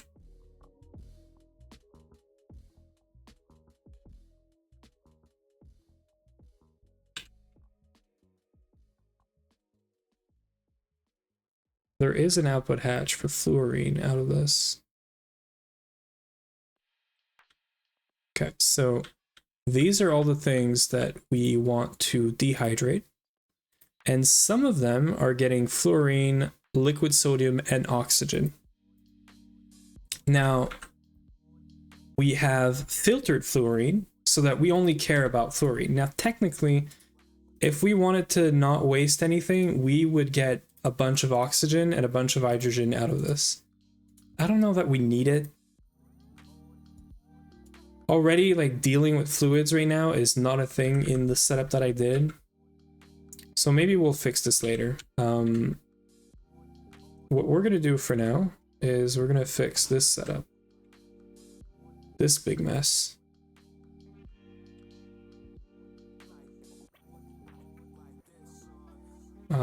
So I guess power can stay here.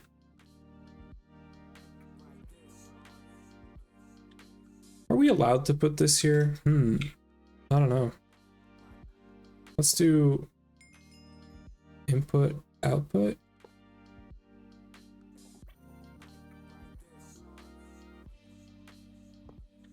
Well, I guess there is going to be an output for liquids.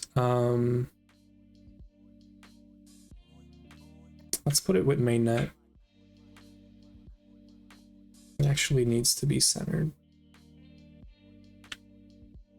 I would really flip those on the side to have access to the bottom, but it's fine. Dehydrator. Is there any rules about any casing? Great. Okay, cool. This is what we want to see. So if it is any casing, it also means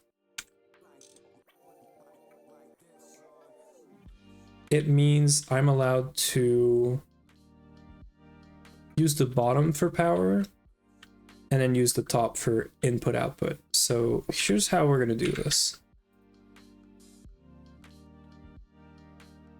I just want to have access to everything without going underneath. So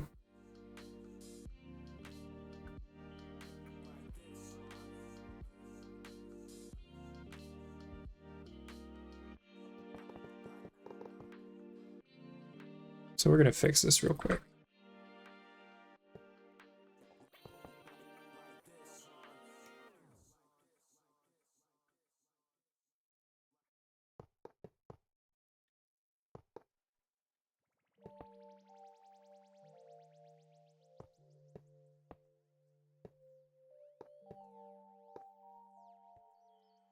And then these two on the sides would be power.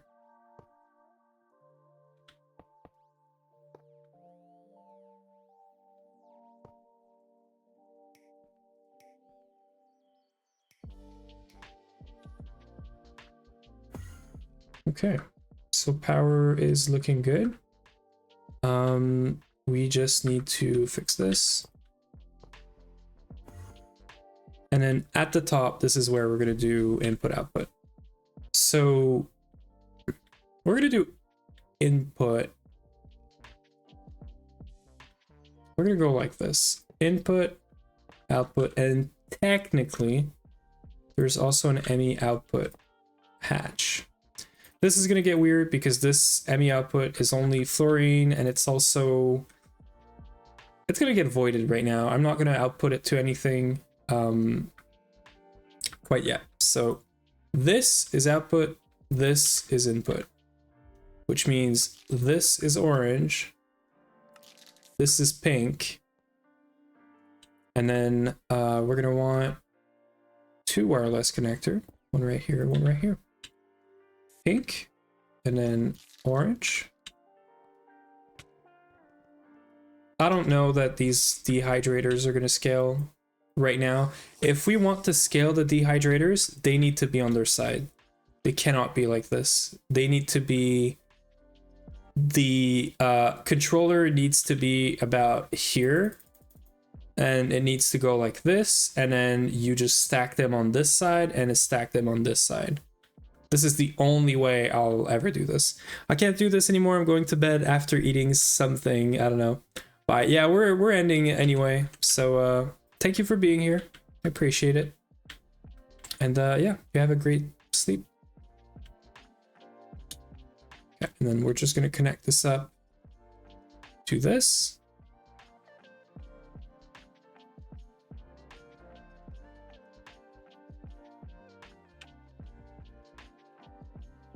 Am I crazy? Oh, what did I do here?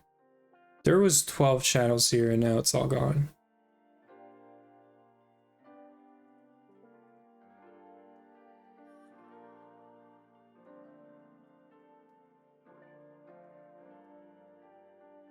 Yeah, I did something. I don't know what, but I did something.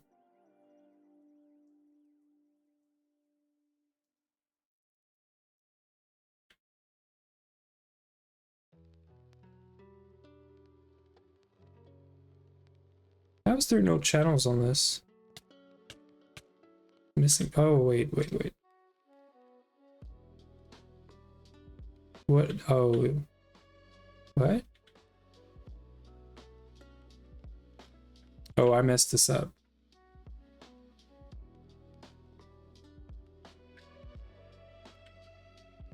I see what I did.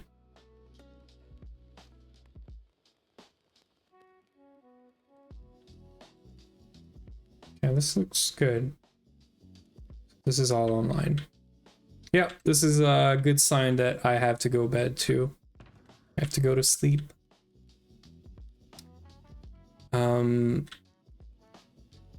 It's looking good overall. This is kind of far, but it's all right. Incomplete. Why are you incomplete?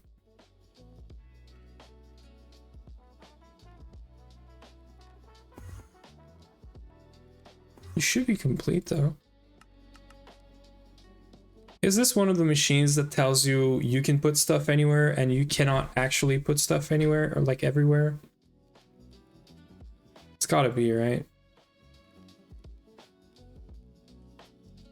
Maybe I'll fix this off stream. Oh, okay, no. Vacuum furnace though. We want this in dehydrator mode. Good. And then we're gonna void excess fluids for now, and then eventually we'll fix this up. Yeah, well, that's it. Yeah, it's not the same as everything else, but that's gonna have to do for now. Because technically, yeah, we could have, I don't know, there's so many ways we could place this. The controllers could be here in a tower laying on its side. We could have like a dual like this that's stacked up. There's so many ways. For now, that's what it's gonna be. We do have free space though, so if we ever need to scale this, we can, and we shall. So I guess this is good. The only thing is, we actually don't have any of the connection to mainnet done. So right now, we're just filling up this thing. And when it's full, it's actually gonna... Well, the bees are gonna get rid of most of this. This is just when we get these, so it's kind of whatever. Okay, so we should be good. I mean, even if it fills up, it's fine. I think this is a big cleanup. We don't have any LP around here. We just got to do the proper like connection between pink, which is ORPROC subnet, and then the mainnet, which is not supposed to be red, by the way. The mainnet is not red at all. Or I guess this is, yeah, this is the mainnet. So yeah, and then we have to get rid of all the drawers, put everything in ME drives, and that's about it. The main problem with this is that right now, if we have like diamonds, for example, diamonds are passively generated. So there's some stuff in here that is passive and it's stored right here, and it's gonna fill up these drives eventually. So we have to have like a block container drive or an ME chest or something, because the real solution here is to have a mainnet, like decentralized or centralized, I guess, storage network, which is what we're working on right here. We have to figure out the building still, but the goal is that you can just send stuff into mainnet and it's going to place it in the only storage subnet there is. And there's going to be bulk storage there, and we can manage the storage over there, instead of having like lots of instances of this or this. So this is supposed to be temporary, but for now we're going to keep the drawers because this allows us to not have to deal with the voiding problem. And then everything else that doesn't fit in the drawer is going to go into here, as long as it fits the filters that we have around here. And then I'm guessing we could put a sticky card on this to make sure that it's not going to overflow into the ME drives. So we could technically, we could do it right now. We could storage bus this, sticky card, and I think we'll be good. And that is going to be it for today.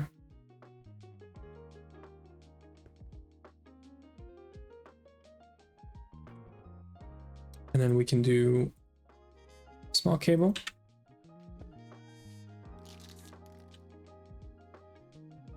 And that's it. Because the pink net, or the main net, is still connected directly to this instead of being connected to this, and pink and red net are not connected whatsoever right now, this is probably the best for now, because I have to figure out this. So this is going to be one of the interfaces that ends up being between these two, or actually this should, it would be better if we had a connection directly to bnet here, or I guess B processing net. So yeah, that's going to be on my list. And this here is the filters that we need to do for the dehydrators, which I can do right now, I guess. So rare earth, well, 1, 3, and then these guys. And that's it. I can get rid of this, and then yeah. And then we're gonna have to fix these guys. This is something we saw today that I'll leave there in my bookmarks. But essentially, we are using this recipe right now. It's fast, but there's no parallel whatsoever. This is going to be so much faster. So this is kind of a bottleneck right now for everything that is AE2, like cards, crafting, workbenches, level emitters, and so on. So yeah, I'll see how I want to fix this. If we do it off stream, but like this is a small thing, it's just a recipe change, so I'll probably do it off stream. But yeah, this is great. Today was focused on ORPROC, and I think we did good. Let's see if there's anyone we could raid. I'm sure there's people online right now. potato sleeping. We're not gonna raid a sleeping potato, are we? How about someone that plays GTNH? Well, I guess notable gunner. So yeah. Let's do that. So thank you everyone for being here. If you want to participate in the Discord, make sure you join the Discord. I am thinking about a special like stream anniversary sort of event slash stream. Maybe it's just a 24 hours. Maybe it's we play whatever game chat wants. Maybe we play whatever I want to play. Yeah, so if you have any ideas, drop them into the Discord, and if not, well, I'll be posting in there for any updates around that. So yeah, thanks, and I guess bye. We'll go say hi to Notable Gunner now.